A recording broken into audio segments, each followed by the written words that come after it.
Folklore and Legends, Oriental. By Charles John Tibbitts. Prefatory Note. The East is rich in folklore, and the lorist is not troubled to discover material, but to select only that which it is best worth his while to preserve. The conditions under which the people live are most favorable to the preservation of the ancient legends.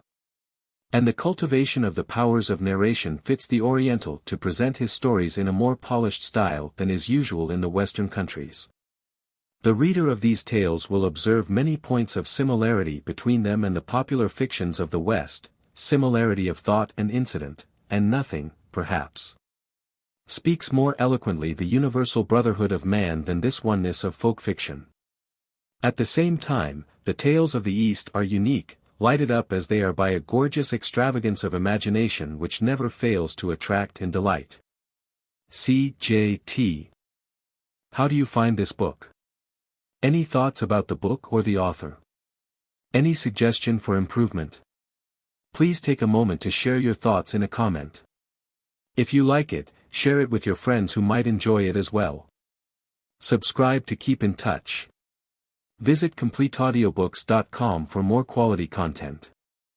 The Cobbler Astrologer. Persian. In the great city of Isfahan lived Ahmed the Cobbler, an honest and industrious man, whose wish was to pass through life quietly. And he might have done so, had he not married a handsome wife, who, although she had condescended to accept of him as a husband, was far from being contented with his humble sphere of life. Sitara, such was the name of Ahmed's wife, was ever forming foolish schemes of riches and grandeur, and though Ahmed never encouraged them, he was too fond a husband to quarrel with what gave her pleasure. An incredulous smile or a shake of the head was his only answer to her often-told daydreams, and she continued to persuade herself that she was certainly destined to great fortune. It happened one evening, while in this temper of mind, that she went to the hammam, where she saw a lady retiring dressed in a magnificent robe, covered with jewels, and surrounded by slaves. This was the very condition Sitara had always longed for, and she eagerly inquired the name of the happy person who had so many attendants and such fine jewels. She learned it was the wife of the chief astrologer to the king. With this information she returned home. Her husband met her at the door, but was received with a frown, nor could all his caresses obtain a smile or a word. For several hours she continued silent, and in apparent misery. At length she said, "Cease your caresses, unless you are ready to give me a proof that you do really and sincerely love me." "What proof of love," exclaimed poor Ahmed, "can you desire which I will not give? Give over cobbling. It is a vile, low trade, and never yields more than 10 or 12 dinars a day. Turn astrologer.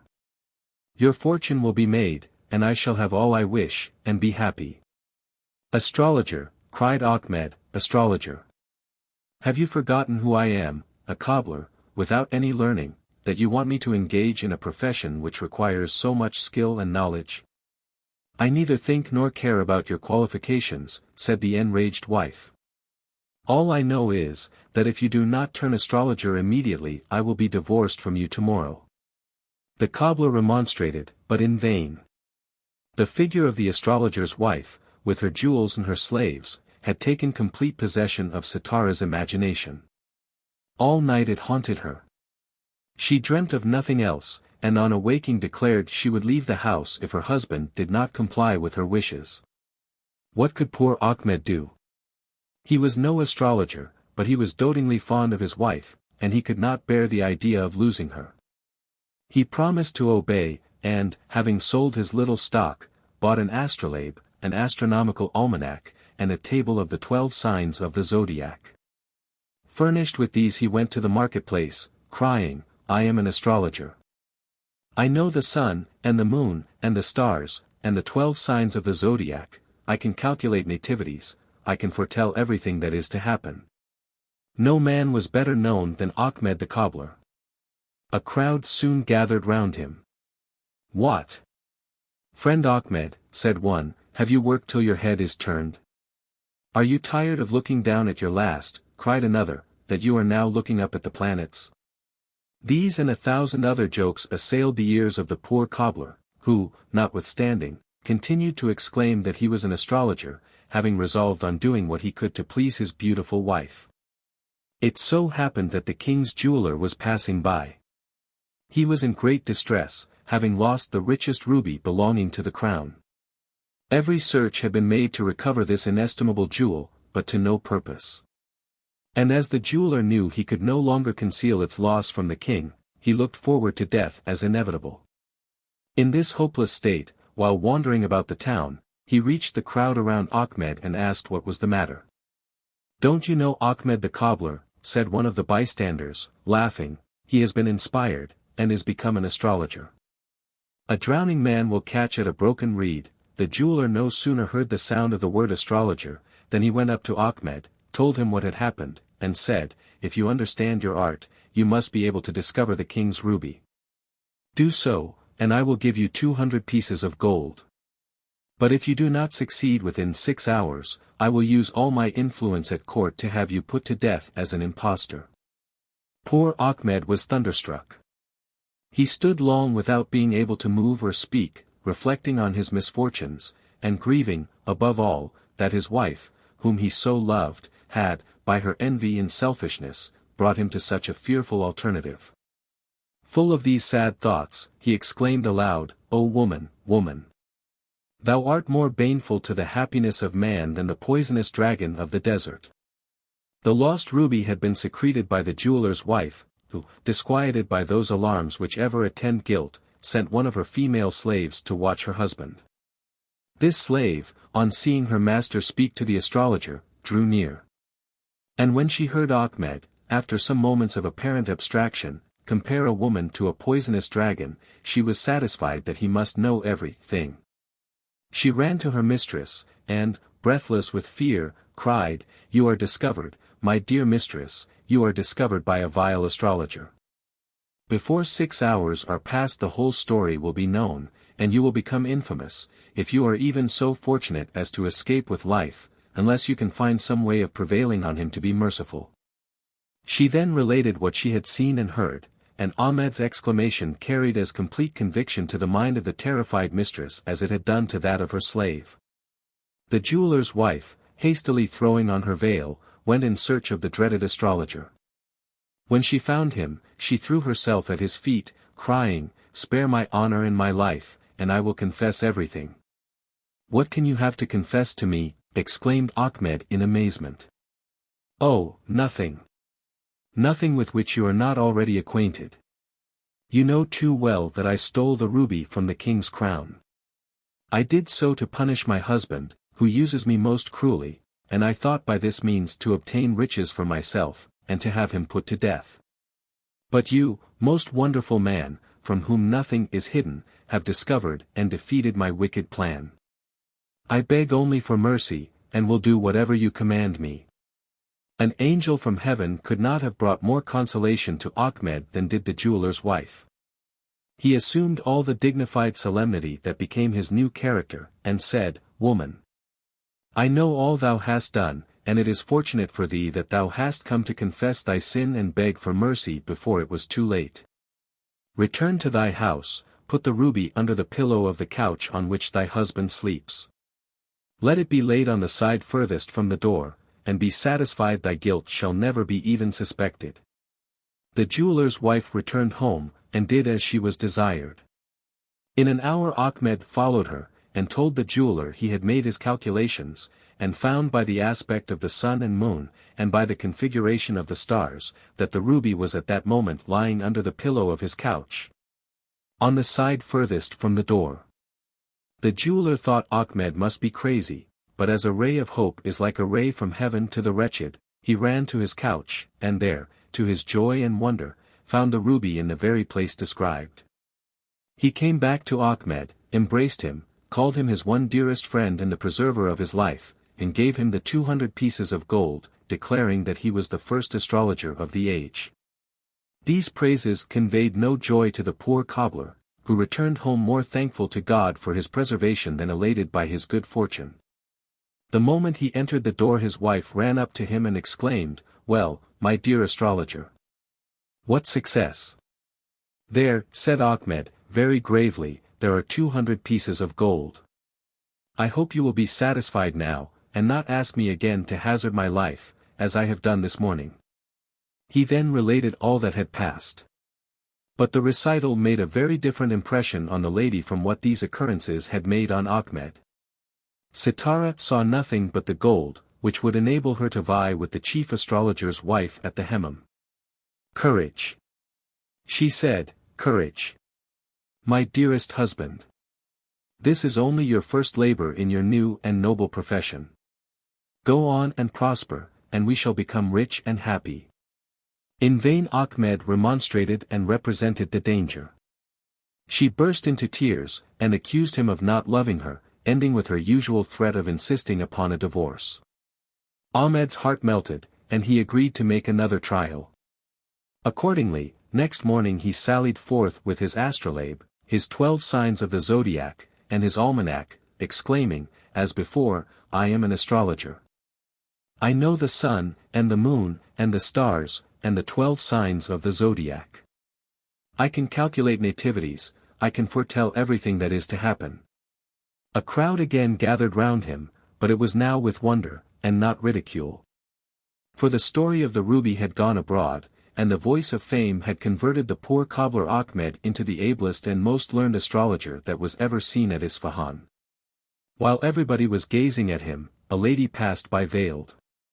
She was the wife of one of the richest merchants in the city, and had just been at the Hammam, where she had lost a valuable necklace and earrings. She was now returning home in great alarm lest her husband should suspect her of having given her jewels to a lover. Seeing the crowd around Ahmed, she asked the reason of their assembling, and was informed of the whole story of the famous astrologer, how he had been a cobbler, was inspired with supernatural knowledge, and could, with the help of his astrolabe, his 12 signs of the zodiac, and his almanac, discover all that ever did or ever would happen in the world. The story of the jeweler and the king's ruby was then told her, accompanied by 1,000 wonderful circumstances which had never occurred. The lady, quite satisfied of his skill, went up to Ahmed and mentioned her loss, saying, "A man of your knowledge and penetration will easily discover my jewels, find them, and I will give you 50 pieces of gold." The poor cobbler was quite confounded, and looked down, thinking only how to escape without a public exposure of his ignorance. The lady, in pressing through the crowd, had torn the lower part of her veil. Ahmed's downcast eyes noticed this. And wishing to inform her of it in a delicate manner, before it was observed by others, he whispered to her, "Lady, look down at the rent." The lady's head was full of her loss, and she was at that moment endeavoring to recollect how it could have occurred.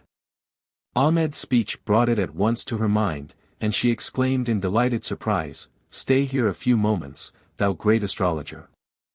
I will return immediately with the reward thou so well deservest." Saying this, she left him, and soon returned, carrying in one hand the necklace and earrings, and in the other a purse with the 50 pieces of gold. "There is gold for thee," she said, "thou wonderful man, to whom all the secrets of nature are revealed. I had quite forgotten where I laid the jewels, and without thee should never have found them.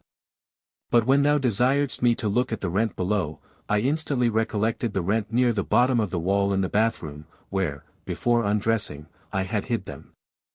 I can now go home in peace and comfort. And it is all owing to thee, thou wisest of men." After these words she walked away, and Ahmed returned to his home, thankful to Providence for his preservation, and fully resolved never again to tempt it. His handsome wife, however, could not yet rival the chief astrologer's lady in her appearance at the Hammam, so she renewed her entreaties and threats, to make her fond husband continue his career as an astrologer. About this time it happened that the king's treasury was robbed of 40 chests of gold and jewels, forming the greater part of the wealth of the kingdom. The high treasurer and other officers of state used all diligence to find the thieves, but in vain. The king sent for his astrologer, and declared that if the robbers were not detected by a stated time, he, as well as the principal ministers, should be put to death.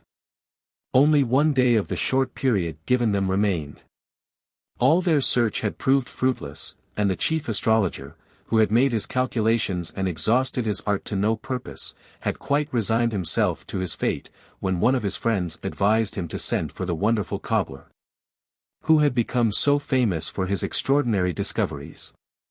2 slaves were immediately dispatched for Ahmed, whom they commanded to go with them to their master. "You see the effects of your ambition," said the poor cobbler to his wife, "I am going to my death. The king's astrologer has heard of my presumption, and is determined to have me executed as an impostor." On entering the palace of the chief astrologer, he was surprised to see that dignified person come forward to receive him, and lead him to the seat of honor, and not less so to hear himself thus addressed: "The ways of heaven, most learned and excellent Ahmed, are unsearchable. The high are often cast down, and the low are lifted up. The whole world depends upon fate and fortune. It is my turn now to be depressed by fate, it is thine to be exalted by fortune." His speech was here interrupted by a messenger from the king, who, having heard of the cobbler's fame, desired his attendance. Poor Ahmed now concluded that it was all over with him, and followed the king's messenger, praying to God that he would deliver him from this peril. When he came into the king's presence, he bent his body to the ground, and wished his majesty long life and prosperity. "Tell me, Ahmed," said the king, "who has stolen my treasure?" "It was not one man," answered Ahmed, after some consideration. "There were 40 thieves concerned in the robbery." "Very well," said the king, "but who were they? And what have they done with my gold and jewels?" "These questions," said Ahmed, "I cannot now answer. But I hope to satisfy your majesty, if you will grant me 40 days to make my calculations." "I grant you 40 days," said the king, "but when they are past, if my treasure is not found, your life shall pay the forfeit."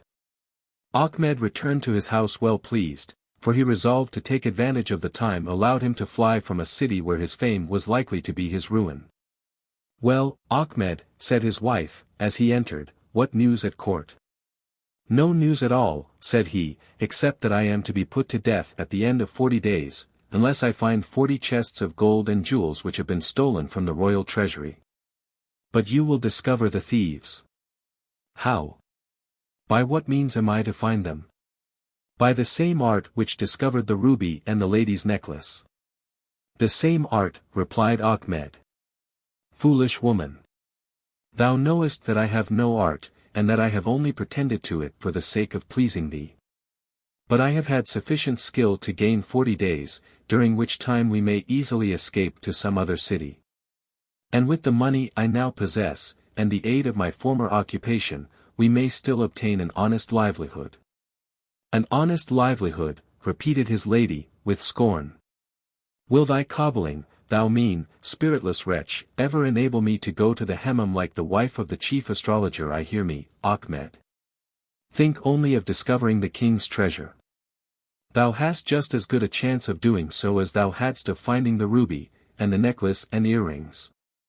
At all events, I am determined thou shalt not escape. And shouldst thou attempt to run away, I will inform the king's officers, and have thee taken up and put to death, even before the 40 days are expired. Thou knowest me too well, Ahmed, to doubt my keeping my word. So take courage, and endeavor to make thy fortune, and to place me in that rank of life to which my beauty entitles me." The poor cobbler was dismayed at this speech. But knowing there was no hope of changing his wife's resolution, he resigned himself to his fate. "Well," said he, "your will shall be obeyed. All I desire is to pass the few remaining days of my life as comfortably as I can. You know I am no scholar, and have little skill in reckoning. So there are 40 dates, give me one of them every night after I have said my prayers, that I may put them in a jar, and, by counting them, may always see how many of the few days I have to live are gone." The lady, pleased at carrying her point, took the dates, and promised to be punctual in doing what her husband desired. Meanwhile the thieves who had stolen the king's treasure, having been kept from leaving the city by fear of detection and pursuit, had received accurate information of every measure taken to discover them. One of them was among the crowd before the palace on the day the king sent for Ahmed, and hearing that the cobbler had immediately declared their exact number, he ran in a fright to his comrades, and exclaimed, "We are all found out. Ahmed, the new astrologer, has told the king that there are 40 of us." "There needed no astrologer to tell that," said the captain of the gang. This Ahmed, with all his simple good nature, is a shrewd fellow. 40 chests having been stolen, he naturally guessed that there must be 40 thieves, and he has made a good hit, that is all. Still it is prudent to watch him, for he certainly has made some strange discoveries. One of us must go tonight, after dark, to the terrace of this cobbler's house, and listen to his conversation with his handsome wife. For he is said to be very fond of her, and will, no doubt, tell her what success he has had in his endeavors to detect us. Everybody approved of this scheme, and soon after nightfall one of the thieves repaired to the terrace. He arrived there just as the cobbler had finished his evening prayers, and his wife was giving him the first date. "Ah," said Ahmed, as he took it, "there is one of the 40. The thief, hearing these words, hastened in consternation to the gang, and told them that the moment he took his post he had been perceived by the supernatural knowledge of Ahmed, who immediately told his wife that one of them was there. The spy's tale was not believed by his hardened companions, something was imputed to his fears, he might have been mistaken. In short, it was determined to send 2 men the next night at the same hour. They reached the house just as Ahmed, having finished his prayers, had received the second date, and heard him exclaim, "My dear wife, tonight there are 2 of them." The astonished thieves fled, and told their still incredulous comrades what they had heard. 3 men were consequently sent the 3rd night, for the 4th, and so on. Being afraid of venturing during the day, they always came as evening closed in, and just as Ahmed was receiving his date, hence they all in turn heard him say that which convinced them he was aware of their presence. On the last night they all went, and Ahmed exclaimed aloud, "The number is complete. Tonight the whole 40 are here." All doubts were now removed. It was impossible that Ahmed should have discovered them by any natural means. How could he ascertain their exact number? And night after night, without ever once being mistaken? He must have learnt it by his skill in astrology. Even the captain now yielded, in spite of his incredulity, and declared his opinion that it was hopeless to elude a man thus gifted. He therefore advised that they should make a friend of the cobbler, by confessing everything to him, and bribing him to secrecy by a share of the booty. His advice was approved of, and an hour before dawn they knocked at Ahmed's door. The poor man jumped out of bed, and supposing the soldiers were come to lead him to execution, cried out, "Have patience. I know what you are come for. It is a very unjust and wicked deed." "Most wonderful man," said the captain, as the door was opened, "we are fully convinced that thou knowest why we are come, nor do we mean to justify the action of which thou speakest. Here are 2,000 pieces of gold, which we will give thee, provided thou wilt swear to say nothing more about the matter." "Say nothing about it," said Ahmed. "Do you think it possible I can suffer such gross wrong and injustice without complaining, and making it known to all the world?" "Have mercy upon us," exclaimed the thieves, falling on their knees. "Only spare our lives, and we will restore the royal treasure." The cobbler started, rubbed his eyes to see if he were asleep or awake. And being satisfied that he was awake, and that the men before him were really the thieves, he assumed a solemn tone, and said, "Guilty men, ye are persuaded that ye cannot escape from my penetration, which reaches unto the sun and moon, and knows the position and aspect of every star in the heavens. Your timely repentance has saved you. But ye must immediately restore all that ye have stolen. Go straightway, and carry the 40 chests exactly as ye found them, and bury them a foot deep under the southern wall of the old ruined Hammam, beyond the king's palace. If ye do this punctually, your lives are spared, but if ye fail in the slightest degree, destruction will fall upon you and your families." The thieves promised obedience to his commands and departed. Ahmed then fell on his knees, and returned thanks to God for this signal mark of his favor. About 2 hours after the royal guards came, and desired Ahmed to follow them. He said he would attend them as soon as he had taken leave of his wife, to whom he determined not to impart what had occurred until he saw the result. He bade her farewell very affectionately. She supported herself with great fortitude on this trying occasion, exhorting her husband to be of good cheer, and said a few words about the goodness of Providence. But the fact was, Sitara fancied that if God took the worthy cobbler to himself, her beauty might attract some rich lover, who would enable her to go to the Hammam with as much splendor as the astrologer's lady, whose image, adorned with jewels and fine clothes, and surrounded by slaves, still haunted her imagination.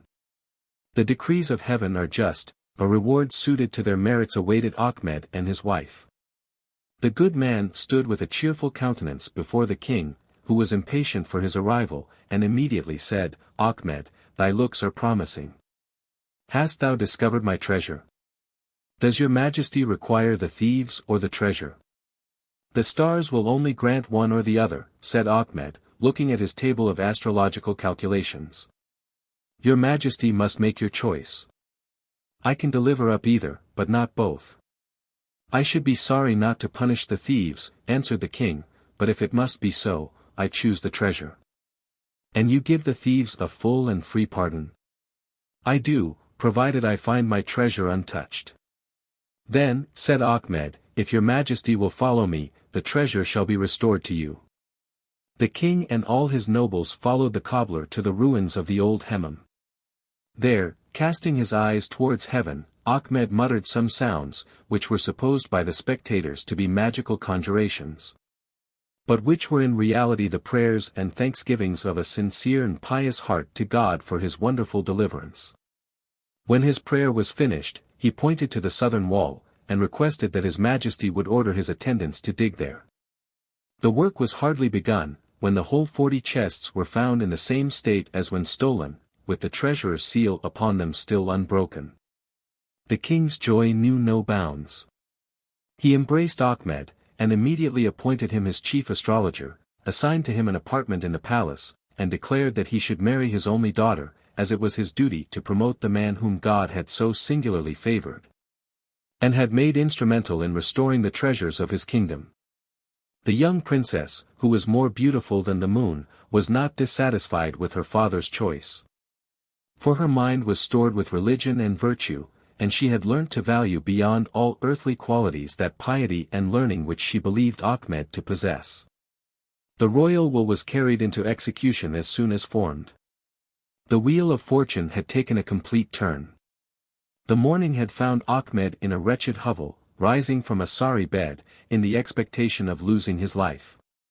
In the evening he was the lord of a rich palace, and married to the only daughter of a powerful king. But this change did not alter his character. As he had been meek and humble in adversity, he was modest and gentle in prosperity. Conscious of his own ignorance, he continued to ascribe his good fortune solely to the favor of Providence. He became daily more attached to the beautiful and virtuous princess whom he had married. And he could not help contrasting her character with that of his former wife, whom he had ceased to love, and of whose unreasonable and unfeeling vanity he was now fully sensible. The legend of the terrestrial paradise of Sheddád, the son of Ad. Arabian. It is related that Abd Allah, the son of Abu Kilabeh, went forth to seek a camel that had run away. And while he was proceeding over the deserts of El Yemen and the district of Saba, he chanced to arrive at a vast city encompassed by enormous fortifications, around the circuit of which were pavilions rising high into the sky. So when he approached it, he imagined that there must be inhabitants within it, of whom he might inquire for his camel, and, accordingly, he advanced, but on coming to it he found that it was desolate, without any one to cheer its solitude. "I alighted," says he, "from my she-camel, and tied up her foot, and then, composing my mind, entered the city. On approaching the fortifications, I found that they had 2 enormous gates, the like of which, for size and height, have never been seen elsewhere in the world, set with a variety of jewels and jacinths, white and red, and yellow and green.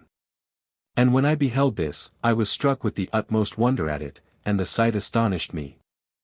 I entered the fortifications in a state of terror and with a wandering mind, and saw them to be of the same large extent as the city, and to comprise elevated pavilions, every one of these containing lofty chambers, and all of them constructed of gold and silver, and adorned with rubies and chrysolites and pearls and various colored jewels.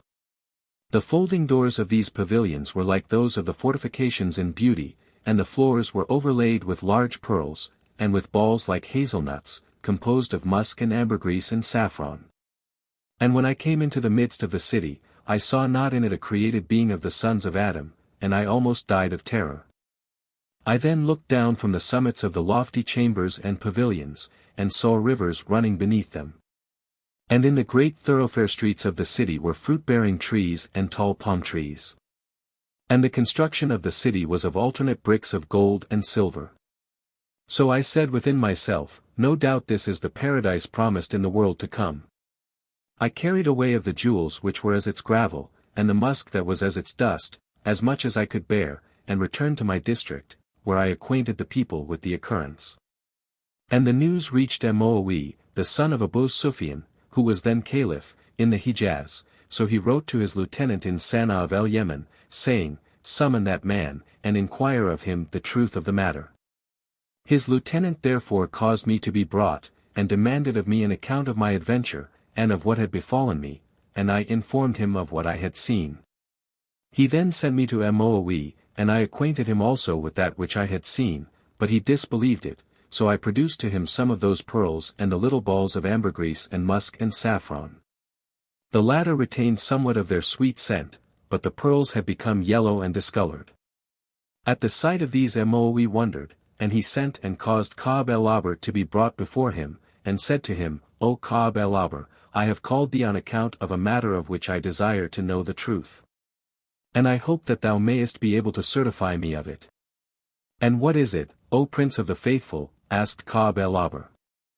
Muawiyah said, Hast thou any knowledge of the existence of a city constructed of gold and silver, the pillars whereof are of chrysolite and ruby, and the gravel of which is of pearls, and of balls like hazelnuts, composed of musk and ambergris and saffron? He answered, Yes, O Prince of the Faithful. It is Iram Zat el-Amad, the like of which hath never been constructed in the regions of the earth, and Sheddád, the son of Ad the Greater, built it. Relate to us, said Muawiyah, somewhat of its history. And Ka'b el-Ahbar replied thus. Ad the Greater had two sons, Sheddád and Sheddád, and when their father perished they reigned conjointly over the countries after him, and there was no one of the kings of the earth who was not subject to them. And Sheddád the son of Ad died, so his brother Sheddád ruled alone over the earth after him. He was fond of reading the ancient books. And when he met with the description of the world to come, and of paradise, with its pavilions and lofty chambers, and its trees and fruits, and of the other things in paradise, his heart enticed him to construct its like on the earth. After this manner which hath been above mentioned. He had under his authority 100,000 kings, under each of whom were 100,000 valiant chieftains, and under each of these were 100,000 soldiers. And he summoned them all before him, and said to them, I find in the ancient books and histories the description of the paradise that is in the other world, and I desire to make its like upon the earth. Depart ye therefore to the most pleasant and most spacious vacant tract in the earth, and build for me in it a city of gold and silver, and spread, as its gravel, chrysolites and rubies and pearls. And as the supports of the vaulted roofs of that city make columns of chrysolite, and fill it with pavilions, and over the pavilions construct lofty chambers, and beneath them plant, in the by-streets and great thoroughfare streets, varieties of trees bearing different kinds of ripe fruits, and make rivers to run beneath them in channels of gold and silver. To this they all replied, How can we accomplish that which thou hast described to us, and how can we procure the chrysolites and rubies and pearls that thou hast mentioned? But he said, Know ye not that the kings of the world are obedient to me, and under my authority, and that no one who is in it disobeyeth my command? They answered, Yes, we know that. Depart then, said he, to the mines of chrysolite and ruby, and to the places where pearls are found, and gold and silver, and take forth and collect their contents from the earth, and spare no exertions. Take also for me, from the hands of me, such of those things as ye find, and spare none, nor let any escape you, and beware of disobedience. He then wrote a letter to each of the kings in the regions of the earth, commanding them to collect all the articles of the kinds above mentioned that their subjects possessed, and to repair to the mines in which these things were found, and extract the precious stones that they contained, even from the beds of the seas. And they collected the things that he required in the space of 20 years. After which he sent forth the geometricians and sages, and laborers and artificers, from all the countries and regions, and they dispersed themselves through the deserts and wastes, and tracts and districts. Until they came to a desert wherein was a vast open plain, clear from hills and mountains, and in it were springs gushing forth, and rivers running. So they said, "This is the kind of place which the king commanded us to seek, and called us to find." They then busied themselves in building the city according to the direction of the king Sheddád, king of the whole earth, in its length and breadth. And they made through it the channels for the rivers, and laid the foundations conformably with the prescribed extent. The kings of the various districts of the earth sent thither the jewels and stones, and large and small pearls, and carnelian and pure gold, upon camels over the deserts and wastes, and sent great ships with them over the seas. And a quantity of those things, such as cannot be described nor calculated nor defined, was brought to the workmen, who labored in the construction of this city 300 years. And when they had finished it, they came to the king and acquainted him with the completion.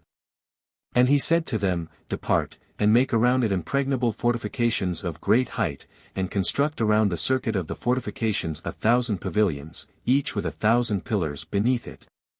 In order that there may be in each pavilion a vizier." So they went immediately, and did this in 20 years, after which they presented themselves before Sheddád, and informed him of the accomplishment of his desire.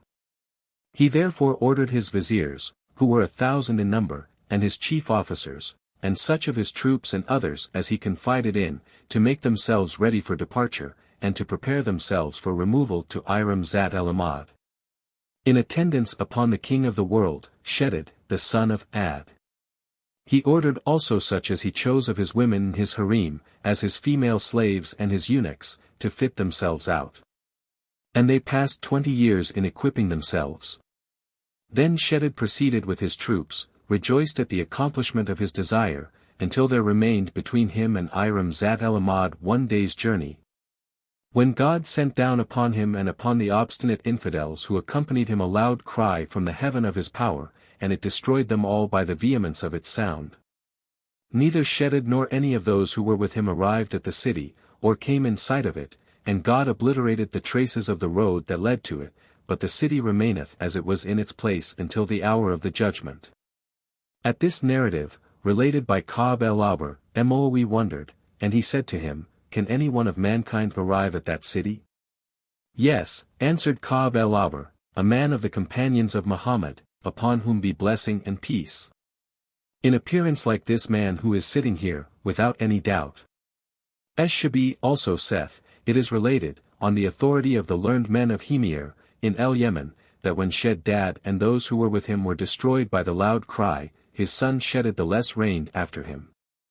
For his father, Sheddád the greater, had left him as successor to his kingdom, in the land of Hadramaut and Saba, on his departure with the troops who accompanied him to Iram Zat el-Ahmad. And as soon as the news reached him of the death of his father, on the way before his arrival at the city of Iram, he gave orders to carry his father's body from those desert tracts to Hadramaut, and to excavate the sepulchre for him in a cavern. And when they had done this, he placed his body in it, upon a couch of gold, and covered the corpse with 70 robes, interwoven with gold and adorned with precious jewels. And he placed at his head a tablet of gold, whereon were inscribed these verses. "Be admonished, O thou who art deceived by a prolonged life. I am Sheddád, the son of Ad, the lord of a strong fortress. The lord of power and might, and of excessive valor.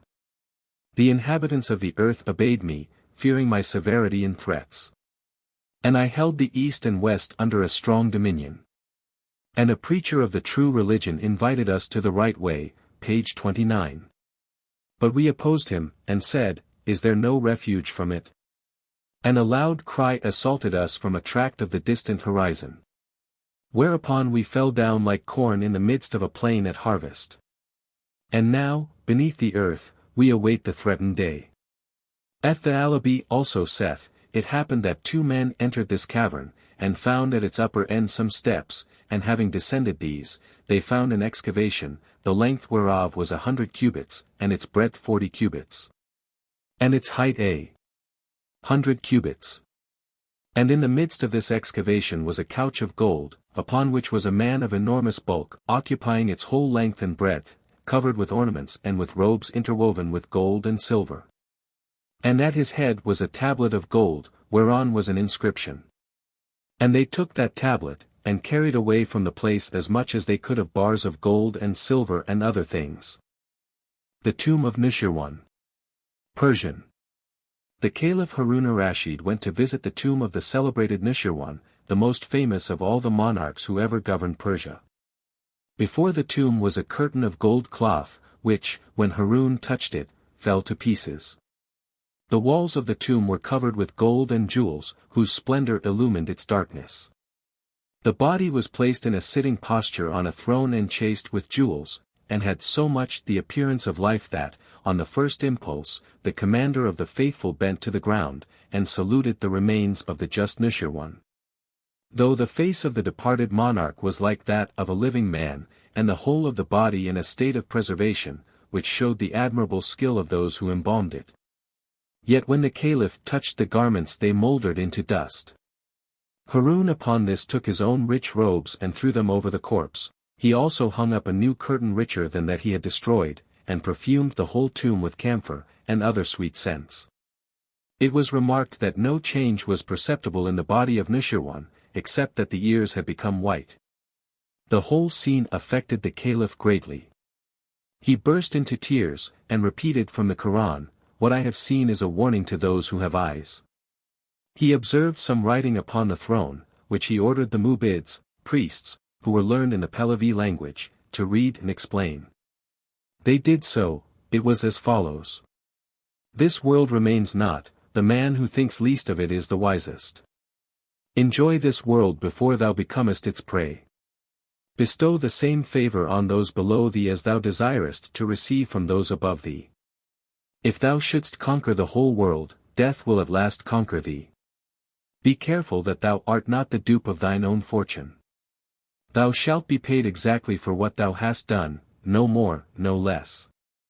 The caliph observed a dark ruby ring on the finger of Noosheerwan, on which was written, "Avoid cruelty, study good, and never be precipitate in action. If thou shouldst live for 100 years, never for one moment forget death. Value above all things the society of the wise."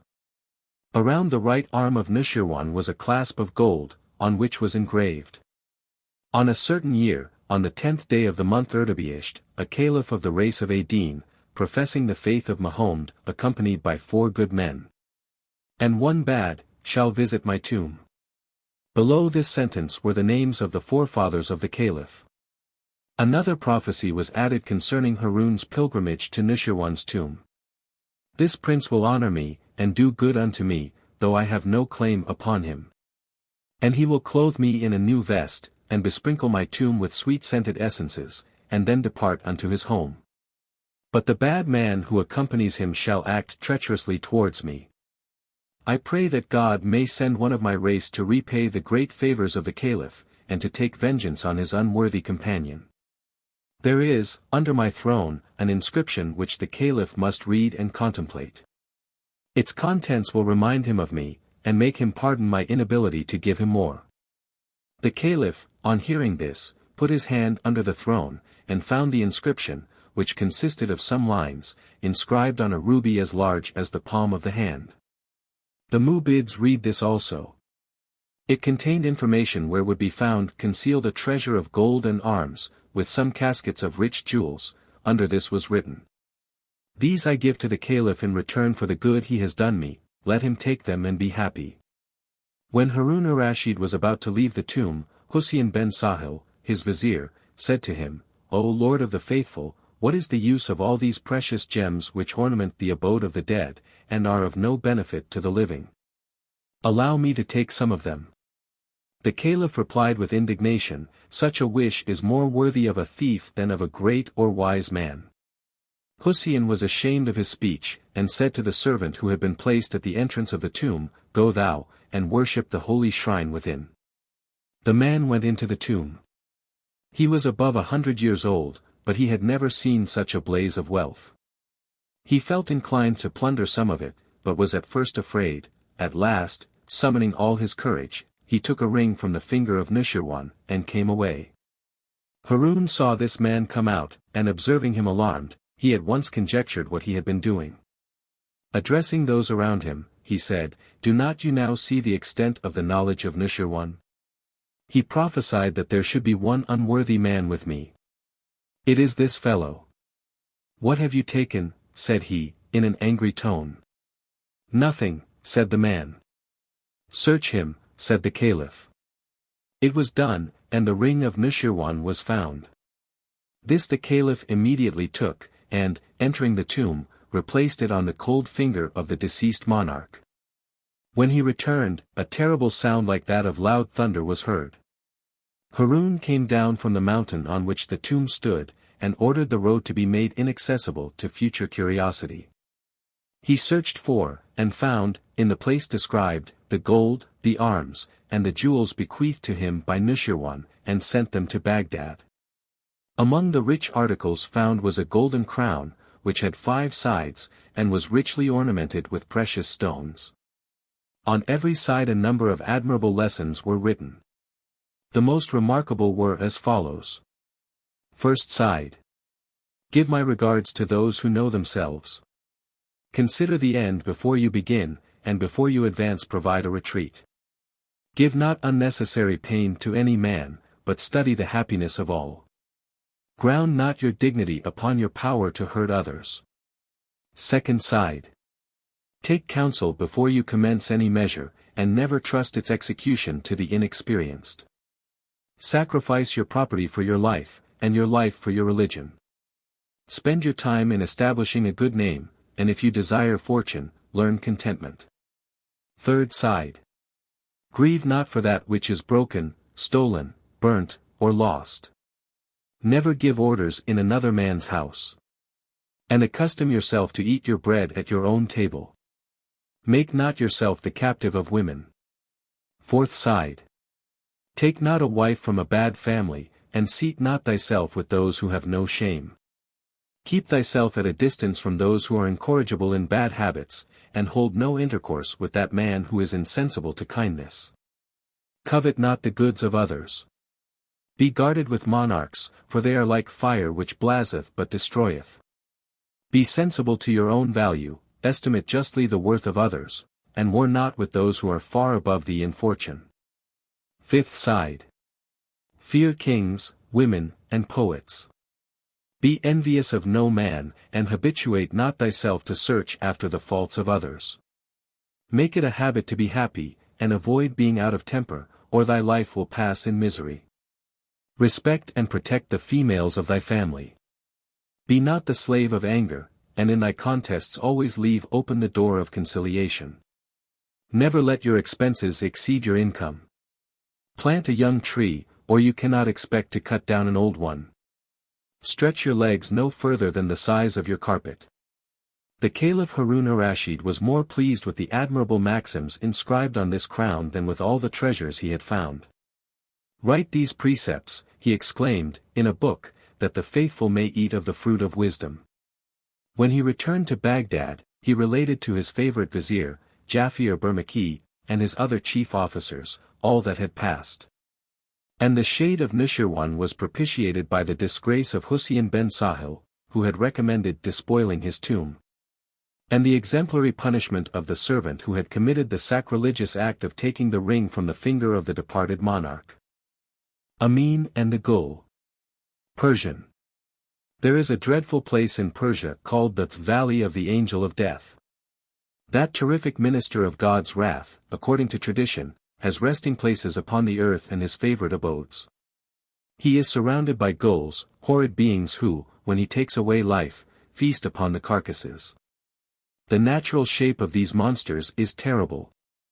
But they can assume those of animals, such as cows or camels, or whatever they choose, often appearing to men as their relations or friends, and then they do not only transform their shapes, but their voices also are altered.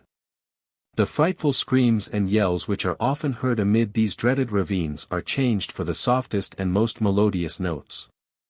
Unwary travelers, deluded by the appearance of friends, or captivated by the forms and charmed by the music of these demons, are lured from their path, and after feasting for a few hours on every luxury, are consigned to destruction. The number of these ghouls has greatly decreased since the birth of the Prophet, and they have no power to hurt those who pronounce his name in sincerity of faith. These creatures are the very lowest of the supernatural world, and, besides being timid, are extremely stupid, and consequently often imposed upon by artful men. The natives of Isfahan, though not brave, are the most crafty and acute people upon earth, and often supply the want of courage by their address. An inhabitant of that city was once compelled to travel alone at night through this dreadful valley. He was a man of ready wit, and fond of adventures, and, though no lion, had great confidence in his cunning, which had brought him through 100 scrapes and perils that would have embarrassed or destroyed your simple man of valor.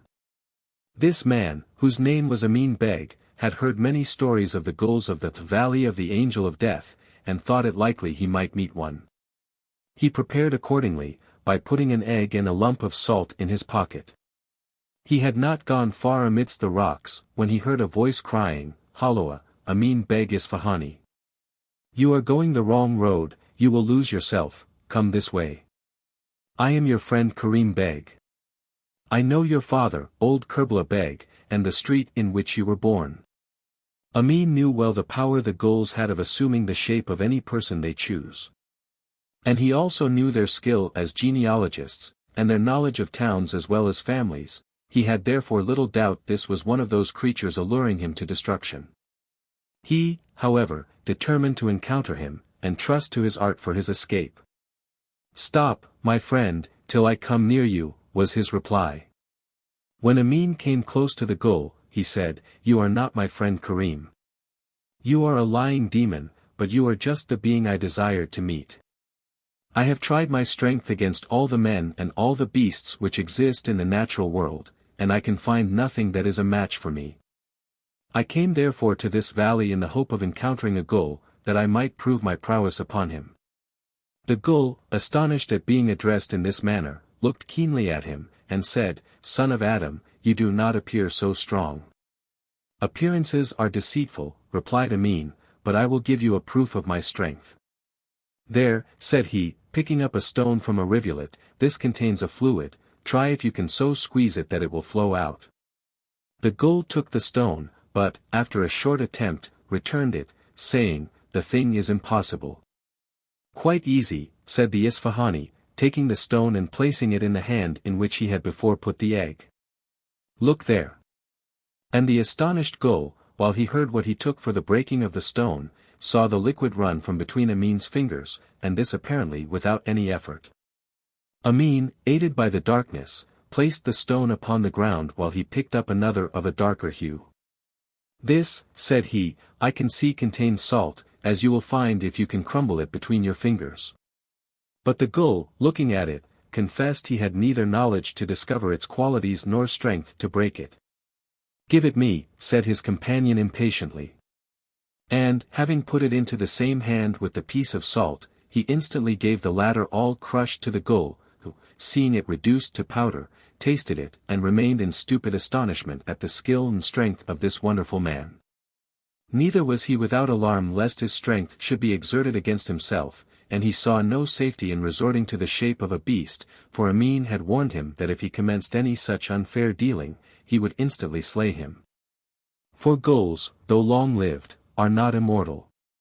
Under such circumstances he thought his best plan was to conciliate the friendship of his new companion till he found an opportunity of destroying him. "Most wonderful man," he said, "will you honor my abode with your presence? It is quite at hand, there you will find every refreshment, and after a comfortable night's rest you can resume your journey. I have no objection, friend ghoul, to accept your offer, but, mark me, I am, in the first place, very passionate, and must not be provoked by any expressions which are in the least disrespectful. And, in the second, I am full of penetration, and can see through your designs as clearly as I saw into that hard stone in which I discovered salt. So take care you entertain none that are wicked, or you shall suffer." The ghoul declared that the ear of his guest should be pained by no expression to which it did not befit his dignity to listen. And he swore by the head of his liege lord, the Angel of Death, that he would faithfully respect the rights of hospitality and friendship. Thus satisfied, Ameen followed the ghoul through a number of crooked paths, rugged cliffs, and deep ravines, till they came to a large cave, which was dimly lighted. "Here," said the ghoul, "I dwell, and here my friend will find all he can want for refreshment and repose." So saying, he led him to various apartments, in which were hoarded every species of grain, and all kinds of merchandise, plundered from travelers who had been deluded to this den, and of whose fate Ameen was too well informed by the bones over which he now and then stumbled, and by the putrid smell produced by some half-consumed carcasses. "This will be sufficient for your supper, I hope," said the ghoul, taking up a large bag of rice. "A man of your prowess must have a tolerable appetite." "True," said Ameen, "but I ate a sheep and as much rice as you have there before I proceeded on my journey. I am, consequently, not hungry, but will take a little lest I offend your hospitality." "I must boil it for you," said the demon. "You do not eat grain and meat raw, as we do." "Here is a kettle," said he, taking up one lying amongst the plundered property. "I will go and get wood for a fire, while you fetch water with that," pointing to a bag made of the hides of 6 oxen. Ameen waited till he saw his host leave the cave for the wood, and then with great difficulty he dragged the enormous bag to the bank of a dark stream, which issued from the rocks at the other end of the cavern, and, after being visible for a few yards, disappeared underground. "How shall I," thought Ameen, "prevent my weakness being discovered? This bag I could hardly manage when empty; when full, it would require 20 strong men to carry it. What shall I do?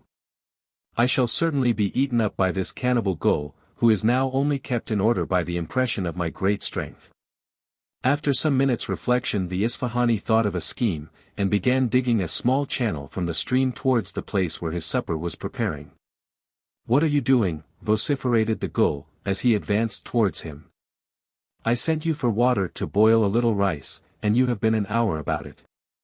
Cannot you fill the bag and bring it away?" "Certainly I can," said Ameen. "If I were content, after all your kindness, to show my gratitude merely by feats of brute strength, I could lift your stream if you had a bag large enough to hold it. But here," said he, pointing to the channel he had begun, "here is the commencement of a work in which the mind of a man is employed to lessen the labor of his body. This canal, small as it may appear, will carry a stream to the other end of the cave, in which I will construct a dam that you can open and shut at pleasure, and thereby save yourself infinite trouble in fetching water. But pray let me alone till it is finished," and he began to dig. "Nonsense," said the ghoul, seizing the bag and filling it. "I will carry the water myself, and I advise you to leave off your canal, as you call it, and follow me, that you may eat your supper and go to sleep. You may finish this fine work, if you like it, tomorrow morning." Ameen congratulated himself on this escape, and was not slow in taking the advice of his host. After having ate heartily of the supper that was prepared, he went to repose on a bed made of the richest coverlets and pillows, which were taken from one of the storerooms of plundered goods. The ghoul, whose bed was also in the cave, had no sooner laid down than he fell into a sound sleep. The anxiety of Ameen's mind prevented him from following his example. He rose gently, and having stuffed a long pillow into the middle of his bed, to make it appear as if he was still there, he retired to a concealed place in the cavern to watch the proceedings of the ghoul.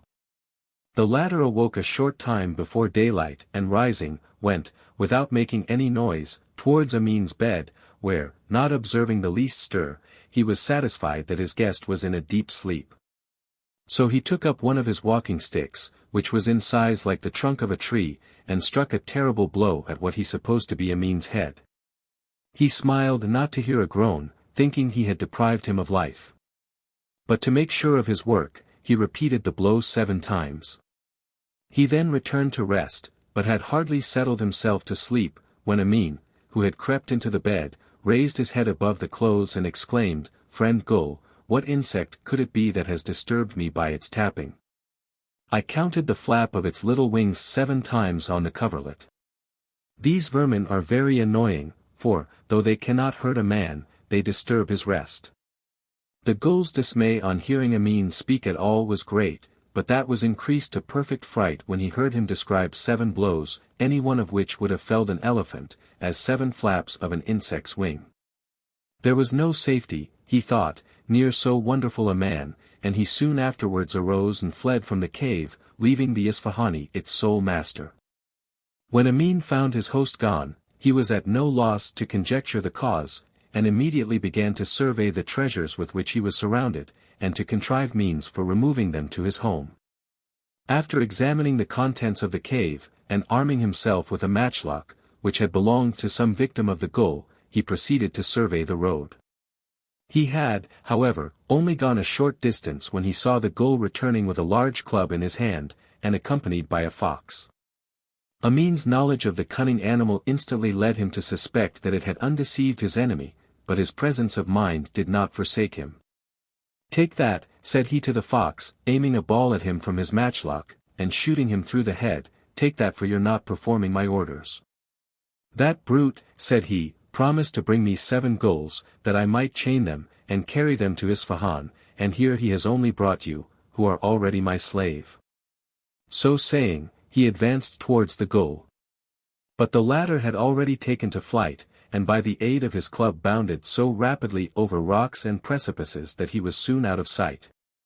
Ameen, having well marked the path from the cavern to the road, went to the nearest town and hired camels and mules to remove the property he had acquired.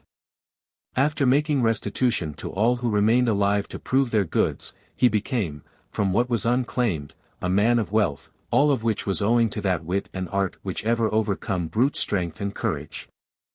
The Relations of Ssidi Kur. Kalmyk Tartar. Glorified Nangasuna Garbi. Thou art radiant within and without, the holy vessel of sublimity, the fathomer of concealed thoughts, the second of instructors, I bow before thee. What wonderful adventures fell to the lot of Nangasuna, and to the peaceful wandering Chan, and how instructive and learned the city will be found, all this is developed in 13 pleasing narratives. And I will first relate the origin of these tales. In the central kingdom of India there once lived 7 brothers, who were magicians, and 1 baron, a measure of distance, further dwelt 2 brothers, who were sons of a Chan. Now the eldest of these sons of the Chan betook himself to the magicians, that he might learn their art, but although he studied under them for 7 years, yet the magicians taught him not the true key to magic. And once upon a time it happened that the youngest brother, going to bring food to the elder, peeped through the opening of the door, and obtained the key to magic. Thereupon, without delivering to the elder the food which he had brought for him, he returned home to the palace. Then said the younger son of the Chan to his brother, that we have learned magic, let us keep to ourselves. We have in the stable a beautiful horse, take this horse, and ride not with him near the dwelling place of the magicians, but sell the horse in their country, and bring back merchandise. And when he had said thus, he changed himself into a horse. But the elder son of the Char heeded not the words of his brother, but said unto himself, Full 7 years have I studied magic, and as yet have learned nothing. Where, then, has my young brother found so beautiful a horse? And how can I refuse to ride thereon? With these words he mounted, but the horse being impelled by the power of magic was not to be restrained, galloped away to the dwelling place of the magicians, and could not be got from the door. Well, then, I will sell the horse to the magicians. Thus thinking to himself, the elder called out to the magicians, Saw ye ever a horse like unto this? My younger brother it was who found him. At these words the magicians communed with one another. This is a magic horse, if magic grow at all common, there will be no wonderful art remaining. Let us, therefore, take this horse and slay him. The magicians paid the price demanded for the horse, and tied him in a stall, and that he might not escape out of their hands, they fastened him, ready for slaughter, by the head, by the tail, and by the feet. Ah! Thought the horse to himself, my elder brother hearkened not unto me, and therefore am I fallen into such hands. What form shall I assume? While the horse was thus considering, he saw a fish swim by him in the water, and immediately he changed himself into a fish. But the 7 magicians became 7 herons, and pursued the fish, and were on the point of catching it, when it looked up and beheld a dove in the sky, and thereupon transformed itself into a dove. The 7 magicians now became 7 hawks, and followed the dove over mountains and rivers, and would certainly have seized upon it, but the dove, flying eastwards to the peaceful cave in the rock Dhurrumnath, concealed itself in the bosom of Nanga Sunabakshi, the instructor. Then the 7 hawks became 7 beggars, and drew nigh unto the rock Dhurrumnath. What may this import, bethought the Bakshi to himself, that this dove has fled hither pursued by 7 hawks? Thus thinking, the Bakshi said, Wherefore, O dove, fliest thou hither in such alarm? Then the dove related to him the cause of its flight, and spake afterwards as follows: At the entrance to the rock Dhurrumnath stand 7 beggars, and they will come to the Bakshi and say, We pray thee give us the rosary of the Bakshi. Then will I transform myself into the Bumba of the rosary, let the Bakshi then vouchsafe to take this Bumba into his mouth and to cast the rosary from him. Hereupon the 7 beggars drew nigh, and the Bakshi took the first bead into his mouth and the rest he cast from him. The beads which were cast away then became worms, and the 7 beggars became fowls and ate up the worms. Then the Bakshi let the first bead fall from his mouth, and thereupon the first bead was transformed into a man with a sword in his hand. When the 7 fowls were slain and become human corpses, the Bakshi was troubled in his soul, and said these words, Through my having preserved one single man have 7 been slain. Of a verity this is not good. To these words the other replied, I am the son of a Chan. Since, therefore, through the preservation of my life, several others have lost their lives, I will, to cleanse me from my sins, and also to reward the Bakshi, execute whatsoever he shall command me. The Bakshi replied thereto, Now, then, in the cold forest of death there abides Ssidi Kur, the upper part of his body is decked with gold, the lower is of brass, his head is covered with silver. Seize him and hold him fast. Whosoever finds this wonderful Ssidi Kur, him will I make for 1,000 years a man upon the earth. Thus spake he, and the youth thereupon began these words, The way which I must take, the food which I require, the means which I must employ, all these vouchsafe to make known unto me.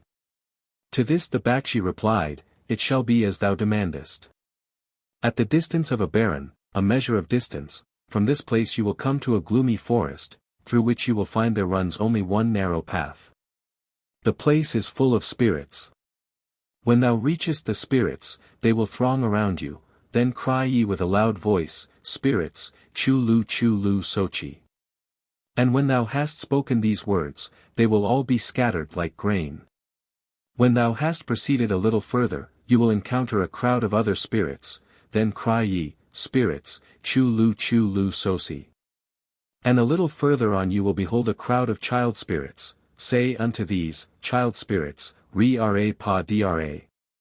In the middle of this would sit Ssidi Kur, beside an amiri tree. When he beholds you, he will climb up it, but you must take the moon axe, with furious gestures draw nigh unto the tree, and bid Ssidi Kur descend. To bring him away you will require this sack, which would hold 100 men. To bind him fast this 100 fathoms of checkered rope will serve you. This inexhaustible cake will furnish thee with provender for thy journey. When thou hast got thy load upon thy back, wander then on without speaking, until thou art returned home again. Thy name is Son of the Chan. And since thou hast reached the peaceful rock Dhurrumnath, thou shalt be called the peaceful wandering son of the Chan. Thus spake the Bakshi, and showed him the way of expiation. When Ssidi Kur beheld his pursuer, he speedily climbed up the amiri tree, but the son of the Chan drew nigh unto the foot of the tree, and spake with threatening words, My Bakshi is Nanga Sunabakshi, mine axe is called the White Moon. An inexhaustible cake is my provender. This sack, capable of holding 100 men, will serve to carry thee away, this 100 fathoms of rope will serve to bind thee fast, I myself am the peaceful wandering son of the Chan. Descend, or I will hew down the tree. Then spake Ssidi Kur, Do not hew down the tree, I will descend from it. And when he had descended, the son of the Chan thrust him into the sack, tied the sack fast with the rope, ate of the butter cake, and wandered forth many days with his burden. At length Ssidi Kur said to the son of the Chan, "Since our long journey is wearisome unto us, I will tell a story unto you, or do you relate one unto me?" The son of the Chan kept on his way, however, without speaking a word, and Ssidi began afresh, "If thou wilt tell a story, nod your head to me, if I shall relate one, then do you shake your head." But because the son of the Chan shook his head from side to side, without uttering a word, Ssidi began the following tale. The Adventures of the Rich Youth. In former times there lived, in a great kingdom, a rich youth, a calculator, a mechanic, a painter, a physician, and a smith, and they all departed from their parents and went forth into a foreign land. When they at length arrived at the mouth of a great river, they planted, every one of them, a tree of life, and each of them, following one of the sources of the river, set forth to seek their fortunes. "Here," said they to one another, "here will we meet again. Should, however, any one of us be missing, and his tree of life be withered, we will search for him in the place whither he went to." Thus they agreed, and separated one from another. And the rich youth found at the source of the stream, which he had followed, a pleasure garden with a house, in the entrance to which were seated an old man and an old woman. "Good youth," exclaimed they both, "whence comest thou, whither goest thou?" The youth replied, "I come from a distant country, and am going to seek my fortune." And the old couple said unto him, "It is well thou hast come hither. We have a daughter, slender of shape and pleasant of behavior. Take her, and be a son unto us." And when they had so spoken, the daughter made her appearance. And when the youth beheld her, he thought unto himself, "It is well I left my father and my mother. This maiden is more beauteous than a daughter of the Tangari, godlike spirits of the male and female sex. I will take the maiden and dwell here." And the maiden said, "Youth, it is well that thou earnest here." Thereupon they conversed together, went together into the house, and lived peacefully and happily. Now, over the same country there reigned a mighty Chan. And once in the springtime, when his servants went forth together to bathe, they found, near the mouth of the river, in the water, a pair of costly earrings, which belonged to the wife of the rich youth. Because, therefore, these jewels were so wondrously beautiful, they carried them to the Chan, who, being greatly surprised thereat, said unto his servants, "Dwells there at the source of the river a woman such as these belong to? Go, and bring her unto me." The servants went accordingly, beheld the woman, and were amazed at the sight. "This woman," said they to one another, "one would never tire of beholding." But to the woman they said, "Arise, and draw nigh with us unto the Chan." Hereupon the rich youth conducted his wife to the presence of the Chan, but the Chan, when he beheld her, exclaimed, "This maiden is a Tangari, compared with her, my wives are but ugly." Thus spake he, and he was so smitten with love of her, that he would not let her depart from his house. But as she remained true and faithful to the rich youth, the Chan said unto his servants, "Remove this rich youth instantly out of my sight."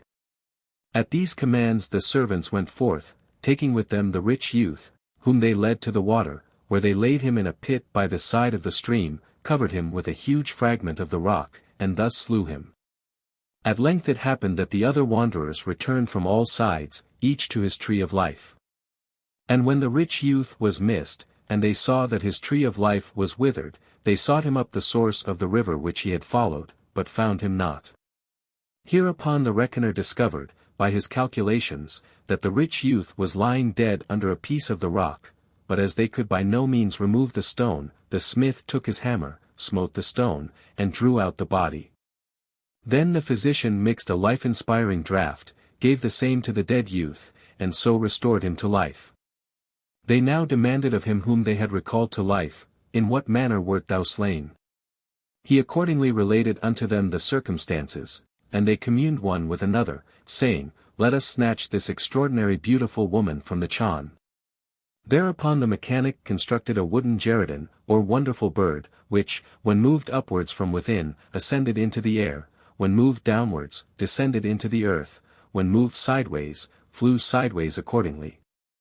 When this was done, they painted it with different colors, so that it was pleasant to behold. Then the rich youth seated himself within the wooden bird, flew through the air, and hovered over the roof of the royal mansion. And the Chan and his servants were astonished at the form of the bird, and said, "A bird like unto this we never before saw or heard of." And to his wife the Chan said, "Go ye to the roof of the palace, and offer food of different kinds unto this strange bird." When she went up to offer food, the bird descended, and the rich youth opened the door which was in the bird. Then said the wife of the Chan, full of joy, "I had never hoped or thought to have seen thee again, yet now have I found thee once more. This has been accomplished by this wonderful bird." After the youth had related to her all that had happened, he said unto her, "Thou art now the wife of the Chan, but if your heart now yearns unto me, step thou into this wooden gerudin, and we will fly hence through the air. And for the future no care no more." After these words the wife said, "To the first husband to whom destiny united me am I inclined more than ever." Having thus spoken they entered into the wooden gerudin, and ascended into the sky. The Chan beheld this, and said, "Because I sent thee up that thou mightest feed this beautiful bird, thou hast betaken thyself to the skies." Thus spake he full of anger, and threw himself weeping on the ground. The rich youth now turned the peg in the bird downwards, and descended upon the earth close to his companions. And when he stepped forth out of the bird, his companions asked him, "Hast thou thoroughly accomplished all that thou didst desire?" Thereupon his wife also stepped forth, and all who beheld her became in love with her. "You, my companions," said the rich youth, "have brought help unto me, you have awakened me from death. You have afforded me the means of once more finding my wife. Do not, I beseech you, rob me of my charmer once again." Thus spake he. And the calculator began with these words, "Had I not discovered by my calculation where thou wert lying, thou wouldst never have recovered thy wife." "In vain," said the smith, "would the calculations have been, had I not drawn thee out of the rock. By means of the shattered rock it was that you obtained your wife. Then your wife belongs to me." "A body," said the physician, "was drawn from out of the shattered rock. That this body was restored to life, and recovered his former wife, it was my skill accomplished it. I, therefore, should take the wife. But for the wooden bird," said the mechanic, "no one would ever have reached the wife.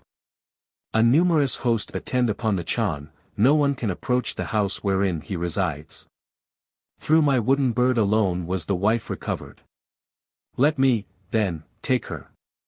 "The wife," said the painter, "never would have carried food to a wooden bird, therefore it was only through my skill in painting that she was recovered, I, therefore, claim her."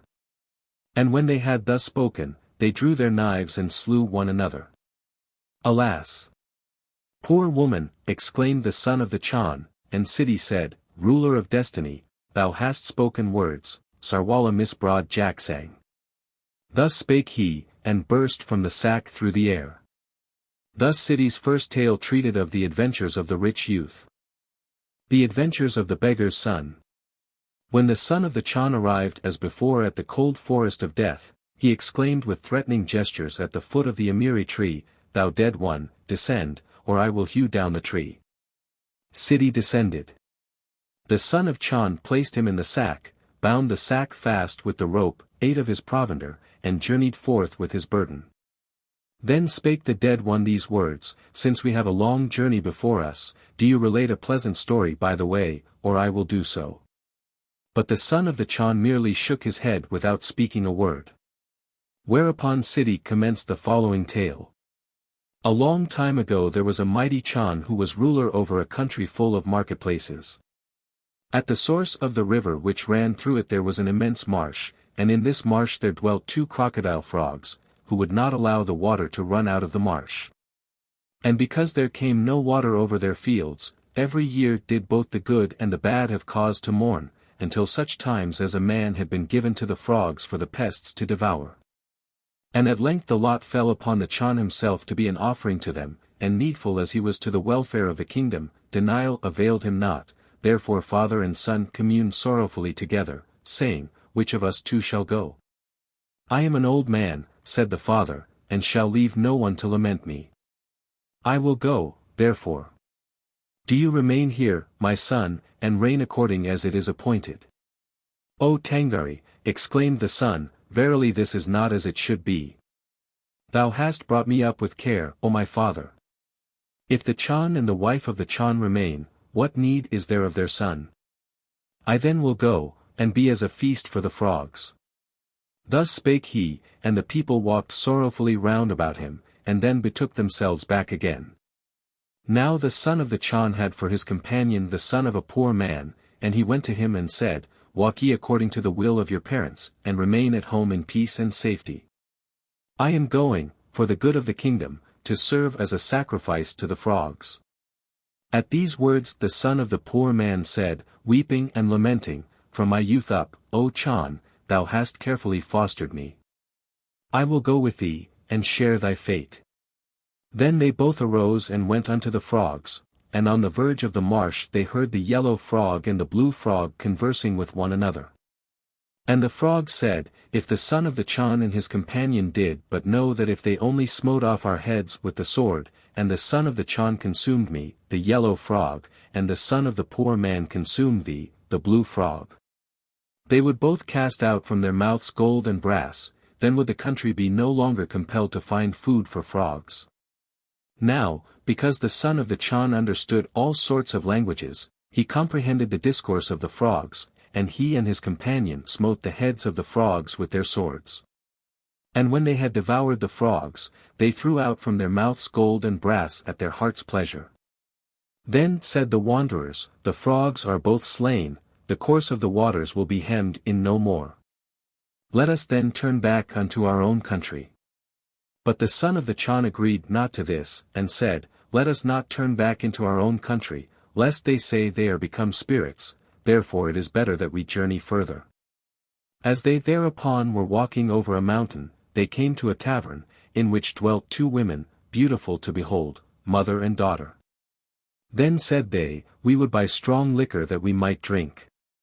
The women replied, "What have ye to give in exchange for strong liquor?" Thereupon each of them threw forth gold and brass, and the women found pleasure therein, admitted them into their dwelling, gave them liquor in abundance, until they became stupid and slept, took from them what they had, and then turned them out of doors. Now when they awoke the son of the Chan and his companion travelled along a river and arrived in a wood, where they found some children quarrelling one with another. "Wherefore," inquired they, "do you thus dispute?" "We have," said the children, "found a cap in this wood, and every one desires to possess it." "Of what use is the cap?" "The cap has this wonderful property, that whosoever places it on his head can be seen neither by the Tangari, nor by men, nor by the Tschadkars, evil spirits. Now go all of ye to the end of the forest and run hither, and I will in the meanwhile keep the cap, and give it to the first of you who reaches me." Thus spoke the son of the Chan. And the children ran, but they found not the cap, for it was upon the head of the Chan. "Even now it was here," said they, "and now it is gone." And after they had sought for it, but without finding it, they went away weeping. And the son of the Chan and his companion travelled onwards, and at last they came to a forest in which they found a body of Tschadkars quarrelling one with another, and they said, "Wherefore do ye thus quarrel one with another?" "I," exclaimed each of them, "have made myself master of these boots." "Of what use are these boots?" inquired the son of the Chan. "He who wears these boots," replied the Tschadkars, "is conveyed to any country wherein he wishes himself." "Now," answered the son of the Chan, "go all of you that way, and he who first runs hither shall obtain the boots." And the Tschadkars, when they heard these words, ran as they were told. But the son of the Chan had concealed the boots in the bosom of his companion, who had the cap upon his head. And the Tschadkars saw the boots no more, they sought them in vain, and went their way. And when they were gone, the prince and his companion drew on each of them one of the boots, and they wished themselves near the place of election in a Chan's kingdom. They wished their journey, laid themselves down to sleep, and on their awaking in the morning they found themselves in the hollow of a tree, right in the center of the imperial place of election. It was, moreover, a day for the assembling of the people, to throw a baling, a sacred figure of dough or paste, under the guidance of the Tangari. Upon whose head even the baling falls, he shall be our Chan, thus spake they as they threw it up. But the tree caught the bailing of destiny. "What means this?" exclaimed they all with one accord. "Shall we have a tree for our Chan?" "Let us examine," cried they one to another, "whether the tree concealeth any stranger." And when they approached the tree, the son of the Chan and his companion stepped forth. But the people stood yet in doubt, and said one to another thus, "Whosoever ruleth over the people of this land, this shall be decided tomorrow morning by what proceedeth from their mouths." And when they had thus spoken, they all took their departure. On the following morning some drank water, and what they threw from their mouths was white, others ate grass, and what they threw from their mouths was green. In short, one threw one thing, and another another thing. But because the son of the Chan and his companion cast out from their mouths gold and brass, the people cried, "Let the one be Chan of this people, let the other be his minister." Thus were they nominated Chan and minister. And the daughter of the former Chan was appointed the wife of the new Chan. Now in the neighborhood of the palace wherein the Chan dwelt was a lofty building, whither the wife of the Chan betook herself every day. Wherefore, thought the minister, does the wife of the Chan betake herself to this spot every day? Thus thinking, he placed the wonderful cap upon his head, and followed the Chan's wife through the open doors, up one step after another, up to the roof. Here the wife of the Chan gathered together silken coverlets and pillows, made ready various drinks and delicate meats, and burnt for their perfume tapers and frankincense. The minister being concealed by his cap, which made him invisible, seated himself by the side of the Chan's wife, and looked around on every side. Shortly afterwards a beautiful bird swept through the sky. The wife of the Chan received it with fragrance-giving tapers. The bird seated itself upon the roof and twittered with a pleasing voice.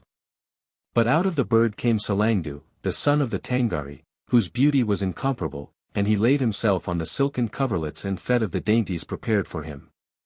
Then spake the son of the Tangari, "Thou hast passed this morning with the husband whom thy fate has allotted to thee. What thinkest thou of him?" The wife of the Chan answered, "I know too little of the prince to speak of his good qualities or his defects." Thus passed the day, and the wife of the Chan returned home again.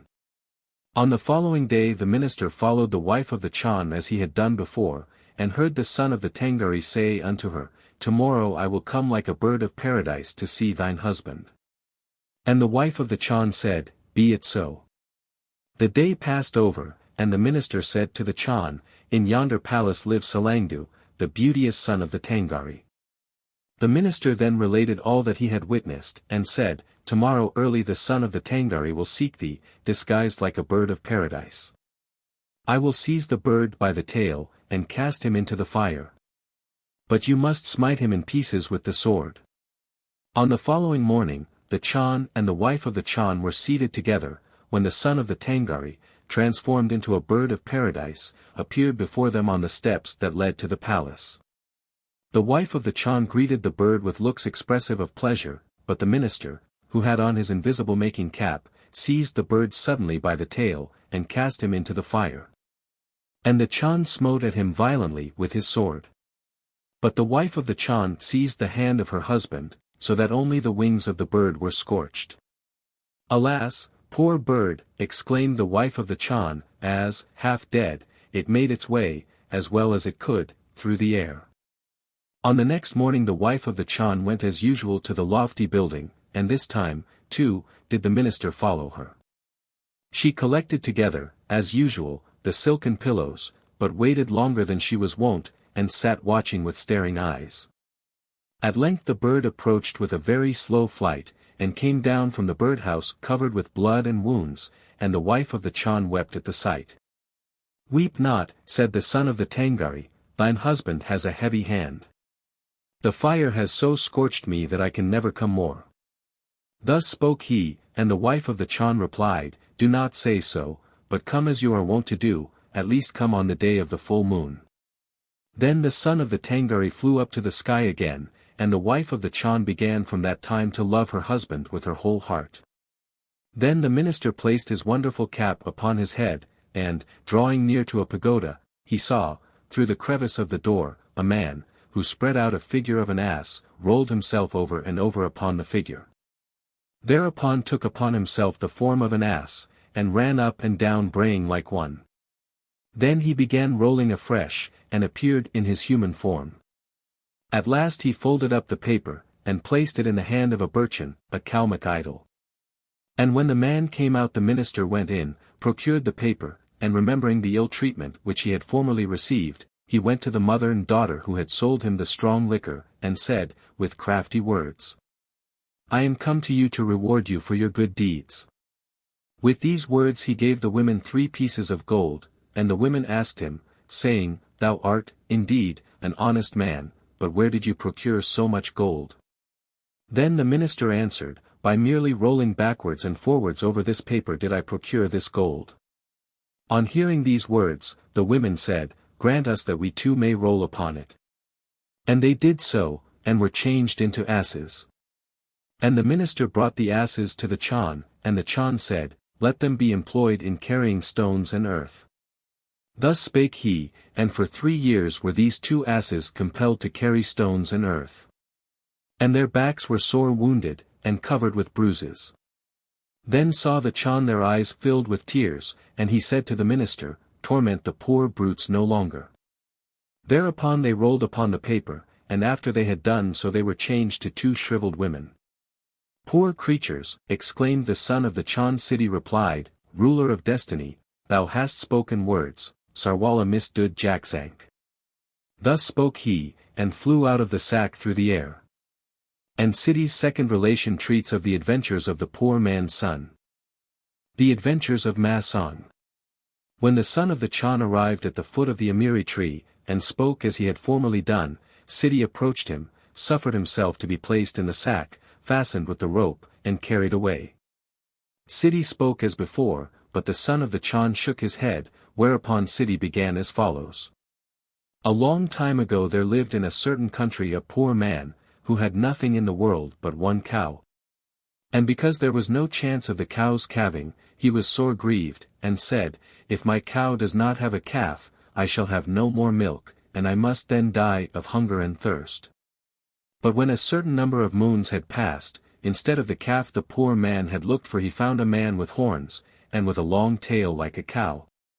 And at the sight of this monster the owner of the beast was filled with vexation, and he lifted up his staff to kill him, but the horned man said, "Kill me not, father, and your mercy shall be rewarded." And with these words he retreated into the depth of a forest, and there he found among the trees a man of sable hue. "Who art thou?" inquired Massang the horned. "I was born of the forest," was the reply, "and am called Idr. I will follow thee whithersoever thou goest." And they journeyed forth together, and at last they reached a thickly covered grassy plain, and there they beheld a green man. "Who art thou?" inquired they. "I was born of the grass," replied the green man, "and will bear thee company."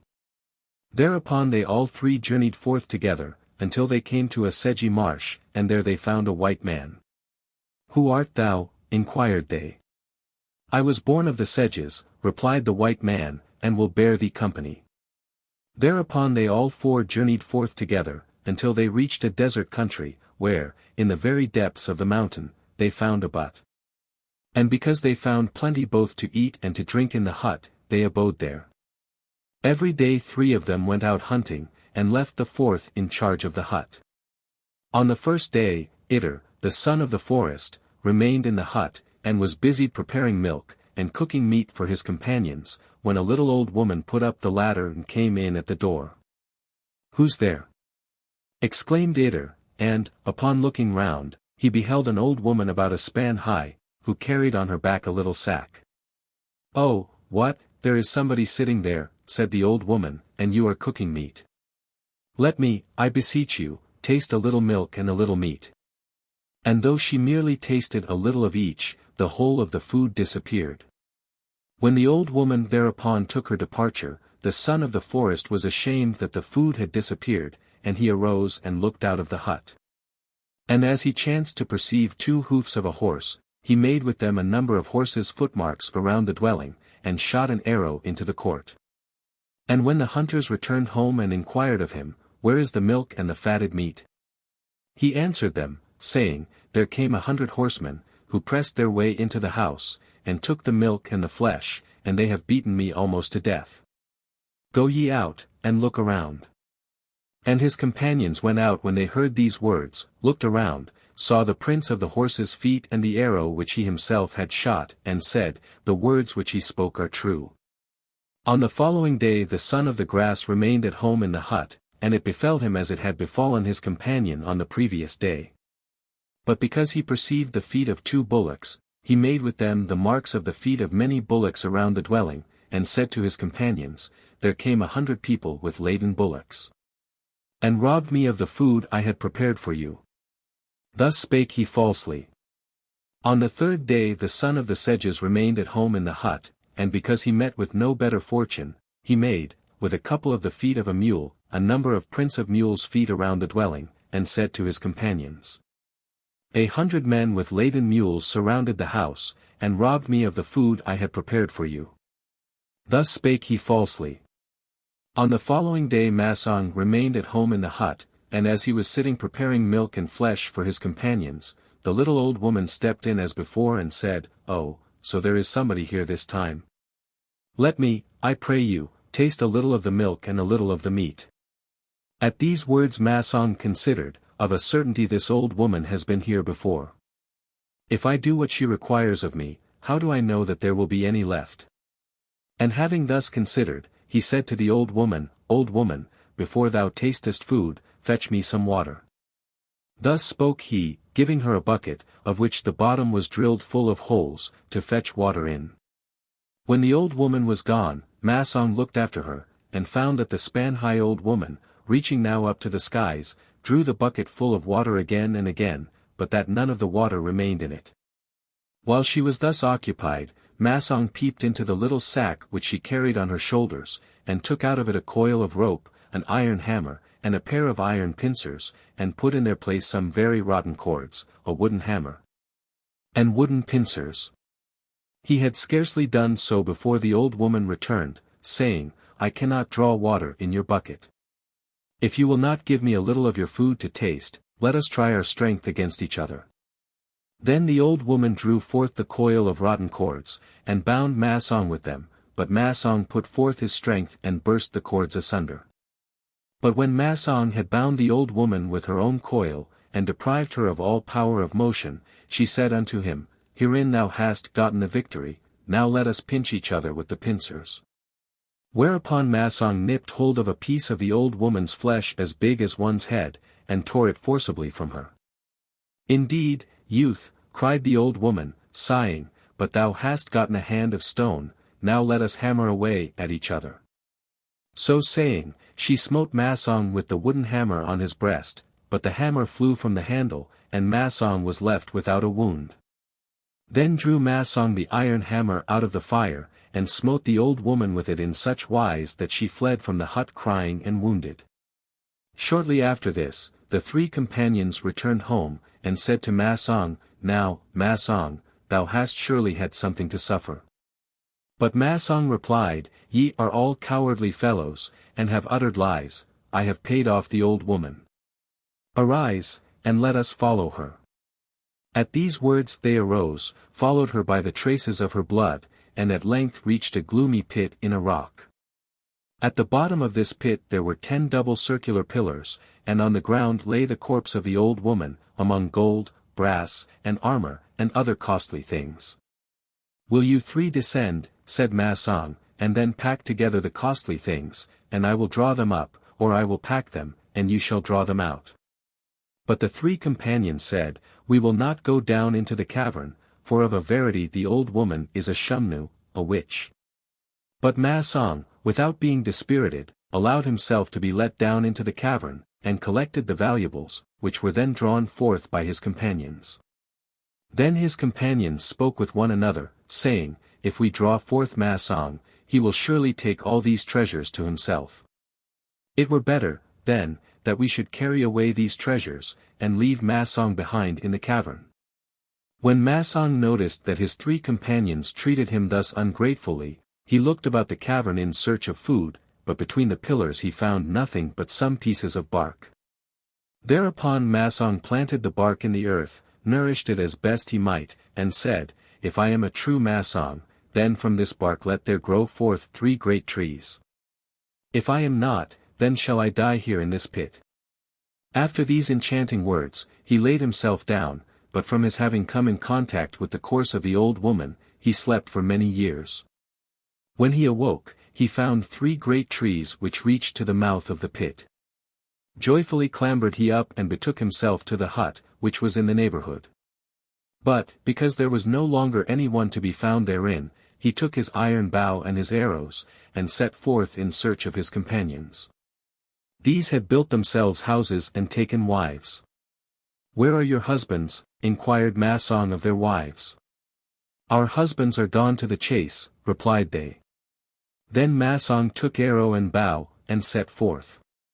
His companions were returning from the chase with venison, and when they beheld Massang with arrow and bow, they cried, as with one accord, "Thou art the well-skilled one.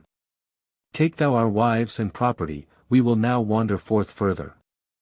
At these words Massang said, "Your behavior was certainly not what it should have been, but I am going to reward my father. Live on, therefore, as before." By the way Massang discovered a brook, and out of the brook arose a beautiful maiden. The maiden went her way, and flowers arose out of her footsteps. Massang followed the maiden until he arrived in heaven, and when he was come there, Tangari, the protector of the earth, said unto him, "It is well that thou art come hither, Massang. We have daily to fight with the host of Shumnu, witches. Tomorrow look around, after tomorrow be companion unto us." On the following day, when the white host were sore pressed by the black, Churmusta spake unto Massang, "The white host are the host of the Tangari, the black are the host of the Shumnu. Today the Tangari will be pressed by the Shumnu. Draw, therefore, thy bow, and send an arrow into the eye of the leader of the black host." Then Massang aimed at the eye of the leader of the black host, and smote him, so that he fled with a mighty cry. Then spake Churmusta to Massang, "Thy deed is deserving of reward, henceforward dwell with us forever." But Massang replied, "I go to reward my father." Hereupon Churmusta presented to Massang, Skindamani, the wonderstone of the gods, and said unto him, "By a narrow circuitous path you will reach the cave of the Shumnu. Go without fear or trembling therein. Knock at the door and say, 'I am the human physician.' They will then lead thee to the Shumnu Chan, that you may draw out the arrow from his eyes. Then lay hands upon the arrow, scatter 7 sorts of grain towards heaven, and drive the arrow yet deeper into his head." Thus spake Churmusta authoritatively, and Massang obeyed his commands. Reached, without erring, the cavern of the Shumnu, and knocked at the door. "What hast thou learned?" inquired the woman. "I am a physician," answered Massang, and he was conducted into the building. He examined the wound of the Chan, and laid hands upon the arrow. "Already," said the Chan, "my wound feels better." But Massang suddenly drove the arrow further into the head, scattered the 7 grains towards heaven, and a chain fell clattering from heaven down to earth. But while Massang was preparing to lay hands upon the chain, the Shumnu woman smote him with an iron hammer with such force, that from the blow there sprang forth 7 stars.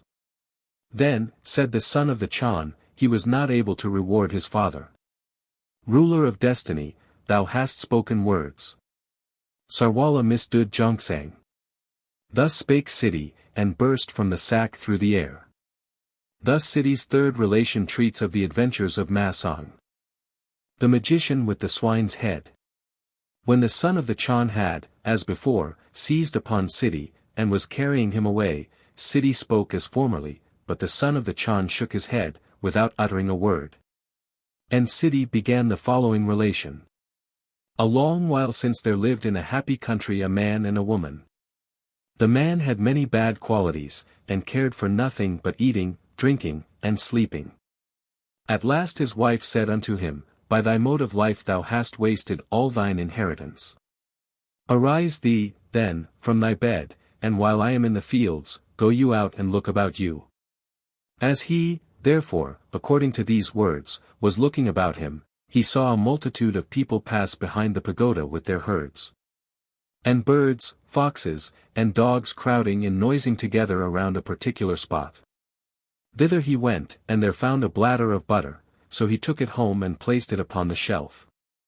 When his wife returned and saw the bladder of butter upon the shelf, she asked, "Where found you this bladder of butter?" To this he replied, "I did according to your word, and found this." Then said the woman, "Thou went out but for an instant, and hast already found thus much." Then the man determined to display his abilities, and said, "Procure me then a horse, some clothes, and a bloodhound." The wife provided them accordingly. And the man taking with him, besides these, his bow, cap, and mantle, seated himself on horseback, led the hound in a leash, and rode forth at random. After he had crossed over several rivers he espied a fox. "Ah," thought he, "that would serve my wife for a cap." So saying, he pursued the fox, and when it fled into a hamster's hole, the man got off his horse, placed his bow, arrows, and clothes upon the saddle, fastened the bloodhound to the bridle, and covered the mouth of the hole with his cap. The next thing he did was to take a large stone, and hammer over the hole with it. This frightened the fox, which ran out and fled with the cap upon its head. The hound followed the fox, and drew the horse along with it, so that they both vanished in an instant, and the man was left without any clothes. After he had turned back a long way, he reached the country of a mighty Chan, entered the Chan's stable, and concealed himself in a stack of hay, so that merely his eyes were left uncovered.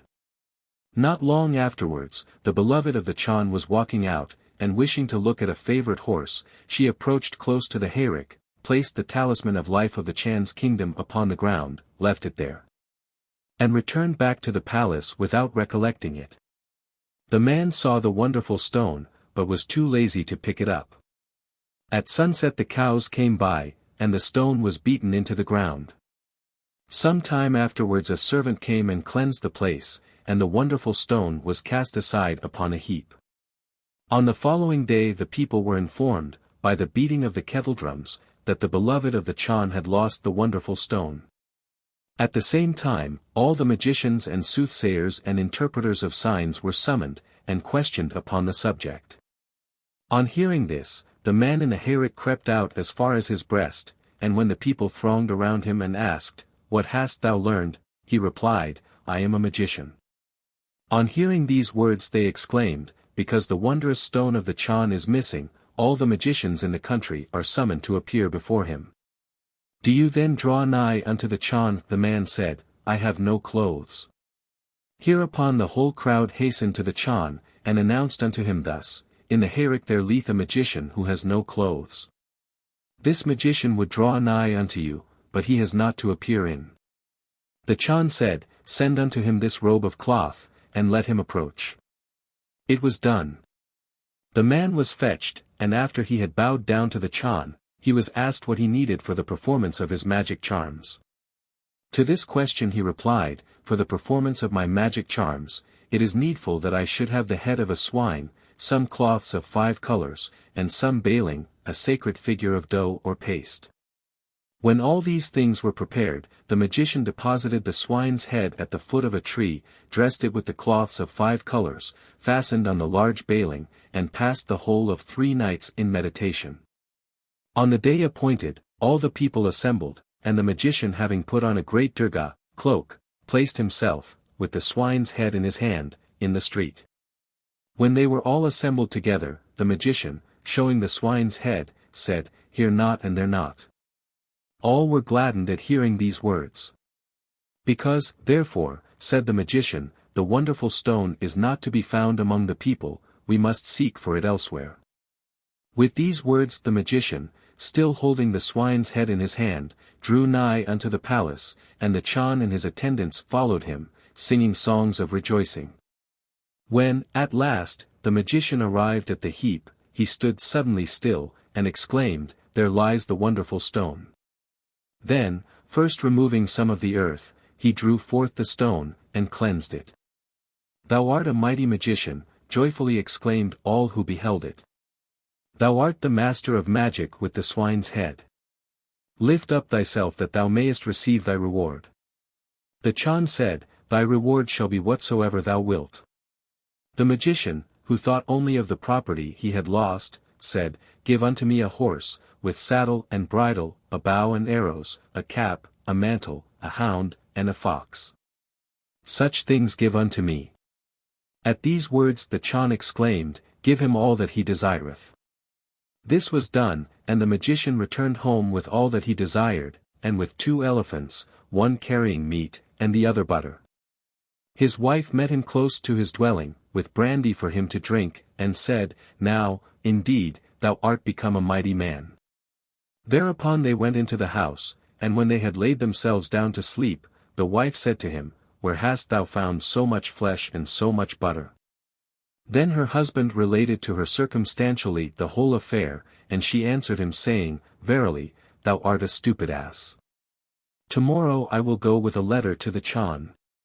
The wife accordingly wrote a letter, and in the letter were the following words: "Because it was known unto me that the lost wondrous stone retained some evil influence over the Chan, I have, for the obviating of that influence, desired of him the dog and the fox. What I may receive for my reward depends upon the pleasure of the Chan." The Chan read the letter through, and sent costly presents to the magician. And the magician lived pleasantly and happily. Now in a neighboring country there dwelt 7 Chans, brethren. Once upon a time they betook themselves, for pastime, to an extensive forest, and there they discovered a beauteous maiden with a buffalo, and they asked, "What are you 2 doing here? Whence come you?" The maiden answered, "I come from an eastern country, and am the daughter of a Chan. This buffalo accompanies me." At these words these others replied, "We are the 7 brethren of a Chan, and have no wife. Wilt thou be our wife?" One the maiden answered, "So be it." But the maiden and the buffalo were 2 mangish, a species of evil spirit like the shumnu, and were seeking out men whom they might devour.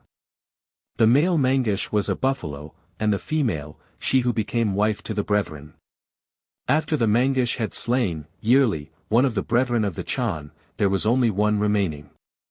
And because he was suffering from a grievous sickness, the ministers consulted together and said, "For the sickness of the other Chans we have tried all means of cure, and yet have found no help, neither do we in this case know what to advise.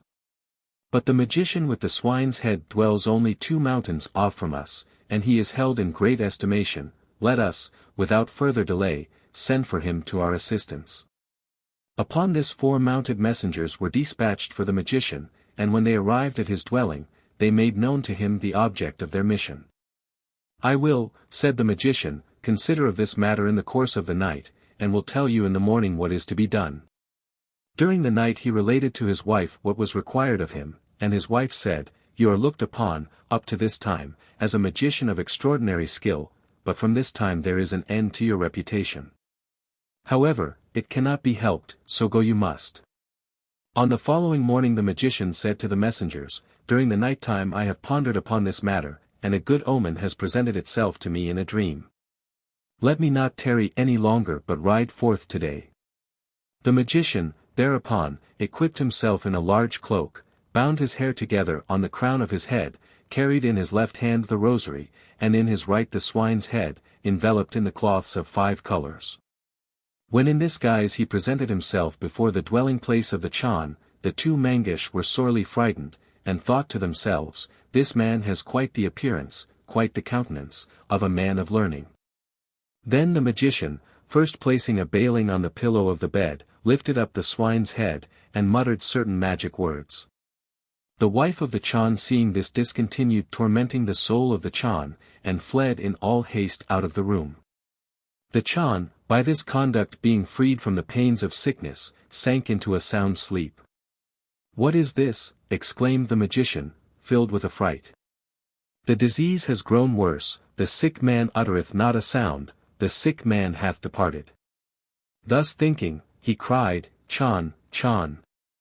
But because the Chan uttered no sound, the magician seized the swine's head, vanished through the door, and entered the treasure chamber. No sooner had he done so, than "Thief, thief!" sounded in his ears, and the magician fled into the kitchen, but the cry of "Stop that thief! Stop that thief!" still followed him. Thus pursued the magician thought to himself, this night it is of no use to think of getting away, so I will, therefore, conceal myself in a corner of the stable. Thus thinking, he opened the door, and there found a buffalo, that lay there as if wearied with a long journey.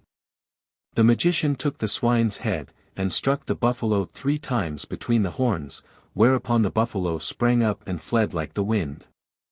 But the magician followed after the buffalo, and when he approached the spot where he was, he heard the male Mangush say to his female companion, "Yonder magician knew that I was in the stable. With his frightful swine's head he struck me 3 blows, so that it was time for me to escape from him." And the Chan's wife replied, "I too am so afraid, because of his great knowledge, that I would not willingly return. For, of a certainty, things will go badly with us. Tomorrow he will gather together the men with weapons and arms, and will say unto the women, Bring hither firing. When this is done he will say, Lead the buffalo hither. And when thou appearest, he will say unto thee, Put off the form thou hast assumed. And because all resistance would be useless, the people perceiving thy true shape will fall upon thee with swords, and spears, and stones. And when they have put thee to death, they will consume thee with fire. At last the magician will cause me to be dragged forth and consumed with fire. Oh, but I am sore afraid." When the magician heard these words, he said to himself, After this fashion may the thing be easily accomplished. Upon this he betook himself, with the swine's head to the Chan, lifted up the baling, murmured his words of magic, and asked, How is it now with the sickness of the Chan? And the Chan replied, Upon the arrival of the master of magic the sickness passed away, and I have slept soundly. Then the magician spake as follows, Tomorrow, then, give this command to thy ministers, that they collect the whole of the people together, and that the women be desired to bring firing with them. When, in obedience to these directions, there were 2 lofty piles of faggots gathered together, the magician said, Place my saddle upon the buffalo. Then the magician rode upon the saddled buffalo 3 times around the assembled people, then removed the saddle from the buffalo, smote it 3 times with the swine's head, and said, Put off the form thou hast assumed. At these words the buffalo was transformed into a fearful ugly Mangush. His eyes were bloodshot, his upper tusks descended to his breast, his bottom tusks reached up to his eyelashes, so that he was fearful to behold. When the people had hewed this Mangush to pieces with sword and with arrow, with spear and with stone, and his body was consumed upon one of the piles of faggots, then said the magician, Bring forth the wife of the Chan.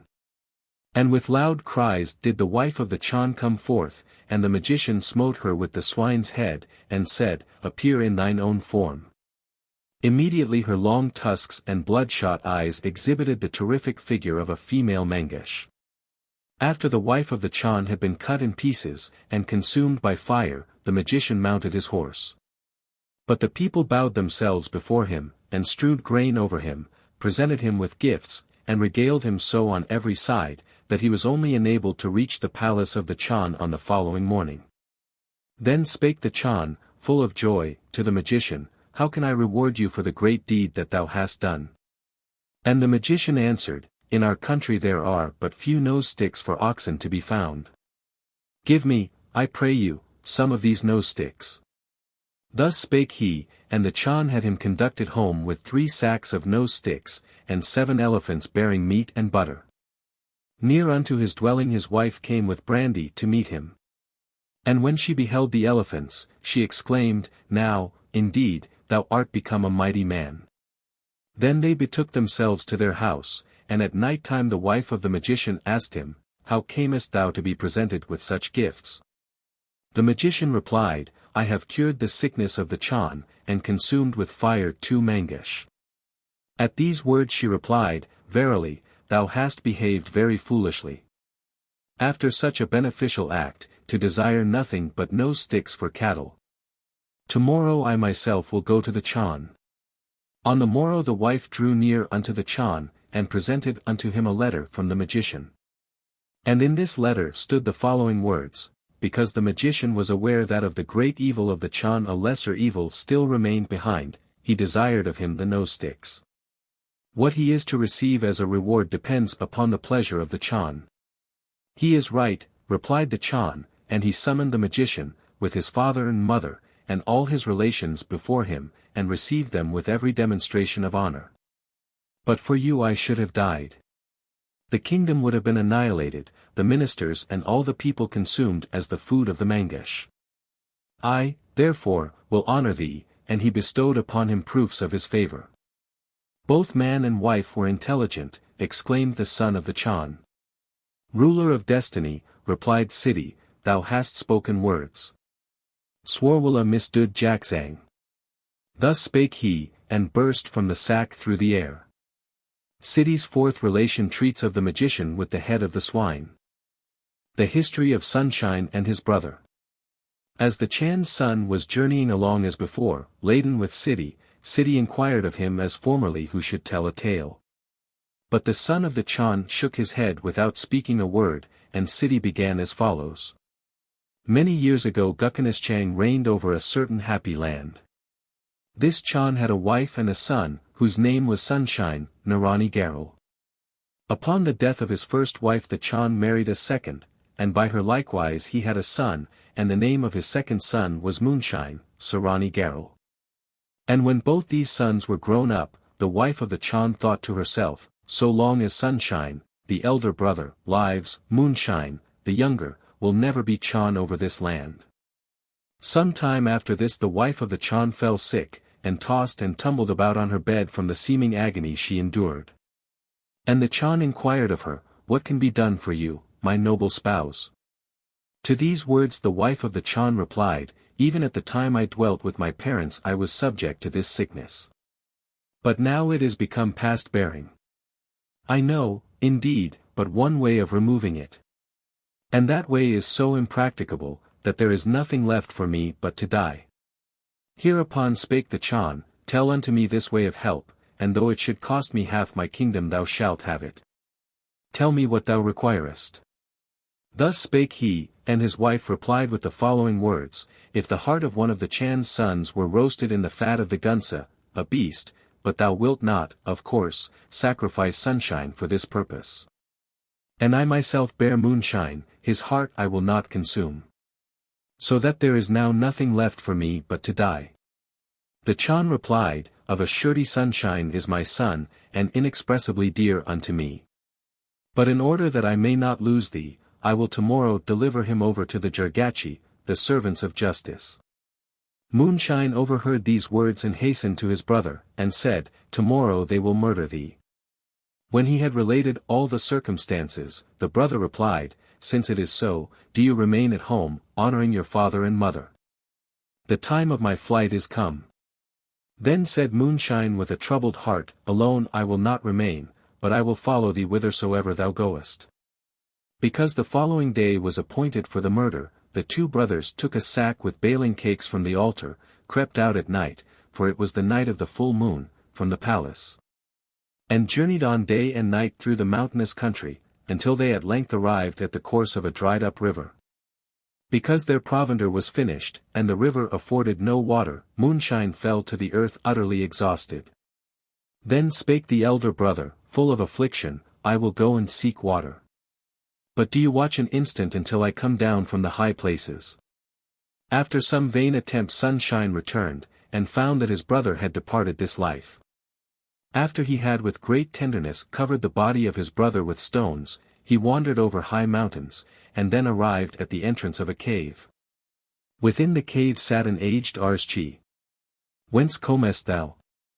inquired the old man, "Thy countenance betokeneth deep affliction." And when the youth had related all that had passed, the old man, taking with him the means of awakening the dead, went with the youth to the grave, and called Moonshine back to life. "Will ye be unto me as sons?" Thus spake the old man, and the two young men became as sons unto him. Not far from this place there reigned a mighty Chan of fearful power. And the time was approaching in this country when the fields were watered, but the crocodiles prevented this.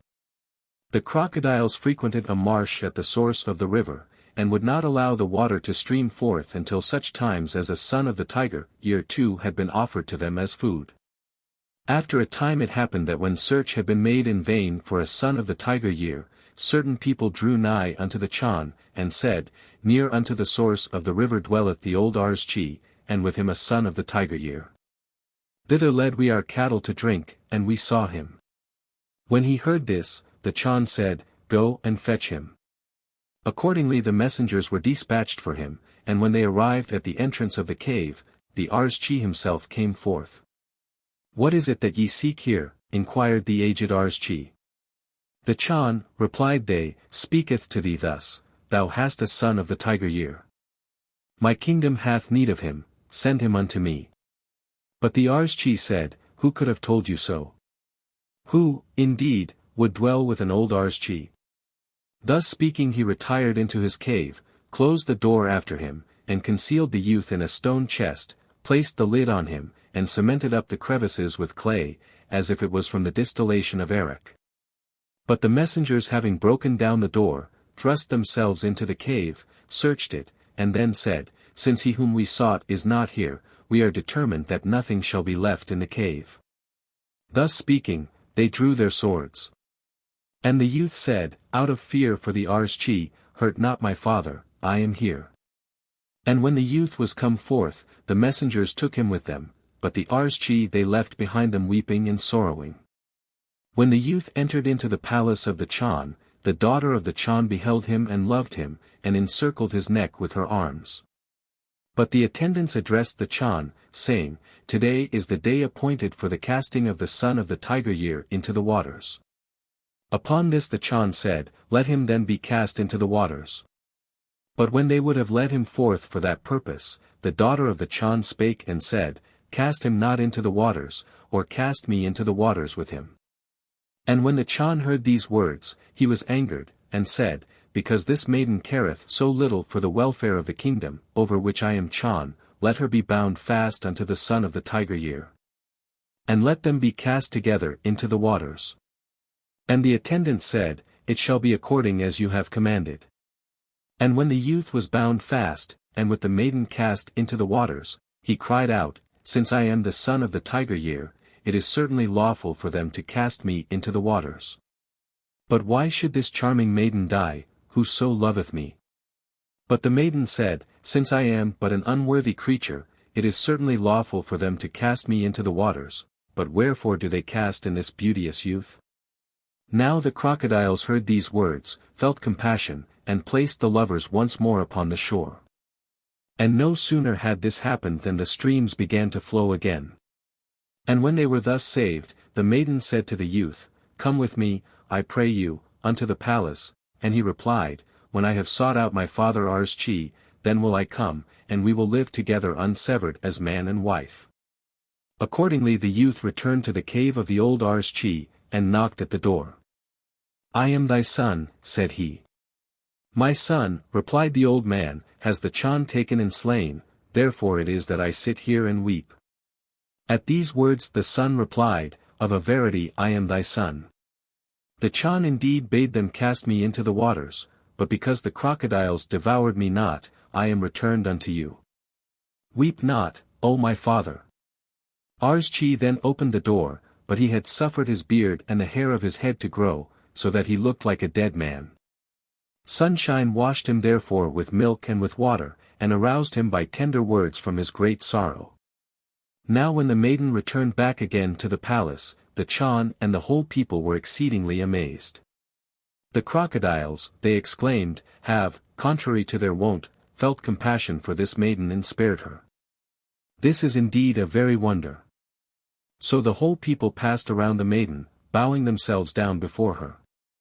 But the Chan said, that the maiden is returned is indeed very good. But the son of the tiger year is assuredly devoured. At these words his daughter replied unto him, The son of the tiger year assuredly is not devoured. On account of his goodness his life was spared him. And when she said this, all were more than ever surprised. Arise, said the Chan to his ministers, lead this youth hither. Agreeably to these commands, the ministers hastened to the cave of the aged Arschi. Both Arschi and the youth arose, and when they approached unto the dwelling of the Chan said, For the mighty benefits which this youth has conferred upon us, and upon our dominions, we feel ourselves bound to go forth to meet him. Thus spake he, and he went forth to meet the youth, and led him into the interior of the palace, and placed him upon one of the seats appropriated to the nobles. "O thou most wondrous youth," he exclaimed, "art thou indeed the son of Arschi?" The youth replied, "I am the son of a Chan. But because my stepmother, out of the love she bare to her own son, sought to slay me, I fled, and, accompanied by my younger brother, arrived at the cave of the aged Arschi."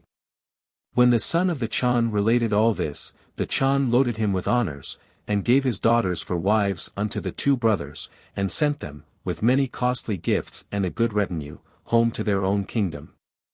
Thither they went, drew nigh unto the palace, and wrote a letter as follows: "To the Chan their father, the two brothers are returned back again." Now the father and mother had for many years bewailed the loss of both their sons, and their sorrows had rendered them so gloomy that they remained ever alone. On receipt of this letter they sent forth a large body of people to meet their children. But because the wife of the Chan saw both the youths approaching with costly gifts and a goodly retinue, so great was her envy that she died. "She was very justly served," exclaimed the son of the Chan. "Ruler of destiny, thou hast spoken words. Sarwala misdud jongsang." Thus spake Ssidi, and burst from the sack through the air. Thus Ssidi's fifth relation treats of Sunshine and his brother, the wonderful man who overcame the Chan. When the son of the Chan had proceeded as formerly to seize the dead one, then spake he the threatening words, seized upon Ssidi, thrust him into the sack, tied the sack fast, ate of the butter cakes, and journeyed forth with his burden. After Ssidi had as before asked who should tell the tale, and the son of the Chan had replied by merely shaking his head, Ssidi began the following relation. A long, long time ago there lived in the land of Barshas, a wild, high-spirited man, who would not allow anyone to be above him. Then spake the Chan of the kingdom to him, full of displeasure, "Away with thee, thou good-for-nothing one. Away with thee to some other kingdom." Thus spake he, and the wild man departed forth out of the country. On his journey he arrived about midday at a forest, where he found the body of a horse, which had been somehow killed, and he accordingly cut off its head, fastened it to his girdle, and climbed up a tree. About midnight there assembled a host of Tschadkurs, evil spirits, mounted upon horses of bark, wearing likewise caps of bark, and they placed themselves around the tree. Afterwards there assembled together other Tschadkurs, mounted upon horses of paper, and having caps of paper on their heads, and they likewise placed themselves around the tree. During the time that those who were assembled were partaking of various choice wines and liquors, the man peeped anxiously down from the tree, and as he was doing so, the horse's head fell down from his belt. The Tschadkurs were thereby exceedingly alarmed, so much that they fled hither and thither uttering fearful cries. On the following morning the man descended from the tree, and said, "This night there was in this spot many choice viands and liquors, and now they are all vanished." And while he was thus speaking, he found a brandy flask, and as he was anxious for something to drink, he immediately applied the flask which he had found to his lips. When suddenly there sprang out of it meat and cakes and other delicacies fit for eating. "This flask," cried he, "is of a surety a wishing flask, which will procure him who has it everything he desires. I will take the flask with me." And when he had thus spoken, he continued his journey until he met with a man holding a sword in his hand. "Wherefore," cried he, "dost thou carry that sword in thine hand?" And the man answered, "This sword is called Kreischwinger. And when I say to it, Kreischwinger, thither goes a man who has taken such a thing from me, follow him and bring it back, Kreischwinger goes forth, kills the man, and brings my property back again." To this the first replied, "Out of this vessel springeth everything you desire, let us exchange." So accordingly they made an exchange. And when the man went away with the flask, he who now owned the sword said, "Kreischwinger, go forth now and bring me back my flask." So the sword went forth, smote his former master dead, and brought the golden vessel back again. When he had journeyed a little further, he met a man holding in his hand an iron hammer. "Wherefore," cried he, "dost thou hold this hammer in thy hand?" To this question the other replied, "When I strike the earth 9 times with this hammer, there immediately arises a wall of iron, 9 pillars high. Then said the first, Let us make an exchange. And when the exchange was made, he cried out, Kreishwinger, go forth and bring me back my golden vessel. After Kreishwinger had slain the man, and brought back the golden vessel, the man journeyed on until he encountered another man, carrying in his bosom a sack, made of goatskin, and he asked him, Wherefore keepest thou that sack? To this question the other replied, This sack is a very wonderful thing. When you shake it, it rains heavily, and if you shake it very hard, it rains very heavily. Hereupon the owner of the flask said, Let us change, and they changed accordingly, and the sword went forth, slew the man, and returned back to its master with the golden vessel. When the man found himself in the possession of all these wonderful things, he said unto himself, The Chan of my country is indeed a cruel man, nevertheless I will turn back unto my native land. When he had thus considered, he turned back again, and concealed himself in the neighborhood of the royal palace.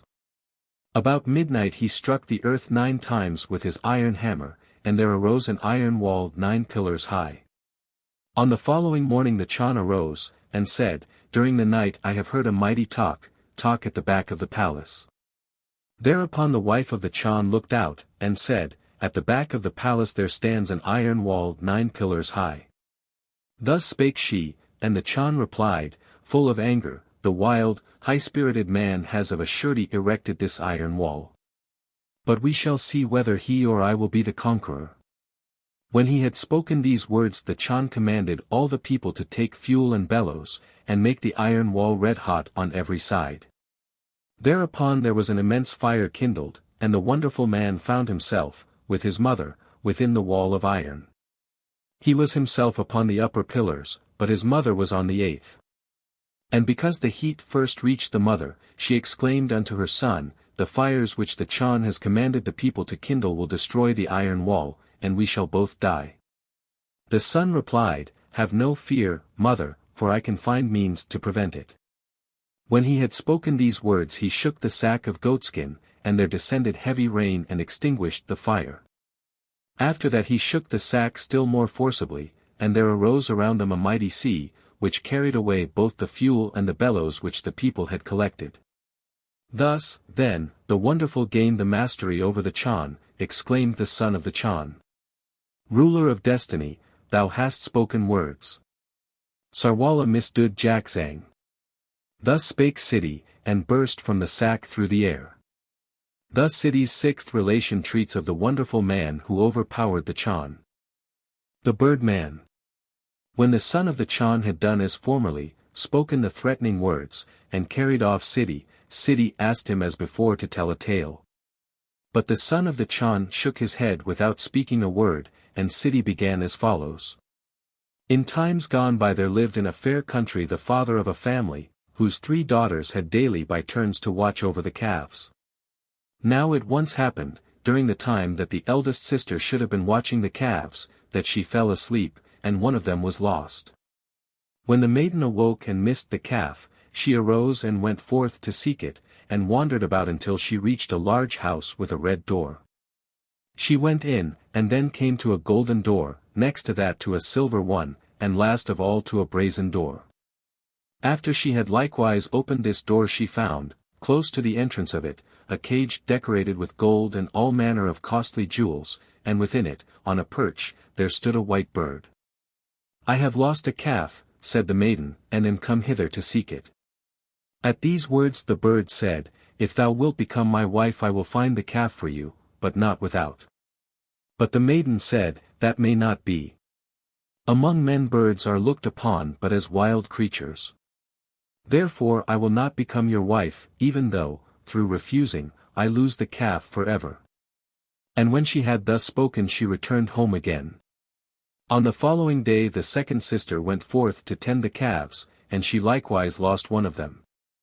And it happened unto her as it had done unto the eldest sister, and she too refused to become the wife of the bird. At last the youngest sister went forth with the calves, and when she missed one she too wandered on until she reached the house wherein the bird resided. The bird said unto her likewise, If thou wilt become my wife, I will procure for thee the calf which thou hast lost. Be it according to thy will. Thus spake she, and became the wife of the bird. After some time it happened that a mighty 13 days feast was held at a large pagoda in the neighborhood, and upon this occasion a number of persons assembled together, amongst the rest the wife of the bird. And she was the foremost among the women, but among the men the most noticed was an armed man, who rode upon a white horse 3 times round the assemblage. And all who saw him exclaimed, "He is the first." And when the woman returned home again the white bird demanded of her, who were the foremost among the men and the women who were there assembled together. Then said the woman, "The foremost among the men was seated upon a white horse, but I knew him not. The foremost of the women was myself. And for 11 days did these things so fall out.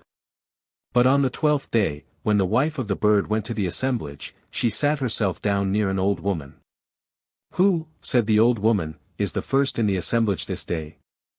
To this question the wife of the bird replied, 'Among the men, the rider upon the white horse is beyond all comparison the foremost. Among the women, I myself am so. Would that I were bound unto this man, for my husband is numbered among wild creatures since he is nothing but a bird.' Thus spake she, weeping, and the old woman replied as follows, 'Speak ye no more words like unto these. Amongst the assembled women thou art in all things the foremost. But the rider upon the white horse is thine own husband.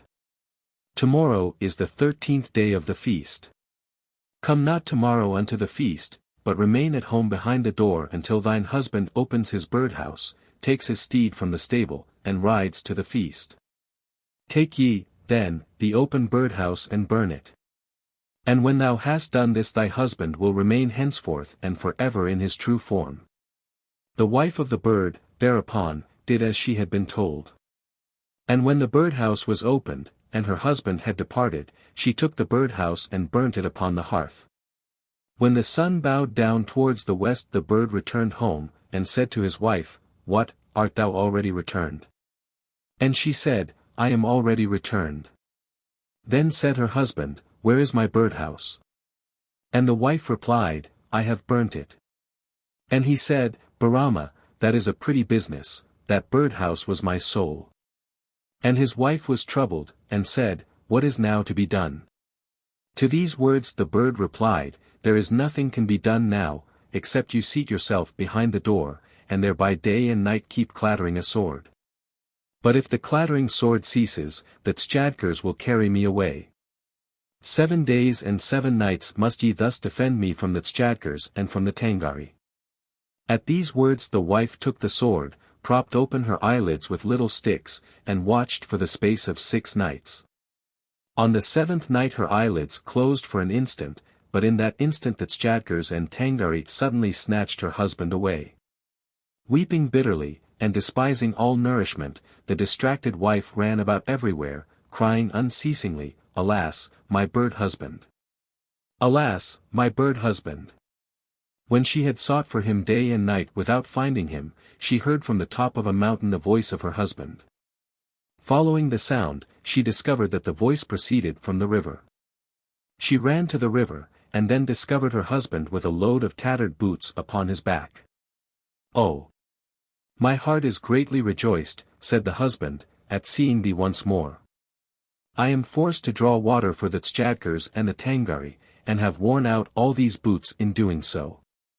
If thou wishest to have me once again, build me a new birdhouse, and dedicate it to my soul, then I shall come back again.' With these words he vanished into the air. But the woman betook herself home to the house again, made a new birdhouse, and dedicated it to the soul of her husband. At length the birdman appeared and perched himself on the roof of the house. 'Truly, his wife was an excellent wife,' exclaimed the son of the Chan. 'Ruler of destiny, thou hast spoken words. Sarwala misdud Jakzang.' Thus spake Ssidi, and burst from the sack through the air. Thus Ssidi's 7th relation treats of the birdman. The Painter and the Wood-Carver. When the son of the Chan had, as on all the former occasions, spoken the words of threatening, placed the dead one in the sack, and journeyed forth with him, Ssidi spake this time also as follows, 'The day is long. And the distant journey will tire us, do you relate a tale unto me, or I will relate one unto you. But the son of the Chan shook his head without saying a word, and Ssidi began as follows. Many years ago there lived in the land of Gajasman a Chan, whose name was Ganeshang. This Chan, however, died, and his son Chamik Sakikchi was elected Chan in his place. Now there lived among the people of that country a painter and a wood-carver, who bore similar names, and were evilly disposed towards each other. Once upon a time the painter, Gunga, drew nigh unto the Chan, and said unto him, Thy father hath been born into the kingdom of the Tangari, and hath said unto me, Come unto me. Thither I went, and found thy father in great power and splendor. And I have brought for you this letter from him. With these words the painter delivered unto the Chan a forged letter, the contents of which were as follows. This letter is addressed to my son Chamik Sakikchi. When I departed this life, I was born to the kingdom of the Tangari. An abundance of all things reigns in this land. But since I am desirous of erecting a pagoda, and there are no wood-carvers to be found here, do you dispatch unto me Kunga, the wood-carver. The means by which he is to reach this place he may learn from the painter. After he had perused this letter, the Chan of Gajasman said, If my father has really been carried into the realms of the Tangari, that would indeed be a good thing. Call hither the wood-carver. The wood-carver was called, and appeared before the Chan, and the Chan said unto him, My father has been carried into the realms of the Tangari. He is desirous of erecting a pagoda, and because there are no wood-carvers there he is desirous that you should be dispatched unto him. With these words the Chan displayed the forged letter, and when he had read it, the wood-carver said unto himself, Of a surety Gunga, the painter, has played me this trick, but I will try if I cannot overreach him. Thus thinking, he inquired of the painter, By what means can I reach the kingdom of the Tangari? To these words the painter replied, When thou hast prepared all thy tools and implements of trade, then place thyself upon a pile of faggots, and when thou hast sung songs of rejoicing and set light to the pile of faggots. Thus wilt thou be able to reach the kingdom of the Tangari. Thus spake he, and the 7th night from that time was appointed for the carver's setting forth on his journey. When the wood-carver returned home unto his wife, he spake unto her these words, The painter hath conceived wickedness in his mind against me, yet I shall try means to overreach him. Accordingly he secretly contrived a subterranean passage, which reached from his own house into the middle of his field. Over the aperture in the field he placed a large stone, covered the stone with earth, and when the 7th night was come, the Chan said, This night let the wood-carver draw nigh unto the Chan, my father. Thereupon, agreeably to the commands of the Chan, every one of the people brought out a handful of the fat of the gunsa, a beast. A huge fire was kindled, and the woodcutter, when he had sung the songs of rejoicing, escaped by the covered way he had made back to his own house. Meanwhile the painter was greatly rejoiced, and pointed upwards with his finger, and said, There rideth the wood-carver up to heaven. All who had been present, too, betook themselves home, thinking in their hearts, The wood-carver is dead, and gone up above to the Chan.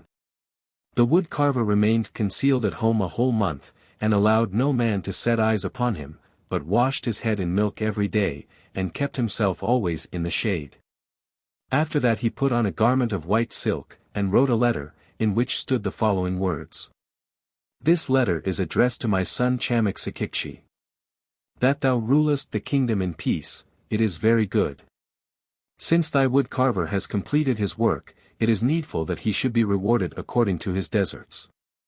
Since, moreover, for the decoration of the pagoda, many colored paintings are necessary, send unto me the painter, as thou hast already sent this man. The wood-carver then drew nigh unto the Chan with this letter. What? Cried the Chan, Art thou returned from the kingdom of the Tangari?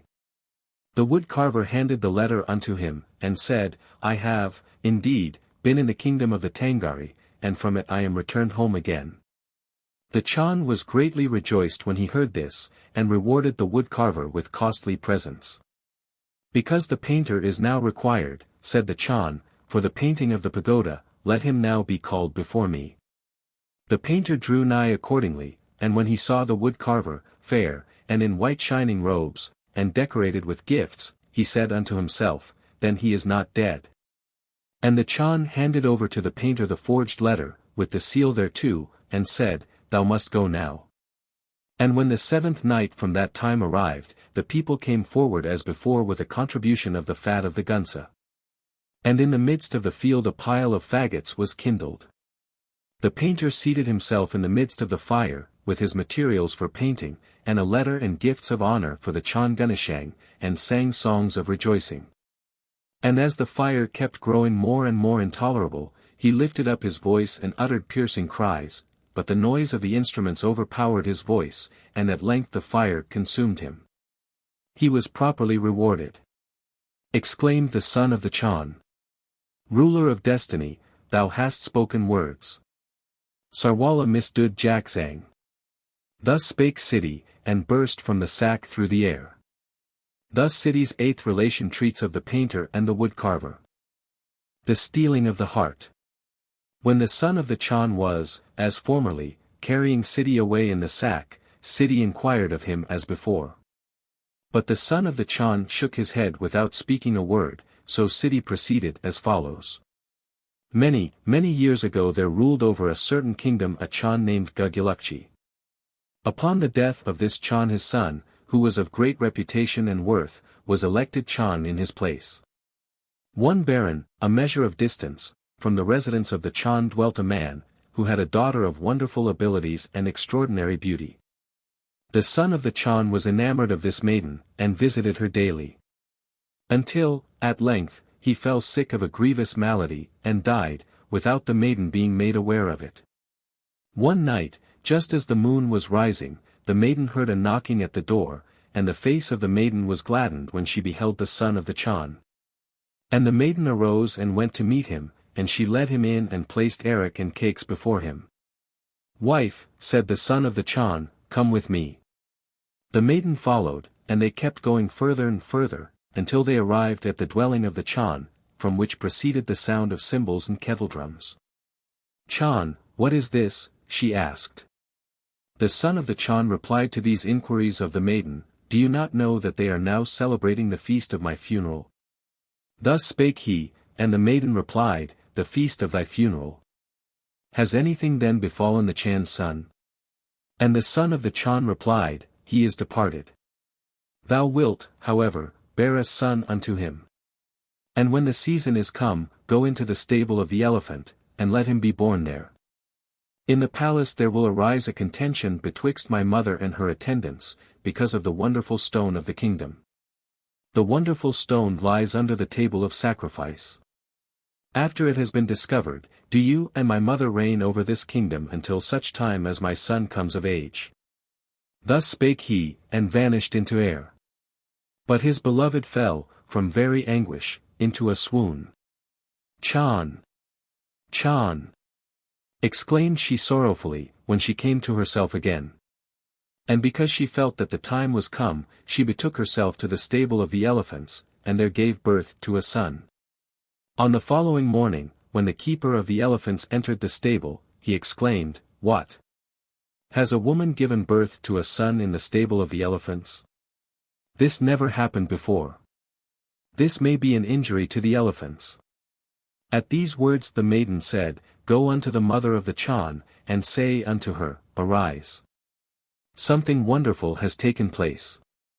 When these words were told unto the mother of the Chan, then she arose and went unto the stable, and maiden related unto her all that had happened. Wonderful, said the mother of the Chan, otherwise the Chan had left no successors. Let us go together into the house. Thus speaking, she took the maiden with her into the house, and nursed her, and tended her carefully. And because her account of the wonderful stone was found correct, all the rest of her story was believed. So the mother of the Chan and his wife ruled over the kingdom. Henceforth, too, it happened that every month, on the night of the full moon, the deceased Chan appeared to his wife, remained with her until morning dawned, and then vanished into air. And the wife recounted this to his mother, but his mother believed her not, and said, This is a mere invention. If it were true my son would, of a surety, show himself likewise unto me. If I am to believe your words, you must take care that mother and son meet one another. When the son of the Chan came on the night of the full moon, his wife said unto him, it is well that thou comest unto me on the night of every full moon, but it were yet better if thou camest every night. And as she spake thus, with tears in her eyes, the son of the Chan replied, If thou hadst sufficient spirit to dare its accomplishment, thou mightest do what would bring me every night, but thou art young and cannot do it. Then, said she, if thou wilt but come every night, I will do all that is required of me, although I should thereby lose both flesh and bone. Thereupon the son of the Chan spake as follows, Then betake thyself on the night of the full moon a baron from this place to the iron old man, and give unto him arrack. A little further you will come unto 2 rams, to them you must offer bachamak cakes. A little further on you will perceive a host of men in coats of mail and other armor, and there you must share out meat and cakes. From thence you must proceed to a large black building, stained with blood, the skin of a man floats over it instead of a flag. 2 erliks, fiends, stand at the entrance. Present unto them both offerings of blood. Within the mansion thou wilt discover 9 fearful exorcists, and 9 hearts upon a throne.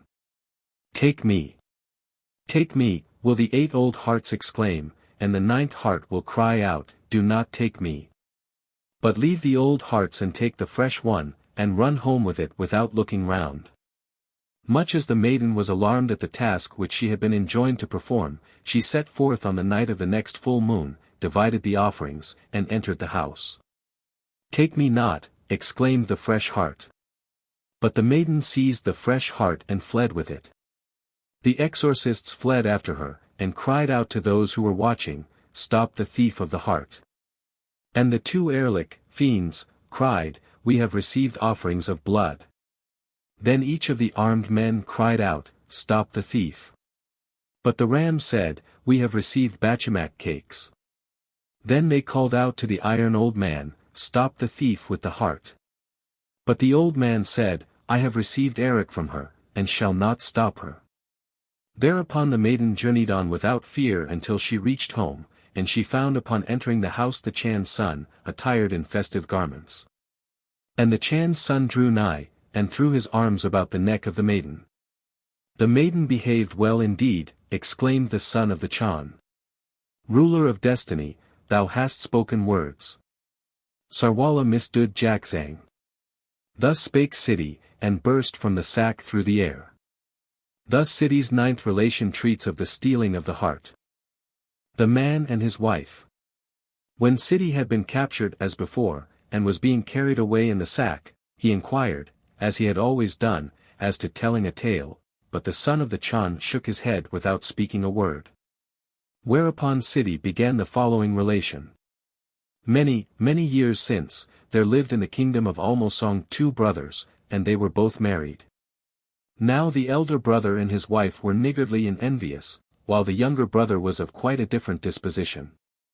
Once upon a time the elder brother, who had contrived to gather together abundance of riches, gave a great feast, and invited many people to partake of it. When this was known, the younger thought to himself, Although my elder brother has hitherto not treated me very well, yet he will now, no doubt, since he has invited so many people to his feast, invite also me and my wife. This he certainly expected, but yet he was not invited. Probably, thought he, my brother will summon me tomorrow morning to the brandy drinking.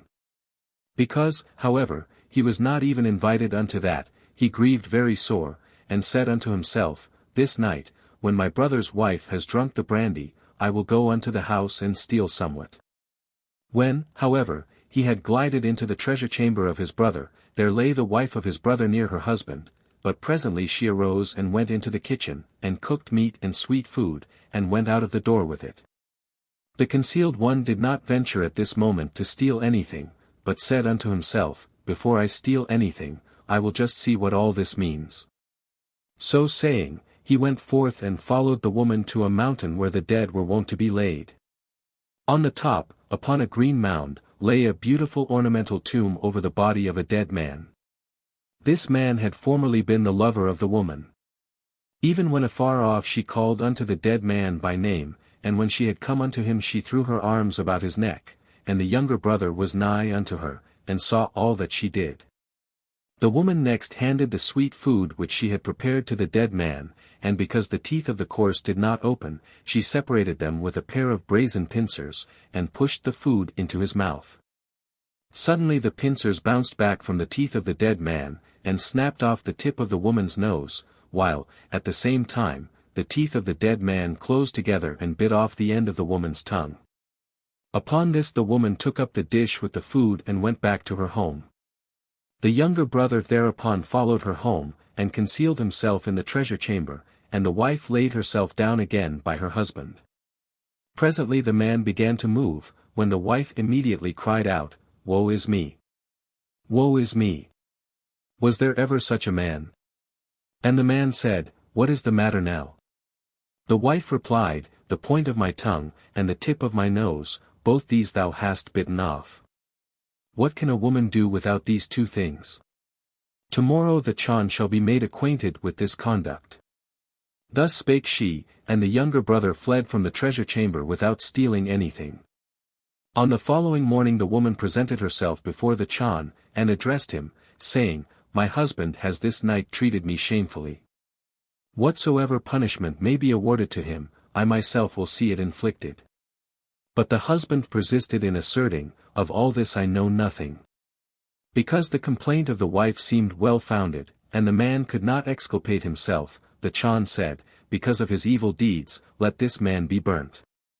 When the younger brother heard what had befallen the elder, he went to see him.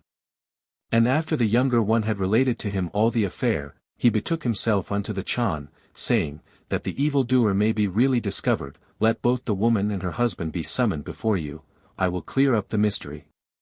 When they were both present, the younger brother related the wife's visit to the dead man, and because the Chan would not give credence unto his story, he said, "In the mouth of the dead man you will find the end of the woman's tongue. And the blood-soiled tip of her nose you will find in the pincers of brass. Send thither, and see if it be not so."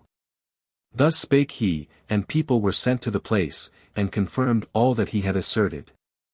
Upon this the Chan said, "Since the matter stands thus, let the woman be placed upon the pile of faggots and consumed with fire." And the woman was placed upon the pile of faggots and consumed with fire. "That served her right," said the son of the Chan. "Ruler of destiny, thou hast spoken words. Sarwala misdud Jackzang." Thus spake Ssidi, and burst from the sack through the air. Thus Ssidi's 10th relation treats of the man and his wife. Of the Maiden Ssuwarandari. When the son of the Chan was carrying off Ssidi, as formerly, Ssidi related the following tale. A long while ago, there was in the very center of a certain kingdom an old pagoda, in which stood the image of Choskim Bodhisattva, a Mongolian idol, formed of clay.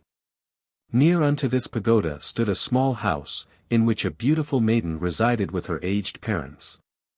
But at the mouth of the river, which ran thereby, dwelt a poor man, who maintained himself by selling fruit, which he carried in an ark upon the river. Now it happened once, that as he was returning home he was benighted in the neighborhood of the pagoda. He listened at the door of the house in which the two old people dwelt, and heard the old woman say unto her husband, "We are both grown exceedingly old, could we now but provide for our daughter, it would be well.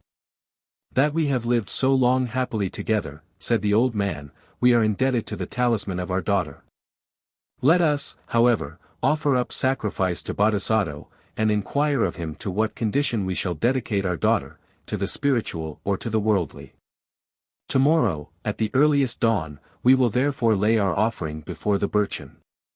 "Now know I what to do," said the listener, so in the night time he betook himself to the pagoda, made an opening in the back of the idol, and concealed himself therein. When on the following morning the two old people and the daughter drew nigh and made their offering, the father bowed himself to the earth and spake as follows.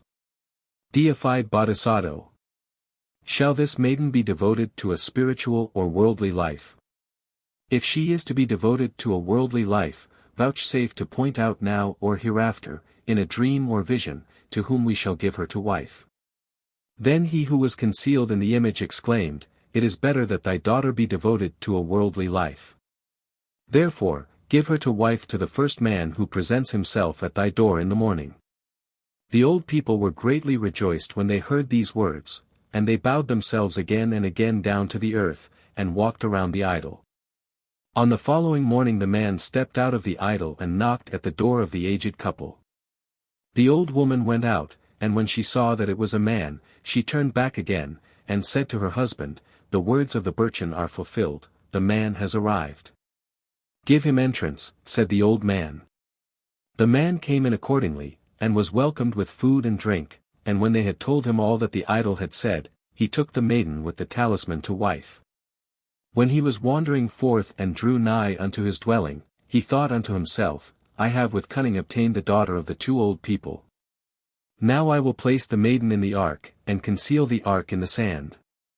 So he concealed the ark, and went and said unto the people, "Though I have ever acted properly, still it has never availed me yet. I will therefore now seek to obtain liberal gifts through my prayers." Thus spake he, and after repeating the Zoka prayers, part of the Kalmyk ritual, he obtained food and gifts, and said, "Tomorrow I will again wander around, repeat the appointed Zoka prayers, and seek food again." In the meanwhile it happened that the son of the Chan and two of his companions, with bows and arrows in their hands, who were following a tiger, passed by unnoticed, and arrived at the sand heap of the Maiden Ssuwarandari. "Let us shoot at that heap," cried they. Thus spake they, and shot accordingly, and lost their arrows in the sand.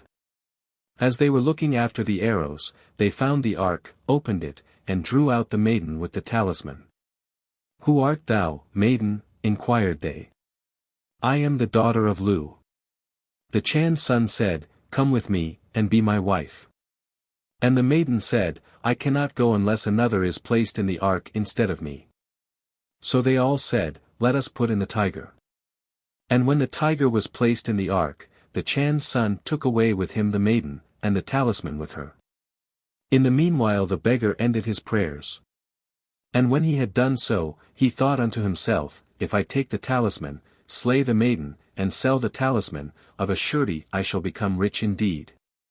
Thus thinking he drew nigh unto the sand heap, drew forth the ark, carried it home with him, and said unto his wife, who he thought was within the ark, "I shall pass this night in repeating the Zoka prayers." He threw off his upper garment. And when he had done so, he lifted off the cover of the ark, and said, "Maiden, be not alarmed." When he was thus speaking, he beheld the tiger. When some persons went into the chamber on the following morning, they found a tiger with his tusks and claws covered with blood, and the body of the beggar torn into pieces. And the wife of the Chan gave birth to 3 sons, and lived in the enjoyment of plenty of all things. But the ministers and the people murmured, and said, "It was not well of the Chan that he drew forth his wife out of the earth. Although the wife of the Chan has given birth to the sons of the Chan, still she is but a low-born creature."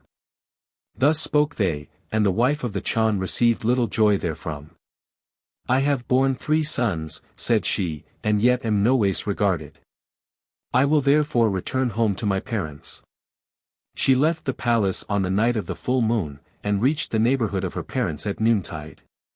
Where there had formerly been nothing to be seen she saw a multitude of workmen busily employed, and among them a man having authority, who prepared meat and drink for them. "Who art thou, maiden?" inquired this man. "I come far from hence," replied the wife of the Chan, "but my parents formerly resided upon this mountain, and I have come hither to seek them." At these words the young man said, "Thou art then their daughter?" And he received for answer, "I am their daughter." "I am their son," said he. "I have been told that I had a sister older than myself. Art thou she? Sit thee down, partake of this meat and this drink, and we will then go together unto our parents." When the wife of the Chan arrived at the summit of the mountain, she found in the place where the old pagoda stood a number of splendid buildings, with golden towers full of bells. And the hut of her parents was changed into a lordly mansion. "All this," said her brother, "belongs to us, since you took your departure. Our parents lived here in health and peace. In the palace there were horses and mules, and costly furniture in abundance. The father and mother were seated on rich pillows of silk, and gave their daughter welcome, saying, 'Thou art still well and happy. That thou hast returned home before we depart from this life is of a surety very good. After various inquiries had been made on both sides, relative to what had transpired during the separation of the parties, the old parent said, "Let us make these things known unto the Chan and his ministers." So the Chan and his ministers were loaded with presents, and 3 nights afterwards they were welcomed with meat and drink of the best. But the Chan said, "Ye have spoken falsely, the wife of the Chan had no parents." Now the Chan departed with his retinue, and his wife said, "I will stop one more night with my parents, and then I will return unto you." On the following morning the wife of the Chan found herself on a hard bed, without pillows or coverlets. "What is this?" exclaimed she, "was I not this night with my father and mother, and did I not retire to sleep on a bed of silk?" And when she rose up she beheld the ruined hut of her parents. Her father and mother were dead, and their bones mouldered, their heads lay upon a stone. Weeping loudly, she said unto herself, "I will now look after the pagoda." But she saw nothing but the ruins of the pagoda and of the birchen. "A godly providence," exclaimed she, "has resuscitated my parents. Now since the Chan and the ministers will be pacified, I will return home again." On her arrival in the kingdom of her husband, the ministers and the people came forth to meet her, and walked around her. "This wife of the Chan," cried they, "is descended from noble parents, has borne noble sons, and is herself welcome, pleasant, and charming." Thus speaking, they accompanied the wife of the Chan to the palace. "Her merits must have been great." Thus spake the son of the Chan. "Ruler of destiny, thou hast spoken words. Sarwala misdud Jakzang." Thus spake Ssidi, and burst from the sack through the air. Thus Ssidi's 11th relation treats of the Maiden Ssuwarandari. The 2 cats. Arabian. In former days there was an old woman, who lived in a hut more confined than the minds of the ignorant, and more dark than the tombs of misers. Her companion was a cat, from the mirror of whose imagination the appearance of bread had never been reflected, nor had she from friends or strangers ever heard its name. It was enough that she now and then scented a mouse, or observed the print of its feet on the floor, when, blessed by favoring stars or benignant fortune, one fell into her claws. She became like a beggar who discovers a treasure of old. Her cheeks glowed with rapture, and past grief was consumed by present joy. This feast would last for a week or more, and while enjoying it she was wont to exclaim, "Am I, O God, when I contemplate this, in a dream or awake? Am I to experience such prosperity after such adversity?" But as the dwelling of the old woman was in general the mansion of famine to this cat, she was always complaining, and forming extravagant and fanciful schemes. One day, when reduced to extreme weakness, she, with much exertion, reached the top of the butt. When there she observed a cat stalking on the wall of a neighbor's house, which, like a fierce tiger, advanced with measured steps, and was so loaded with flesh that she could hardly raise her feet. The old woman's friend was amazed to see one of her own species so fat and sleek, and broke out into the following exclamation. "Your stately strides have brought you here at last, pray tell me from whence you come. From whence have you arrived with so lovely an appearance? You look as if from the banquet of the Khan of Katai. Where have you acquired such a comeliness? And how came you by that glorious strength?" The other answered, "I am the Sultan's crumb-eater. Each morning, when they spread the convivial table, I attend at the palace, and there exhibit my address and courage. From among the rich meats and wheat cakes I cull a few choice morsels. I then retire and pass my time till next day in delightful indolence." The old dame's cat requested to know what rich meat was, and what taste wheat cakes had. "As for me," she added, in a melancholy tone, "during my life I have neither eaten nor seen anything but the old woman's gruel and the flesh of mice." The other, smiling, said, "This accounts for the difficulty I find in distinguishing you from a spider. Your shape and stature is such as must make the whole generation of cats blush.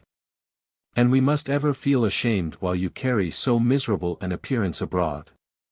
You certainly have the ears and tail of a cat. But in other respects you are a complete spider. Were you to see the Sultan's palace, and to smell his delicious viands, most undoubtedly those withered bones would be restored, you would receive new life. You would come from behind the curtain of invisibility into the plane of observation. When the perfume of his beloved passes over the tomb of a lover.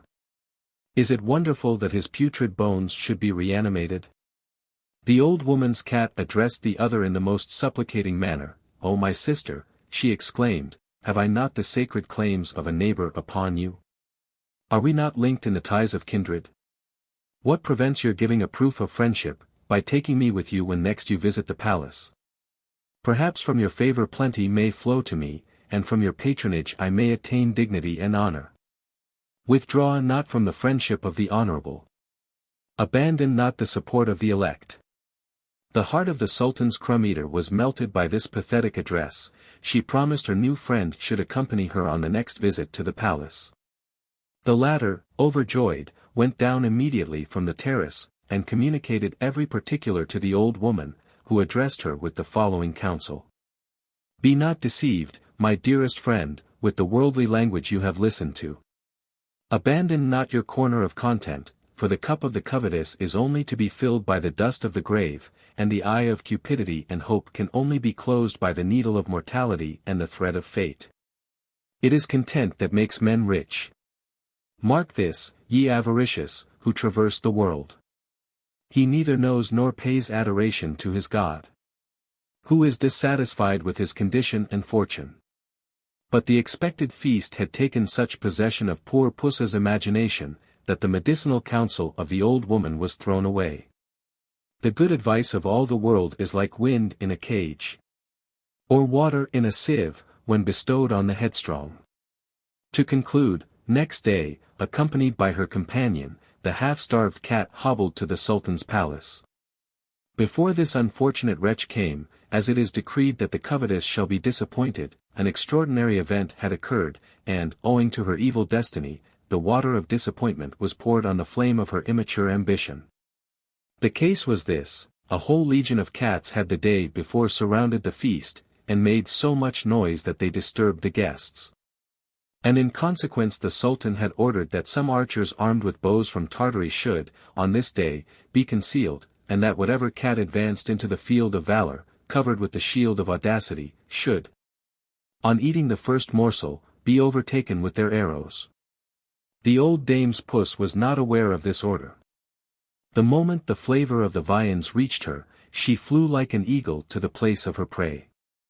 Scarcely had the weight of a mouthful been placed in the scale to balance her hunger, when a heart-dividing arrow pierced her breast. A stream of blood rushed from the wound. She fled, in dread of death, after having exclaimed, "Should I escape from this terrific archer? I will be satisfied with my mouse and the miserable hut of my old mistress. My soul rejects the honey if accompanied by the sting. Content, with the most frugal fare, is preferable." Legend of Dhurrumnath. Indian. During the reign of a mighty Raja named Gutta Singh, a celebrated, and as it is now supposed, deified priest, or Hatit, called Dhurrumnath, came. And in all the characteristic humility of his sect established a primitive and temporary resting place within a few miles of the Raja's residence at Run, near Mandavi. He was accompanied by his adopted son, Dhurrumnath. From this spot Dhurrumnath dispatched his son to seek for charitable contributions from the inhabitants of the town. To this end Dhurrumnath made several visits. But being unsuccessful, and at the same time unwilling that his father should know of the want of liberality in the city, he at each visit purchased food out of some limited funds of his own. At length, his little hoard failing, on the 6th day he was obliged to confess the deceit he had practiced. Dhurrumnath, on being acquainted with this, became extremely vexed, and vowed that from that day all the Raja's Putteen cities should become desolate and ruined. The tradition goes on to state that in due time these cities were destroyed. Dhurrumnath, accompanied by his son, left the neighborhood, and proceeded to Denotor. Finding it a desirable place, he determined on performing tupsiya, or penance, for 12 years, and chose the form of standing on his head.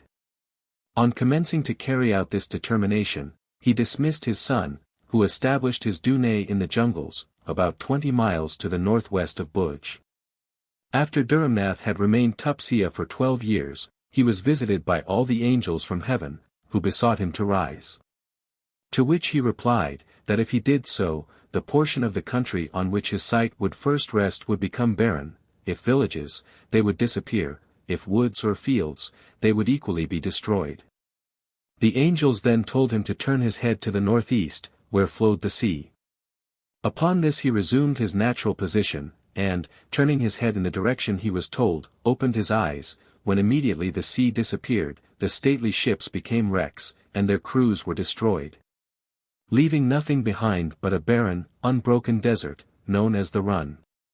Dhurrumnath, too pure to remain on the earth, partook of an immediate and glorious immortality, being at once absorbed into the spiritual nature of the creating, the finishing, the indivisible, all-pervading Brahm. This self-imposed penance of Dhurrumnath has shed a halo of sanctity around the hill of Denotor, and was doubtless the occasion of its having been selected as a fitting site for a Jogi establishment, the members of which, it is probable, were originally the attendants on a small temple that had been erected, and which still remains, on the highest point of the hill, on the spot where the holy Dhurrumnath is said to have performed his painful tapasya. The Traveler's Adventure. Arabian. It is related that a man, mounted upon a camel, in the course of traveling arrived at a place where others from the same caravan had lighted a fire before proceeding on their journey. The fan-like wind, breathing on the embers, had produced a flame, and the sparks, flying over the jungle, the dry wood had become ignited, and the whole plain glowed like a bed of tulips. In the midst of this was an enormous snake, which, encircled by the flames, possessed no means of escape, and was about to be broiled like a fish, or kebabbed like a partridge for the table. Blood oozed from its poison-charged eyes. And, seeing the man and the camel, it thus supplicated for assistance. What if in kindness thou vouchsafe me thy pity? Loosen the knot with which my affairs are entangled. Now the traveler was a good man, and one who feared God. When he heard the complaint of the snake, and saw its pitiable condition, he reasoned thus with himself, this snake is, indeed, the enemy of man, but being in trouble and perplexity, it would be most commendable in me to drop the seed of compassion, the fruit of which is prosperity in this world, and exaltation in the next. Thus convinced, he fastened one of his saddlebags to the end of his spear, and extended it to the snake, which, delighted at escape, entered the bag, and was rescued from the flames. The man then opening the mouth of the bag, addressed it thus, Depart whither thou wilt, but forget not to offer up thanksgiving for thy preservation.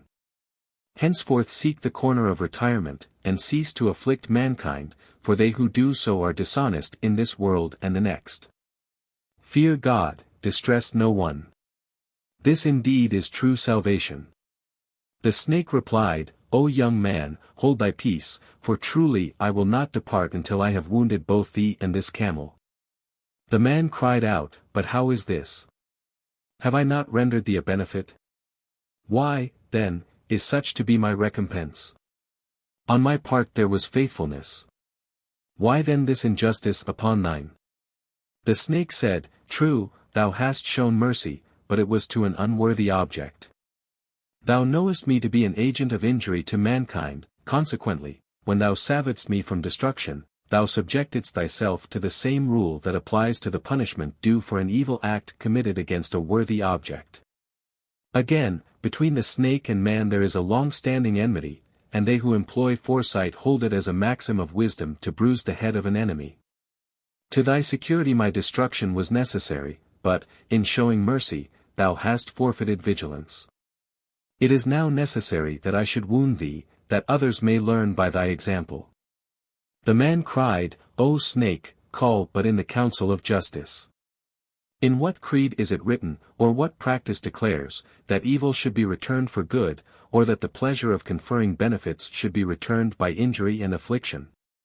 The snake replied, Such is the practice amongst men. I act according to thy own decree, the same commodity of retribution I have purchased from thee I also sell.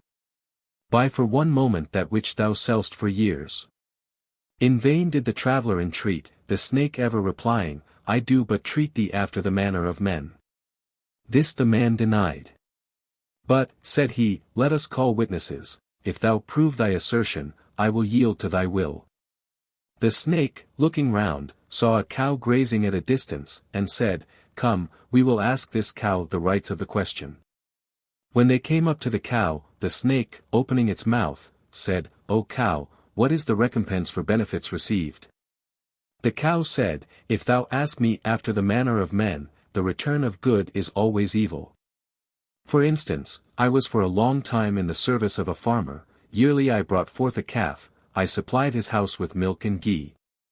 His sustenance, and the life of his children, depended upon me. When I became old, and no longer produced young, he ceased to shelter me, and thrust me forth to die in a jungle. After finding forage, and roaming at my ease, I grew fat, and my old master, seeing my plump condition, yesterday brought with him a butcher, to whom he has sold me, and today is appointed for my slaughter." The snake said, "Thou hast heard the cow, prepare to die quickly." The man cried, "It is not lawful to decide a case on the evidence of one witness, let us then call another." The snake looked about and saw a tree, leafless and bare, flinging up its wild branches to the sky. "Let us," said it, "appeal to this tree." They proceeded together to the tree. And the snake, opening its mouth, said, "O tree, what is the recompense for good?" The tree said, "Amongst men, for benefits are returned evil and injury. I will give you a proof of what I assert. I am a tree which, though growing on one leg in this sad waste, was once flourishing and green, performing service to every one. When any of the human race, overcome with heat and travel, came this way, they rested beneath my shade, and slept beneath my branches. When the weight of repose abandoned their eyelids, they cast up their eyes to me, and said to each other, Yon twig would do well for an arrow, that branch would serve for a plough. And from the trunk of this tree what beautiful planks might be made. If they had an axe or a saw, they selected my branches, and carried them away. Thus they to whom I gave ease and rest rewarded me only with pain and affliction. Whilst my care overshadows him in perplexity.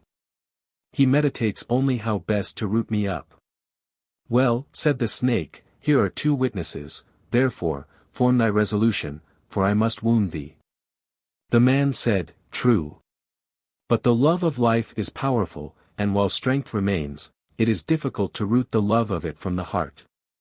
Call but one more witness, and then I pledge myself to submit to his decree. Now it so wonderfully happened that a fox, who had been standing by, had heard all the argument, and now came forward. The snake on seeing it exclaimed, Behold this fox, let us ask it. But before the man could speak the fox cried out, Dost thou not know that the recompense for good is always evil? But what good hast thou done in behalf of this snake, to render thee worthy of punishment? The man related his story. The fox replied, Thou seemest an intelligent person, why then dost thou tell me an untruth? How can it be proper for him that is wise to speak falsely?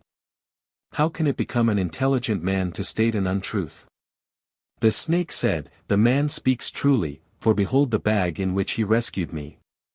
The fox, putting on the garb of astonishment, said, How can I believe this thing? How could a large snake such as thou be contained in so small a space? The snake said, If thou doubt me, I will again enter the bag to prove it. The fox said, Truly if I saw thee there, I could believe it, and afterward settle the dispute between thee and this man. On this the traveller opened the bag, and the snake, annoyed at the disbelief of the fox, entered it, which observing, the fox cried out, O young man, when thou hast caught thine enemy, show him no quarter. When an enemy is vanquished, and in thy power, it is the maxim of the wise to show him no mercy. The traveller took the hint of the fox, fastened the mouth of the bag, and, dashing it against a stone, destroyed the snake, and thus saved mankind from the evil effects of its wicked propensities. The 7 Stages of Roostem. Persian. Persia was at peace, and prosperous, but its king, Kaikous, could never remain at rest. A favorite singer gave him one day an animated account of the beauties of the neighboring kingdom of Mazandaran, its ever-blooming roses, its melodious nightingales, its verdant plains, its mountains shaded with lofty trees, and adorned to their summits with flowers which perfumed the air, its clear murmuring rivulets, and, above all, its lovely damsels and valiant warriors. All these were described to the sovereign in such glowing colors that he quite lost his reason, and declared he should never be happy till his power extended over a country so favored by nature. It was in vain that his wisest ministers and most attached nobles dissuaded him from so hazardous an enterprise as that of invading a region which had, besides other defenders, a number of Deevs, or demons, who, acting under their renowned chief, Devi Sefid, or the White Demon, had hitherto defeated all enemies. Kaikous would not listen to his nobles, who in despair sent for old Zal, the father of Roostem, and prince of Seistan. Zal came, and used all his efforts, but in vain. The monarch was involved in clouds of pride, and closed a discussion he had with Zal by exclaiming, "The creator of the world is my friend, the chief of the Deevs is my prey." This impious boasting satisfied Zal he could do no good. And he even refused to become regent of Persia in the absence of Kaikous, but promised to aid with his counsel. The king departed to anticipated conquest. But the prince of Mazandaran summoned his forces, and, above all, the Devi Sefid and his band.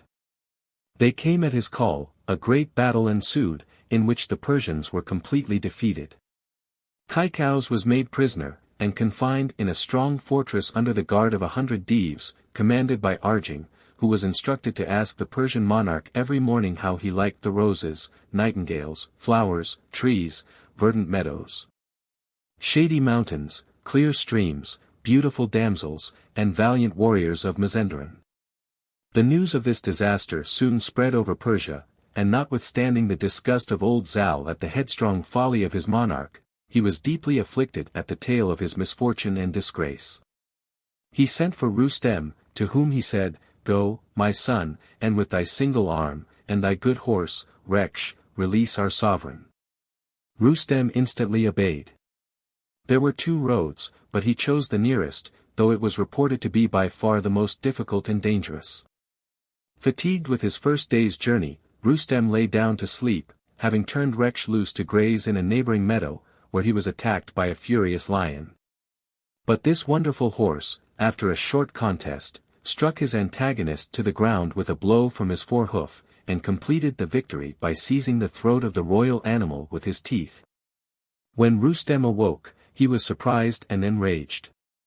He desired Reksh never again to attempt, unaided, such an encounter. "Hadst thou been slain," asked he of the intelligent brute, "how should I have accomplished my enterprise?" At the second stage Roostem had nearly died of thirst, but his prayers to the Almighty were heard. A fawn appeared, as if to be his guide. And following it, he was conducted to a clear fountain, where, after regaling on the flesh of a wild ass, which he had killed with his bow, he lay down to sleep. In the middle of the night a monstrous serpent, 70 yards in length, came out of its hiding place, and made at the hero, who was awaked by the neighing of Reksh. But the serpent had crept back to its hiding place, and Roostem, seeing no danger, abused his faithful horse for disturbing his repose. Another attempt of the serpent was defeated in the same way. But as the monster had again concealed itself, Roostem lost all patience with Reksh, whom he threatened to put to death if he again awaked him by any such unseasonable noises. The faithful steed, fearing his master's rage, but strong in his attachment, instead of neighing when the serpent again made his appearance, sprang upon it and commenced a furious contest. Roostem, hearing the noise, started up and joined in the combat. The serpent darted at him, but he avoided it, and, while his noble horse seized their enemy by the back, the hero cut off its head with his sword.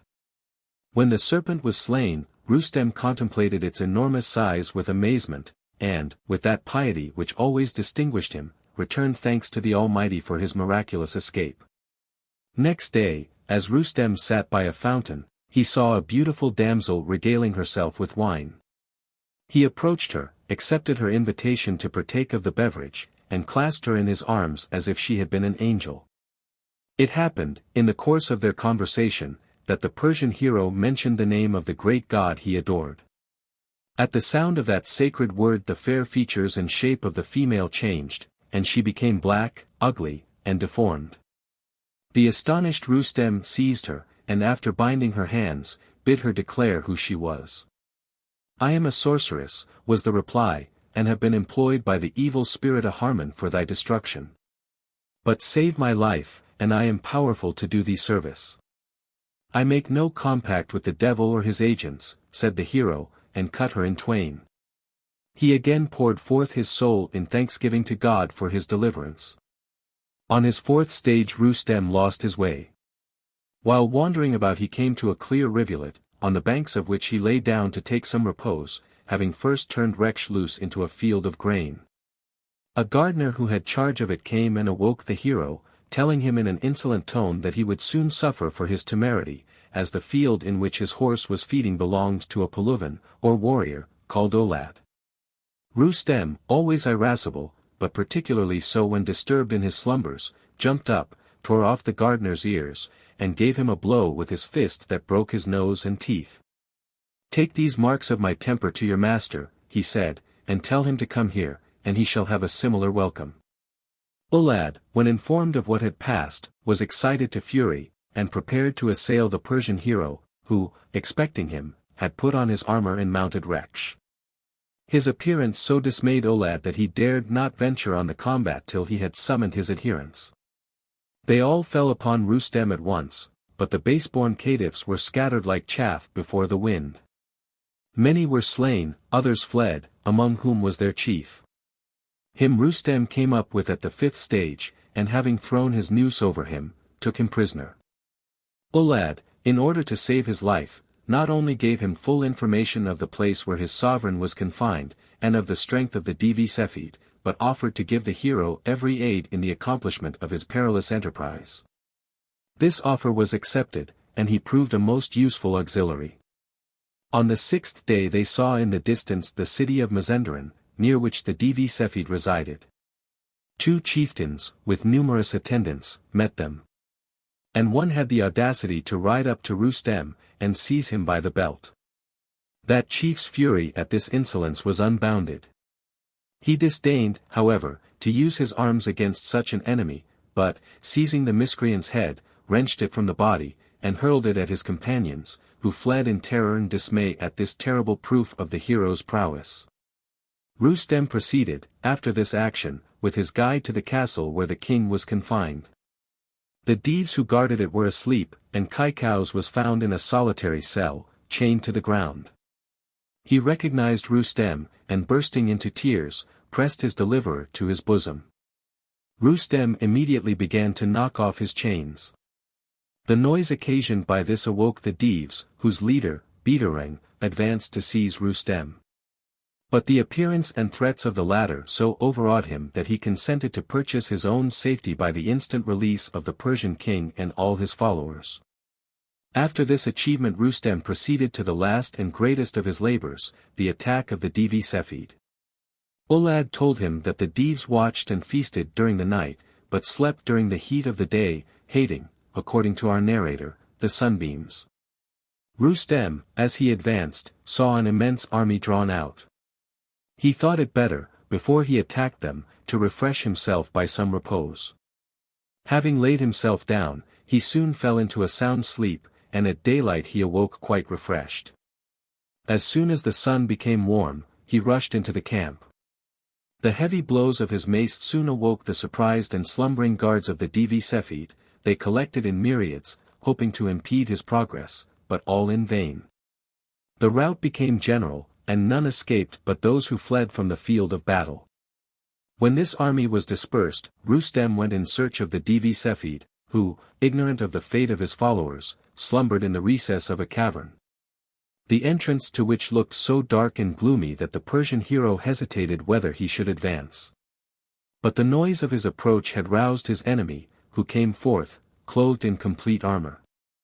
His appearance was terrible, but Roostem, recommending his soul to God, struck a desperate blow, which separated the leg of the div from his body. This would on common occasions have terminated the contest, but far different was the result on the present. Irritated to madness by the loss of a limb, the monster seized his enemy in his arms, and endeavored to throw him down. The struggle was for some time doubtful, but Roostem, collecting all his strength, by a wondrous effort dashed his foe to the ground, and seizing him by one of the horns, unsheathed his dagger and stabbed him to the heart. The Devi Sefid instantly expired, and Roostem, on looking round to the entrance of the cavern, from whence the moment before he had seen numberless Devs issuing to the aid of their lord, perceived they were all dead. Ulad, who stood at a prudent distance from the scene of combat, now advanced and informed the hero that the lives of all the Devs depended upon that of their chief. When he was slain, the spell which created and preserved this band was broken, and they all expired. Roostem found little difficulty after these 7 days of toil, of danger, and of glory, in compelling Mazandaran to submit to Persia. The king of the country was slain, and Ulad was appointed its governor as a reward for his fidelity. The success of his arms had raised Kaikous to the very plenitude of power. Not only men, but Devs, obeyed his mandates. The latter he employed in building palaces of crystal, emeralds, and rubies, till at last they became quite tired of their toil and abject condition. They sought, therefore, to destroy him.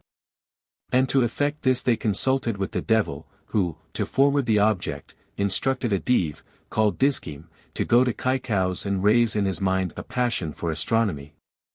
And to promise him a nearer view of the celestial bodies than had ever yet been enjoyed by mortal eyes. The Dev fulfilled his commission with such success that the king became quite wild with a desire to attain perfection in this sublime science. The devil then instructed Dizkim to train some young vultures to carry a throne upwards. This was done by placing spears round the throne, on the points of which pieces of flesh were fixed in view of the vultures, who were fastened at the bottom. These voracious birds, in their efforts to reach the meat, raised the throne. Though he mounted rapidly for a short time, the vultures became exhausted, and finding their efforts to reach the meat hopeless, discontinued them. This altered the direction and equilibrium of the machine, and it tossed to and fro. Kaikous would have been cast headlong and killed had he not clung to it. The vultures, not being able to disengage themselves, flew an immense way, and at last landed the affrighted monarch in one of the woods of China. Armies marched in every direction to discover and release the sovereign, who, it was believed, had again fallen into the hands of Devs. He was at last found and restored to his capital. Roostem, we are told, upbraided his folly, saying, "Have you managed your affairs so well on earth, that you must needs try your hand in those of heaven?" The man who never laughed. Arabian. There was a man, of those possessed of houses and riches, who had wealth and servants and slaves and other possessions, and he departed from the world to receive the mercy of God, whose name be exalted. Leaving a young son. And when the son grew up, he took to eating and drinking, and the hearing of instruments of music and songs, and was liberal and gave gifts, and expended the riches that his father had left to him until all the wealth had gone. He then betook himself to the sale of the male black slaves, and the female slaves, and other possessions, and expended all that he had of his father's wealth and other things, and became so poor that he worked with the laborers. In this state he remained for a period of years. While he was sitting one day beneath a wall, waiting to see who would hire him, lo! A man of comely countenance and apparel drew near to him and saluted him. So the youth said to him, "O uncle, hast thou known me before now?" The man answered him, "I have not known thee, O my son, at all, but I see the traces of affluence upon thee, though thou art in this condition." The young man replied, "O uncle, what fate and destiny have ordained hath come to pass. But hast thou, O uncle, O comely-faced, any business in which to employ me?" The man said to him, "O my son, I desire to employ thee in an easy business." The youth asked, "And what is it, O uncle?" And the man answered him, "I have with me 10 sheiks in one abode, and we have no one to perform our wants. Thou shalt receive from us, of food and clothing, what will suffice thee, and shalt serve us, and thou shalt receive of us thy portion of benefits and money. Perhaps, also, God will restore to thee thine affluence by our means." The youth therefore replied, "I hear and obey." The sheik then said to him, "I have a condition to impose upon thee." "And what is thy condition, O uncle?" asked the youth. He answered him, O my son, it is that thou keep our secret with respect to the things that thou shalt see us do, and when thou sayest us weep, that thou ask us not respecting the cause of our weeping. And the young man replied, Well, O uncle. So the sheikh said to him, O my son, come with us, relying on the blessing of God, whose name be exalted.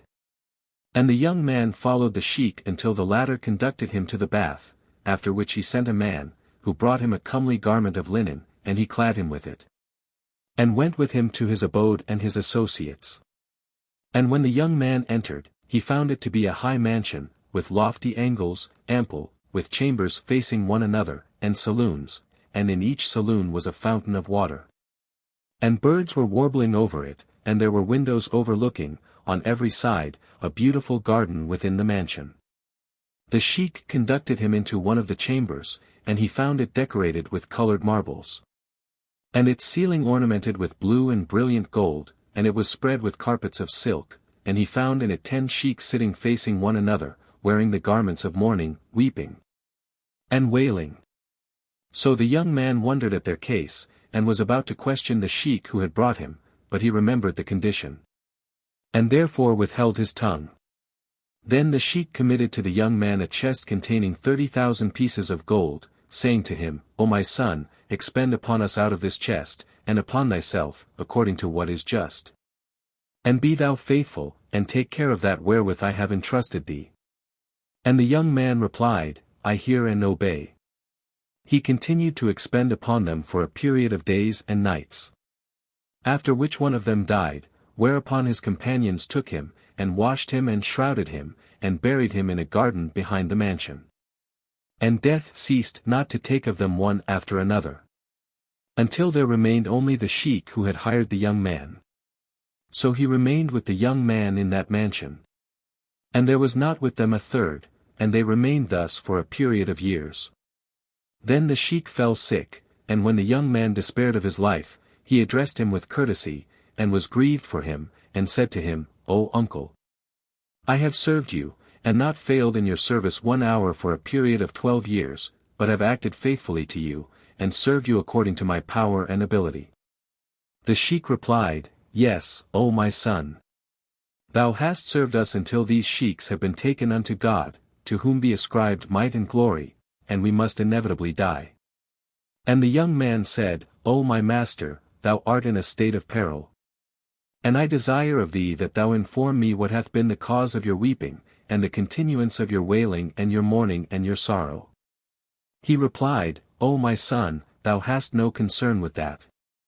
And require me not to do what I am unable, for I have begged God, whose name be exalted, not to afflict any one with my affliction. Now if thou desire to be saved from that into which we have fallen, open not that door.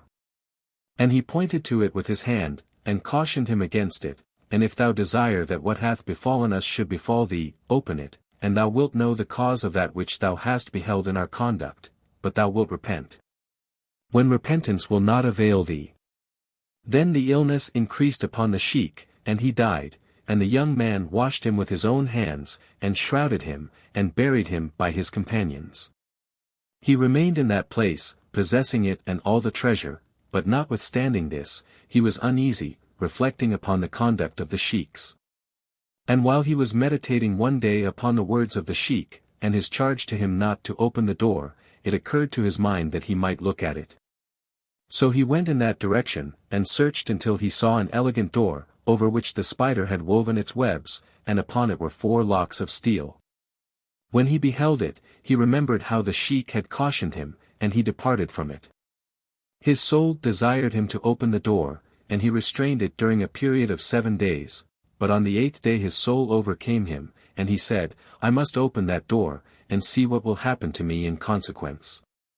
For nothing will repel what God, whose name be exalted, decreeth and predestineth, and no event will happen but by his will.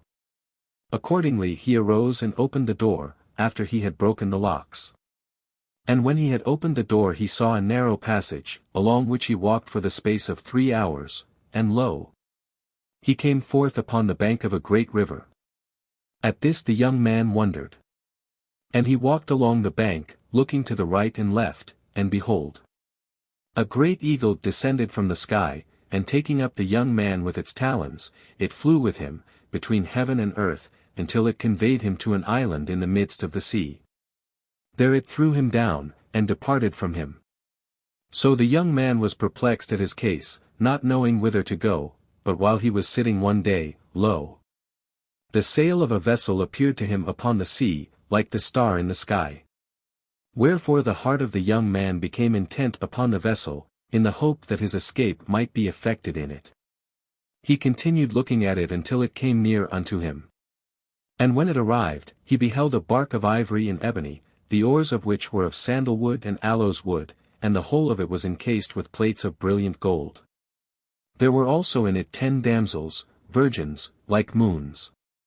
When the damsels saw him, they landed to him from the bark, and kissed his hands, saying to him, Thou art the king, the bridegroom. Then there advanced to him a damsel who was like the shining sun in the clear sky, having in her hand a kerchief of silk, in which were a royal robe, and a crown of gold set with varieties of jacinths. Having advanced to him, she clad him and crowned him, after which the damsels carried him in their arms to the bark, and he found in it varieties of carpets of silk of divers colors. They then spread the sails, and proceeded over the depths of the sea. Now when I proceeded with them, says the young man, I felt sure that this was a dream, and knew not whither they were going with me. And when they came in sight of the land, I beheld it filled with troops, the number of which none knew but God, whose perfection be extolled, and whose name be exalted. Clad in coats of mail. They brought forward to me 5 marked horses, with saddles of gold, set with varieties of pearls and precious stones, and I took a horse from among these and mounted it. The 4 others proceeded with me. And when I mounted, the ensigns and banners were set up over my head, the drums and the cymbals were beaten, and the troops disposed themselves in 2 divisions, right and left. I wavered in opinion as to whether I were asleep or awake, and ceased not to advance, not believing in the reality of my stately procession, but imagining that it was the result of confused dreams, until we came in sight of a verdant meadow, in which were palaces and gardens, and trees and rivers and flowers, and birds proclaiming the perfection of God, the One, the Omnipotent. And now there came forth an army from among those palaces and gardens, like the torrent when it poureth down, until it filled the meadow. When the troops drew near to me, they hailed, and lo! A king advanced from among them, riding alone, preceded by some of his chief officers walking. The king, on approaching the young man, alighted from his courser, and the young man, seeing him do so, alighted also. And they saluted each other with the most courteous salutation. Then they mounted their horses again, and the king said to the young man, Accompany us, for thou art my guest. So the young man proceeded with him, and they conversed together, while the stately trains in orderly disposition went on before them to the palace of the king, where they alighted, and all of them entered, together with the king and the young man. The young man's hand being in the hand of the king, who thereupon seated him on the throne of gold and seated himself beside him. When the king removed the litham from his face, lo! This supposed king was a damsel, like the shining sun in the clear sky, a lady of beauty and loveliness, and elegance and perfection, and conceit and amorous dissimulation. The young man beheld vast affluence and great prosperity, and wondered at the beauty and loveliness of the damsel. Then the damsel said to him, Know, O king, that I am the queen of this land, and all these troops that thou hast seen, including every one, whether of cavalry or infantry, are women. There are not among them any men. The men among us, in this land, till and sow and reap, employing themselves in the cultivation of the land, and the building and repairing of the towns, and in attending to the affairs of the people, by the pursuit of every kind of art and trade. But as to the women, they are the governors and magistrates and soldiers. And the young man wondered at this extremely. And while they were thus conversing, the vizier entered, and lo! She was a grey-haired old woman, having a numerous retinue, of venerable and dignified appearance, and the queen said to her, Bring to us the cadi and the witnesses. So the old woman went for that purpose.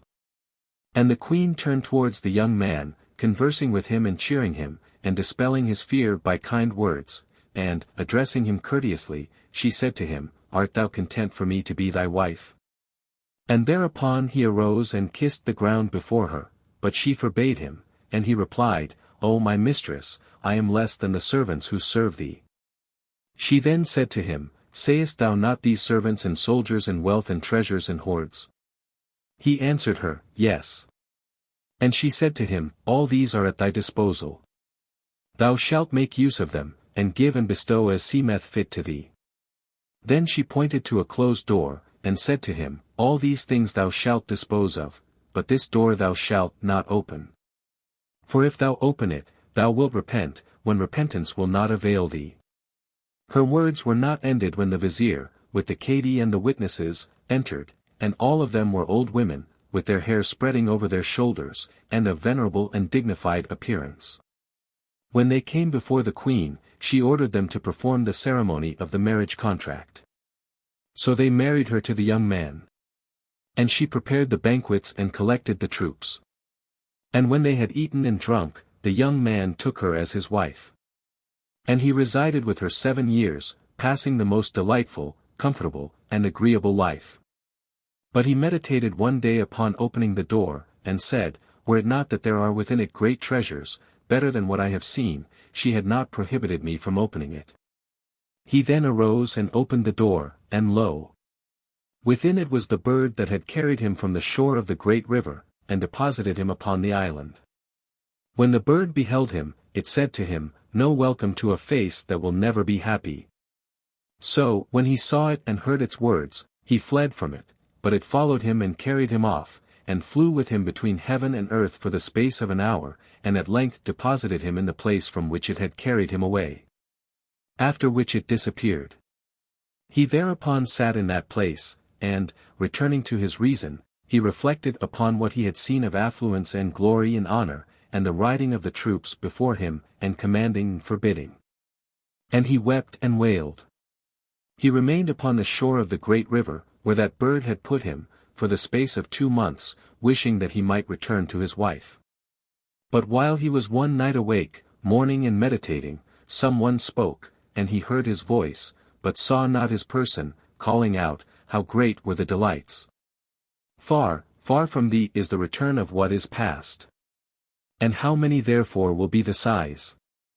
When the young man heard it, he despaired of meeting again that queen, and of the return to him of the affluence in which he had been living.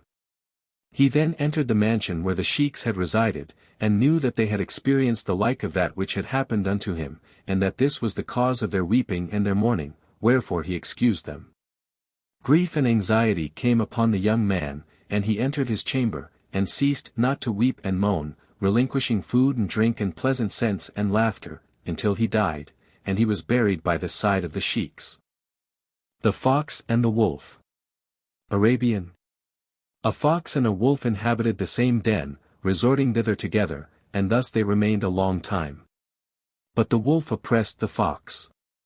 And it so happened that the fox counseled the wolf to assume benignity, and to abandon wickedness, saying to him, "If thou persevere in thine arrogance, probably God will give power over thee to a son of Adam. For he is possessed of stratagems, and artifice, and guile, he captureth the birds from the sky, and the fish from the sea, and cutteth the mountains and transporteth them, and all this he accomplisheth through his stratagems.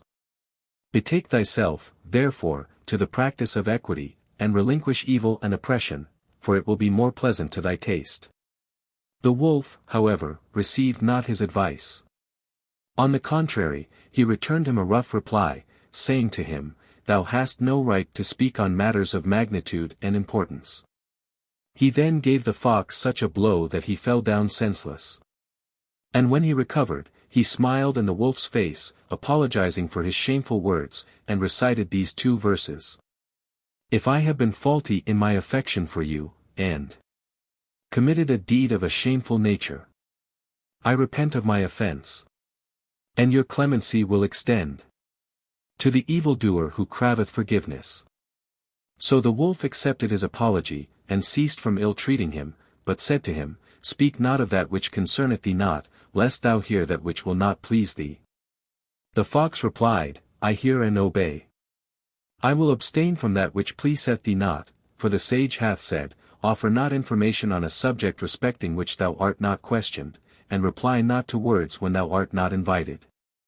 Leave what concerneth thee not, to attend to that which doth concern thee, and lavish not advice upon the evil, for they will recompense thee for it with evil. When the wolf heard these words of the fox, he smiled in his face. But he meditated upon employing some artifice against him, and said, I must strive to effect the destruction of this fox. As to the fox, however, he bore patiently the injurious conduct of the wolf, saying within himself, Verily, insolence and calumny occasion destruction, and betray one into perplexity. For it hath been said, He who is insolent suffereth injury, and he who is ignorant repenteth, and he who feareth is safe. Moderation is one of the qualities of the noble, and good manners are the noblest game. It is advisable to behave with dissimulation towards this tyrant, and he will inevitably be overthrown. He then said to the wolf, Verily the Lord pardoneth and becometh propitious unto his servant when he hath sinned.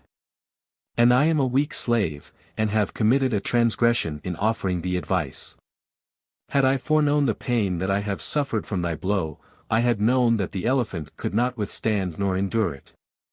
But I will not complain of the pain of that blow, on account of the happiness that hath resulted unto me from it, for, if it had a severe effect upon me, its result was happiness.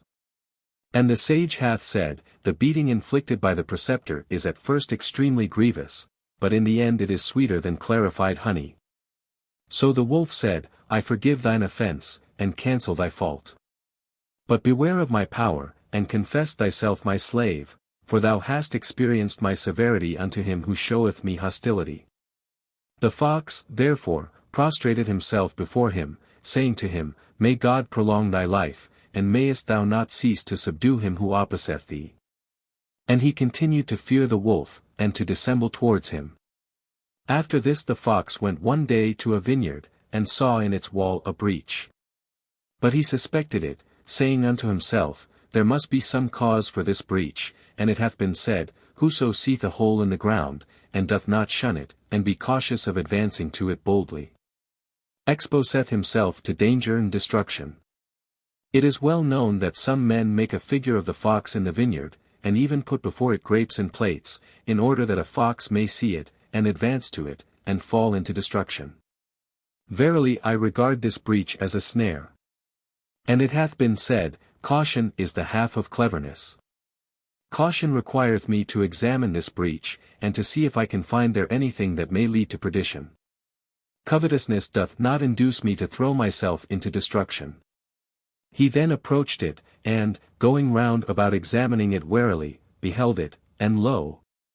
There was a deep pit, which the owner of the vineyard had dug to catch in it the wild beasts that despoiled the vines, and he observed over it a slight covering. So he drew back from it, and said, Praise be to God that I regarded it with caution. I hope that my enemy, the wolf, who hath made my life miserable, may fall into it, so that I alone may enjoy absolute power over the vineyard, and live in it securely. Then, shaking his head, and uttering a loud laugh, he merrily sang these verses. Would that I beheld at the present moment in this well a wolf, who hath long afflicted my heart, and made me drink bitterness perforce. Would that my life might be spared, and that the wolf might meet his death. Then the vineyard would be free from his presence, and I should find in it my spoil. Having finished his song, he hurried away until he came to the wolf, when he said to him, Verily God hath smoothed for thee the way to the vineyard without fatigue. This hath happened through thy good fortune.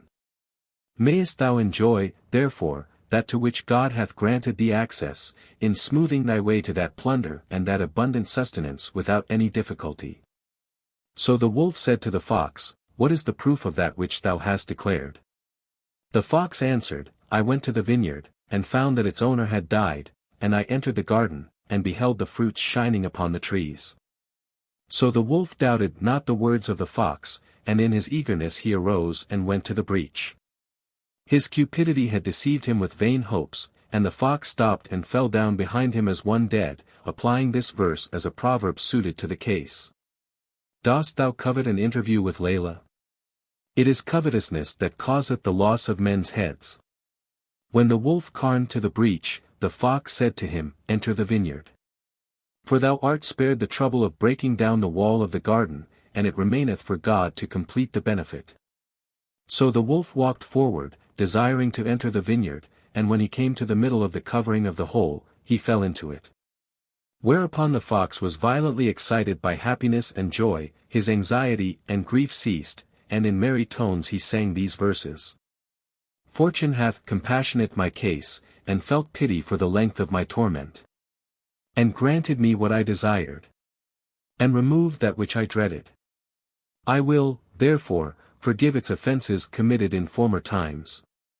Even the injustice it hath shown in the turning of my hair grey. There is no escape for the wolf from utter annihilation. And the vineyard is for me alone, and I have no stupid partner. He then looked into the pit, and beheld the wolf weeping in his repentance and sorrow for himself, and the fox wept with him. So the wolf raised his head towards him, and said, Is it from thy compassion for me that thou hast wept, O Abu el-Hossein? No, answered the fox, by him who cast thee into this pit. But I weep for the length of thy past life, and in my regret at thy not having fallen into this pit before the present day. Hadst thou fallen into it before I met with thee, I had experienced refreshment and ease. But thou hast been spared to the expiration of thy decreed term and known period. The wolf, however, said to him, Go, O evildoer, to my mother, and acquaint her with that which hath happened to me. Perhaps she will contrive some means for my deliverance. But the fox replied, The excess of thy covetousness and eager desire has entrapped thee into destruction, since thou hast fallen into a pit from which thou wilt never be saved. Knowest thou not, O ignorant wolf, that the author of the proverb saith, He who thinks not of results will not be secure from perils? O Abu el-Hossein! Rejoined the wolf, Thou wast wont to manifest an affection for me, and to desire my friendship, and fear the greatness of my power. Be not, then, rancorous towards me for that which I have done unto thee. For he who hath one in his power, and yet forgiveth, will receive a recompense from God, and the poet hath said. Sow good, even on an unworthy soil, for it will not be fruitless wherever it is sown. Verily, good, though it remained long buried, none will reap but him who sowed it. O most ignorant of the beasts of prey! Said the fox, and most stupid of the wild beasts of the regions of the earth, hast thou forgotten thy haughtiness, and insolence, and pride, and thy disregarding the rights of companionship, and thy refusing to be advised by the saying of the poet? Tyrannize not, if thou hast the power to do so, for the tyrannical is in danger of revenge. Thine eye will sleep while the oppressed, wakeful, will call down curses on thee, and God's eye sleepeth not. O Abu el-Hossein! Exclaimed the wolf, Be not angry with me for my former offences, for forgiveness is required of the generous, and kind conduct is among the best means of enriching oneself. How excellent is the saying of the poet! Haste to do good when thou art able, for at every season thou hast not the power. He continued to abase himself to the fox, and said to him, Perhaps thou canst find some means of delivering me from destruction. But the fox replied, O artful, guileful, treacherous wolf! Hope not for deliverance. For this is the recompense of thy base conduct, and a just retaliation. Then, shaking his jaws with laughing, he recited these 2 verses. No longer attempt to beguile me, for thou wilt not attain thy object. What thou seekest from me is impossible. Thou hast sown, and reap, then, vexation. O gentle one among the beasts of prey, resumed the wolf, thou art in my estimation more faithful than to leave me in this pit. He then shed tears, and repeated this couplet. O thou whose favours to me have been many, and whose gifts have been more than can be numbered. No misfortune hath ever yet befallen me but I have found thee ready to aid me in it. The fox replied, O stupid enemy, how art thou reduced to humility, submissiveness, abjectness, and obsequiousness, after thy disdain, pride, tyranny, and haughtiness. I kept company with thee through fear of thine oppression, and flattered thee without a hope of conciliating thy kindness, but now terror hath affected thee, and punishment hath overtaken thee. And he recited these 2 verses. O thou who seekest to beguile! thou hast fallen in thy base intention. Taste, then, the pain of shameful calamity, and be with other wolves cut off. The wolf still entreated him, saying, O gentle one, speak not with the tongue of enmity, nor look with its eye, but fulfill the covenant of fellowship with me before the time for discovering a remedy shall have passed. Arise and procure for me a rope, and tie one end of it to a tree, and let down to me its other end, that I may lay hold of it. Perhaps I may so escape from my present predicament, and I will give thee all the treasures that I possess. The fox, however, replied, Thou hast prolonged a conversation that will not procure thy liberation. Hope not, therefore, for thy escape through my means. But reflect upon thy former wicked conduct, and the perfidy and artifice which thou thoughtest to employ against me, and how near thou art to being stoned. Know that thy soul is about to quit the world, and to perish and depart from it, then wilt thou be reduced to destruction, and an evil abode is it to which thou goest. O Abu el-Hossein! Rejoined the wolf, be ready in returning to friendship, and be not so rancorous.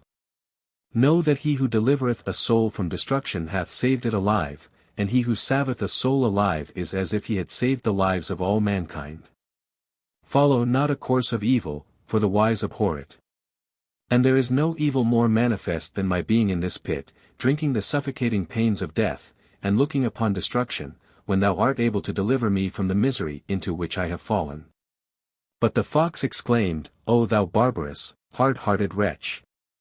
I compare thee, with respect to the fairness of thy professions and the baseness of thine intention, to the falcon with the partridge.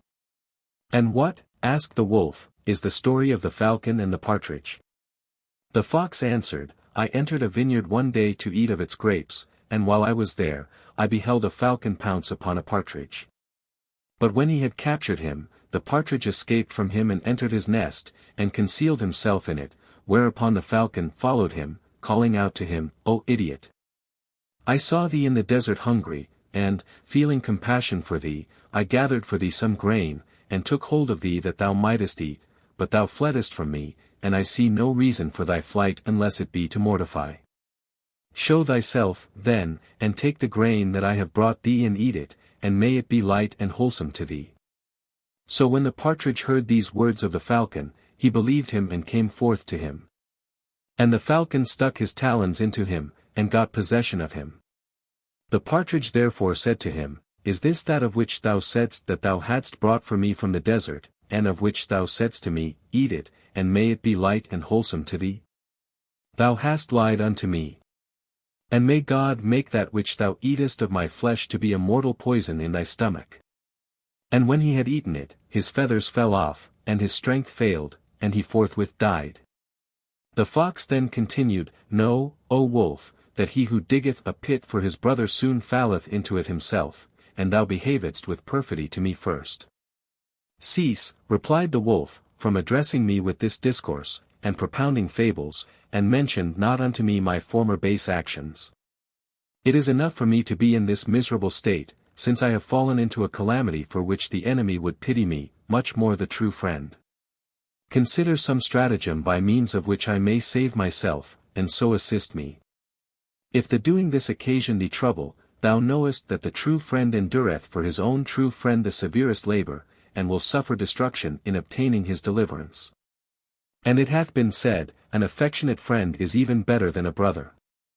If thou procure means for my escape, I will collect for thee such things as shall be a store for thee against the time of want, and then I will teach thee extraordinary stratagems by which thou shalt make the plenteous vineyards accessible. And shalt strip the fruitful trees, so be happy and cheerful. But the fox said, laughing as he spoke, How excellent is that which the learned have said of him who is excessively ignorant like thee. And what have the learned said? Asked the wolf. The fox answered, The learned have observed that the rude in body and in disposition is far from intelligence, and nigh unto ignorance, for thine assertion, O perfidious idiot. That the true friend undergoeth trouble for the deliverance of his own true friend is just as thou hast said, but acquaint me, with thine ignorance and thy paucity of sense, how I should bear sincere friendship towards thee with thy treachery. Hast thou considered me a true friend unto thee when I am an enemy who rejoiceth in thy misfortune? These words are more severe than the piercing of arrows, if thou understand. And as to thy saying that thou wilt give me such things as will be a store for me against the time of want, and will teach me stratagems by which I shall obtain access to the plenteous vineyards and strip the fruitful trees, how is it, O guileful traitor, that thou knowest not a stratagem by means of which to save thyself from destruction? How far, then, art thou from profiting thyself, and how far am I from receiving thine advice? If thou know of stratagems, employ them to save thyself from this predicament from which I pray God to make thine escape far distant. See, then, O idiot! If thou know any stratagem, and save thyself by its means from slaughter, before thou lavish instruction upon another. But thou art like a man whom a disease attacked, and to whom there came a man suffering from the same disease to cure him, saying to him, Shall I cure thee of thy disease? The first man, therefore, said to the other, Why hast thou not begun by curing thyself? So he left him and went his way. And thou, O wolf, art in the same case. Remain, then, in thy place, and endure that which hath befallen thee. Now when the wolf heard these words of the fox, he knew that he had no kindly feeling for him, so he wept for himself, and said, I have been careless of myself. But if God deliver me from this affliction, I will assuredly repent of my overbearing conduct unto him that is weaker than I, and I will certainly wear wool, and ascend the mountains, commemorating the praises of God, whose name be exalted. And fearing his punishment, and I will separate myself from all the other wild beasts, and verily I will feed the warriors in defense of the religion and the poor. Then he wept and lamented. And thereupon the heart of the fox was moved with tenderness for him. On hearing his humble expressions, and the words which indicated his repenting of arrogance and pride, he was affected with compassion for him, and, leaping with joy, placed himself at the brink of the pit. And sat upon his hind legs and hung down his tail into the cavity. Upon this the wolf arose, and stretched forth his paw towards the fox's tail, and pulled him down to him, so the fox was with him in the pit. The wolf then said to him, O fox of little compassion! Wherefore didst thou rejoice in my misfortune? Now thou hast become my companion, and in my power. Thou hast fallen into the pit with me, and punishment hath quickly overtaken thee. The sages have said, If any one of you reproach his brother for deriving his nourishment from miserable means, he shall experience the same necessity, and how excellent is the saying of the poet. When fortune throweth itself heavily upon some, and encampeth by the side of others, say to those who rejoice over us, Awake, the rejoicers over us shall suffer as we have done. I must now, he continued, hasten thy slaughter, before thou beholdest mine. So the fox said within himself, I have fallen into the snare with this tyrant, and my present case requireth the employment of artifice and frauds. It hath been said that the woman mocketh her ornaments for the day of festivity, and, in a proverb, I have not reserved thee, O my tare, but for the time of my difficulty. And if I employ not some stratagem in the affair of this tyrannical wild beast, I perish inevitably. How good is the saying of the poet! Support thyself by guile, for thou livest in an age whose sons are like the lions of the forest. And brandish around the spear of artifice, that the mill of subsistence may revolve. And pluck the fruits, or if they be beyond thy reach, then content thyself with herbage. He then said to the wolf, Hasten not to kill me, lest thou repent, O courageous wild beast, endowed with might and excessive fortitude. If thou delay, and consider what I am about to tell thee, thou wilt know the desire that I formed. And if thou hasten to kill me, there will be no profit to thee in thy doing so, but we shall die here together.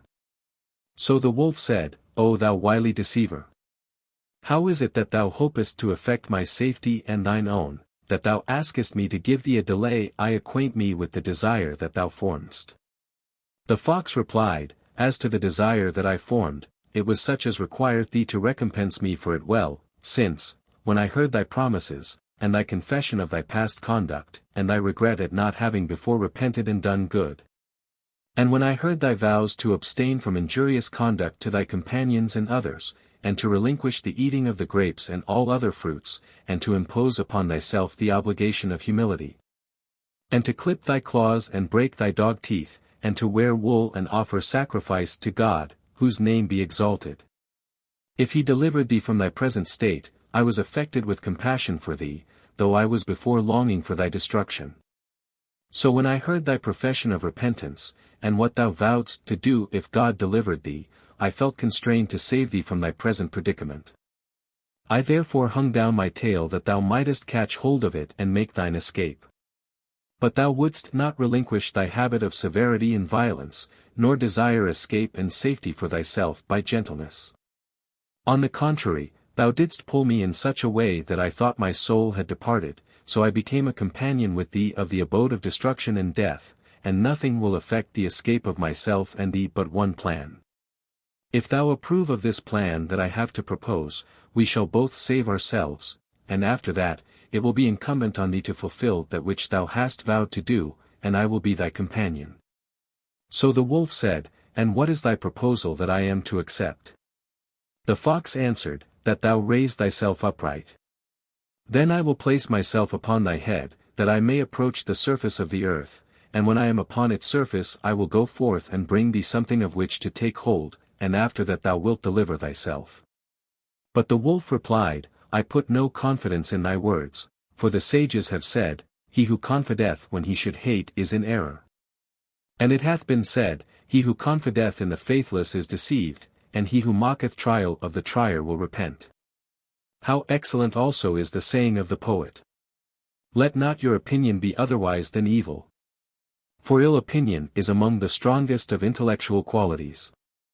Nothing casteth a man into a place of danger like the practice of good, and a fair opinion. And the saying of another. Always hold an evil opinion, and so be safe. Whoso liveth vigilantly, his calamities will be few. Meet the enemy with a smiling and an open face. But raise for him an army in the heart to combat him. And that of another. The most bitter of thine enemies is the nearest whom thou trustest in, beware then of men, and associate with them wilily. Thy favorable opinion of fortune is a weakness, think evil of it, therefore, and regard it with apprehension. Verily, rejoined the fox, an evil opinion is not commendable in every case. But a fair opinion is among the characteristics of excellence, and its result is escape from terrors. It is befitting, O wolf, that thou employ some stratagem for thine escape from the present predicament. And it will be better for us both to escape than to die. Relinquish, therefore, thine evil opinion and thy malevolence, for if thou think favorably of me, I shall not fail to do one of two things. Either I shall bring thee something of which to lay hold, and thou wilt escape from thy present situation, or I shall act perfidiously towards thee, and save myself and leave thee. But this is a thing that cannot be, for I am not secured from meeting with some such affliction as that which thou hast met with, and that would be the punishment of perfidy. It hath been said in a proverb, Fidelity is good, and perfidy is base. It is fit, then, that thou trust in me, for I have not been ignorant of misfortunes. Delay not, therefore, to contrive our escape, for the affair is too strait for thee to prolong thy discourse upon it. The wolf then said, Verily, notwithstanding my little confidence in thy fidelity, I knew what was in thy heart, that thou desiredst my deliverance when thou wast convinced of my repentance. And I said within myself, If he be veracious in that which he asserteth, he hath made amends for his wickedness, and if he be false, he will be recompensed by his Lord. So now I accept thy proposal to me, and if thou act perfidiously towards me, thy perfidy will be the means of thy destruction. Then the wolf raised himself upright in the pit, and took the fox upon his shoulders, so that his head reached the surface of the ground. The fox thereupon sprang from the wolf's shoulders, and found himself upon the face of the earth, when he fell down senseless. The wolf now said to him, O my friend! Forget not my case, nor delay my deliverance. The fox, however, uttered a loud laugh, and replied, O thou deceived! It was nothing but my jesting with thee and deriding thee that entrapped me into thy power. For when I heard thy profession of repentance, joy excited me, and I was moved with delight, and danced, and my tail hung down into the pit, so thou didst pull me, and I fell by thee. Then God, whose name be exalted, delivered me from thy hand. Wherefore, then, should I not aid in thy destruction when thou art of the associates of the devil? Know that I dreamt yesterday that I was dancing at thy wedding, and I related the dream to an interpreter, who said to me, Thou wilt fall into a frightful danger, and escape from it. So I knew that my falling into thy power and my escape was the interpretation of my dream. Thou, too, knowest, O deceived idiot, that I am thine enemy.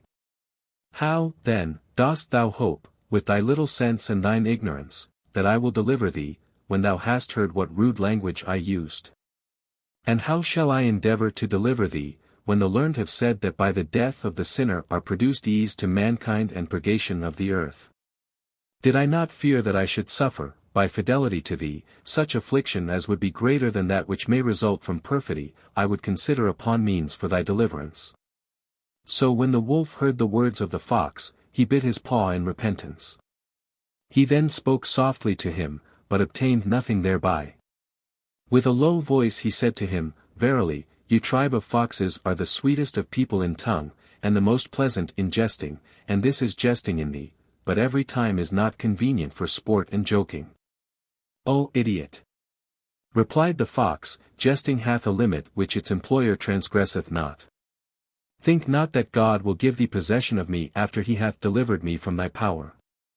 The wolf then said to him, Thou art one in whom it is proper to desire my liberation, on account of the former brotherhood and friendship that subsisted between us, and if thou deliver me, I will certainly recompense thee well. But the fox replied, The sages have said, Take not as thy brother the ignorant and wicked, for he will disgrace thee, and not honor thee. And take not as thy brother the liar, for if good proceed from thee he will hide it, and if evil proceed from thee he will publish it. And the sages have said, For everything there is a stratagem, excepting death. And everything may be rectified excepting the corruption of the very essence, and everything may be repelled excepting destiny. And as to the recompense which thou assertest that I deserve of thee, I compare thee, in thy recompensing, to the serpent fleeing from the Hoai, when a man saw her in a state of terror, and said to her, What is the matter with thee, O serpent? She answered, I have fled from the Hoai, for he seeketh me, and if thou deliver me from him, and conceal me with thee, I will recompense thee well, and do thee every kindness. So the man took her, to obtain the reward, and eager for the recompense, and put her into his pocket. And when the Hoai had passed and gone his way, and what she feared had quitted her, the man said to her, Where is the recompense, for I have saved thee from that which thou fearedst and didst dread?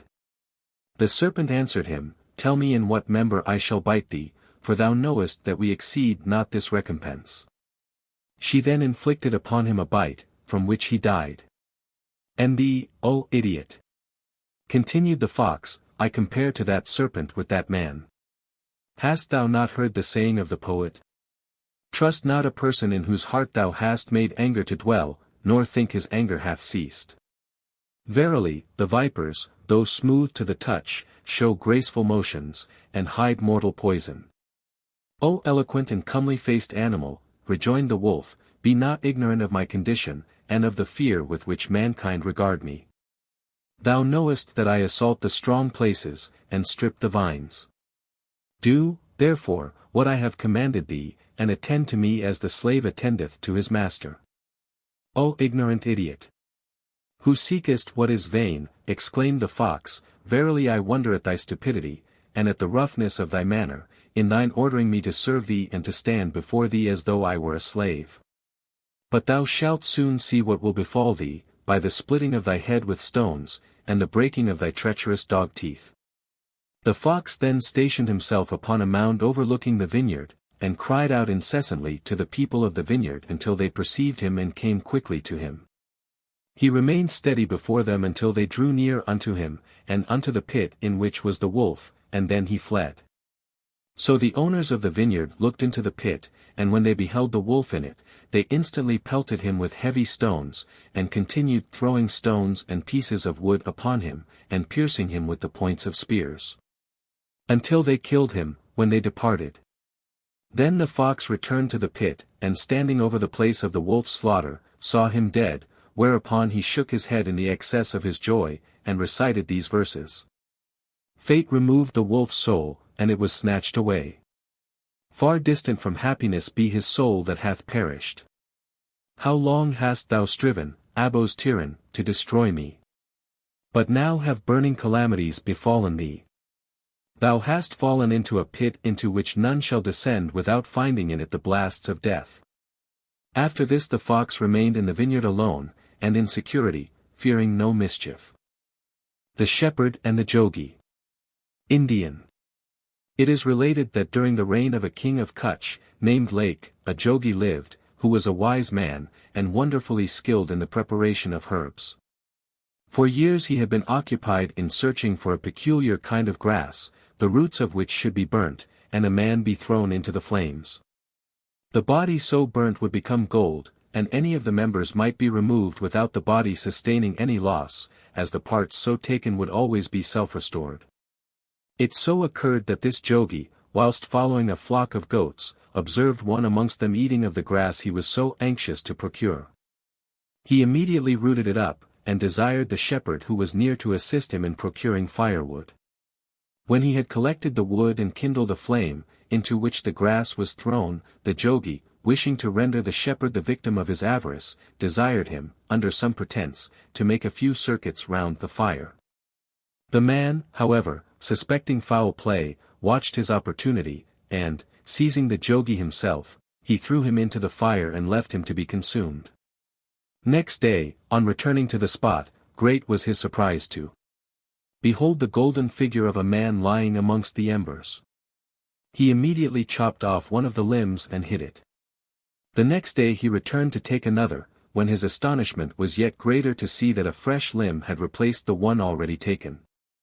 In short, the shepherd soon became wealthy, and revealed the secret of his riches to the king, Lake, who, by the same means, accumulated so much gold that every day he was in the habit of giving 1,25,000 rupees in alms to fakirs. The Perfidious Vizier. Arabian. A king of former times had an only son, whom he contracted in marriage to the daughter of another king. But the damsel, who was endowed with great beauty, had a cousin who had sought her in marriage, and had been rejected. Wherefore he sent great presents to the vizier of the king just mentioned, requesting him to employ some stratagem by which to destroy his master's son, or to induce him to relinquish the damsel. The vizier consented. Then the father of the damsel sent to the king's son, inviting him to come and introduce himself to his daughter, to take her as his wife. And the father of the young man sent him with the treacherous vizier, attended by 1,000 horsemen, and provided with rich presents. When they were proceeding over the desert, the vizier remembered that there was near unto them a spring of water called Zara, and that whosoever drank of it, if he were a man, became a woman.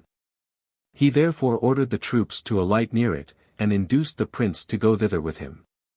When they arrived at the spring, the king's son dismounted from his courser, and washed his hands, and drank, and lo! He became a woman. Whereupon he cried out and wept until he fainted. The vizier asked him what had befallen him, so the young man informed him, and on hearing his words, the vizier affected to be grieved for him, and wept. The king's son then sent the vizier back to his father to inform him of this event, determining not to proceed nor to return until his affliction should be removed from him, or until he should die. He remained by the fountain during a period of 3 days and nights, neither eating or drinking, and on the 4th night there came to him a horseman with a crown upon his head, appearing like one of the sons of the kings. This horseman said to him, "Who brought you, O young man, unto this place?" So the young man told him his story.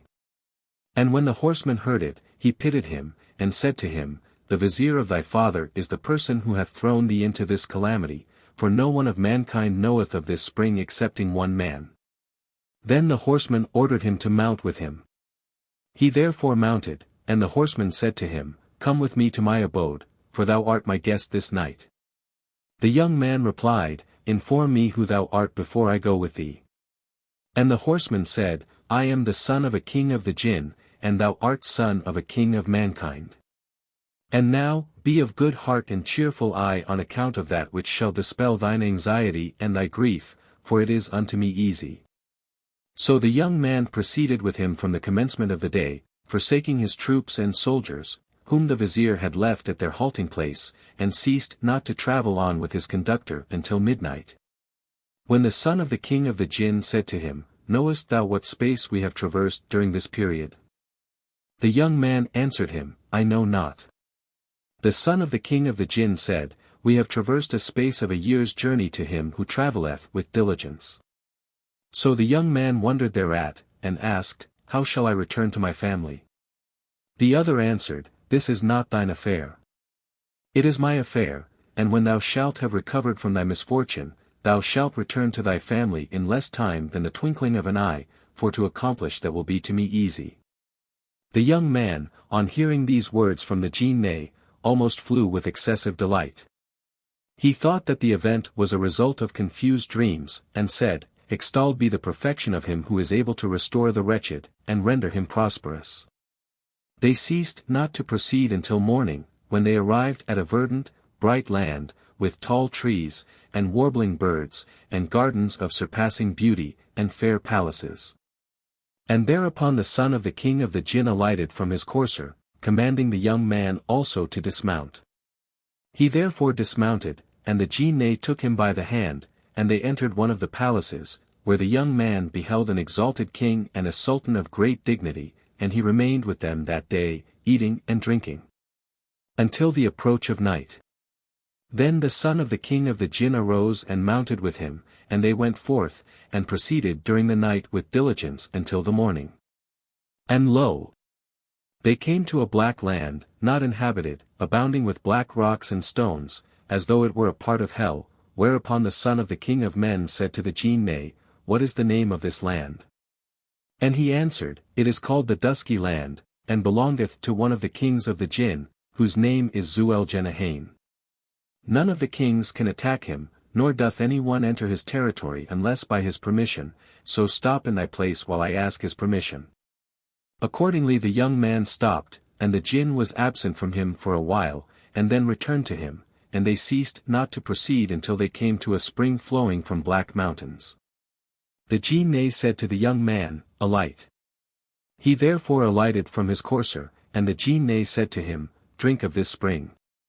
The young prince drank of it, and immediately became again a man, as he was at first, by the power of God, whose name be exalted. Whereat he rejoiced with great joy, not to be exceeded. And he said to the Jinn, O my brother, what is the name of this spring? The Jinn answered, It is called the spring of the women, no woman drinketh of it but she becometh a man. Therefore praise God, and thank him for thy restoration, and mount thy courser. So the king's son prostrated himself, thanking God, whose name be exalted I. Then he mounted, and they journeyed with diligence during the rest of the day until they had returned to the land of the Jinn, and the young man passed the night in his abode in the most comfortable manner. After which they ate and drank until the next night, when the son of the king of the Jinn said to him, Dost thou desire to return to thy family this night? The young man answered, Yes. So the son of the king of the Jinn called one of his father's slaves, whose name was Rajais, and said to him, Take this young man hence, and carry him upon thy shoulders. And let not the dawn overtake him before he is with his father-in-law and his wife. The slave replied, I hear and obey, and with feelings of love and honor will I do it. Then the slave absented himself for a while, and approached in the form of an Ifrit. And when the young man saw him his reason fled, and he was stupefied. But the son of the king of the Jinn said to him, No harm shall befall thee. Mount thy courser. Ascend upon his shoulders. The young man then mounted upon the slave's shoulders, and the son of the king of the Jinn said to him, Close thine eyes. So he closed his eyes, and the slave flew with him between heaven and earth, and ceased not to fly along with him while the young man was unconscious. And the last third of the night came not before he was on the top of the palace of his father-in-law. Then the Ifrit said to him, Alight. He therefore alighted. And the Ifrit said to him, Open thine eyes, for this is the palace of thy father-in-law and his daughter. Then he left him and departed. And as soon as the day shone, and the alarm of the young man subsided, he descended from the roof of the palace. And when his father-in-law beheld him, he rose to him and met him, wondering at seeing him descend from the top of the palace, and he said to him, "We see other men come through the doors, but thou comest down from the sky." The young man replied, "What God, whose perfection be extolled, and whose name be exalted, desired hath happened." And when the sun rose, his father-in-law ordered his vizier to prepare great banquets, and the wedding was celebrated. The young man remained there 2 months, and then departed with his wife to the city of his father. But as to the cousin of the damsel, he perished by reason of his jealousy and envy.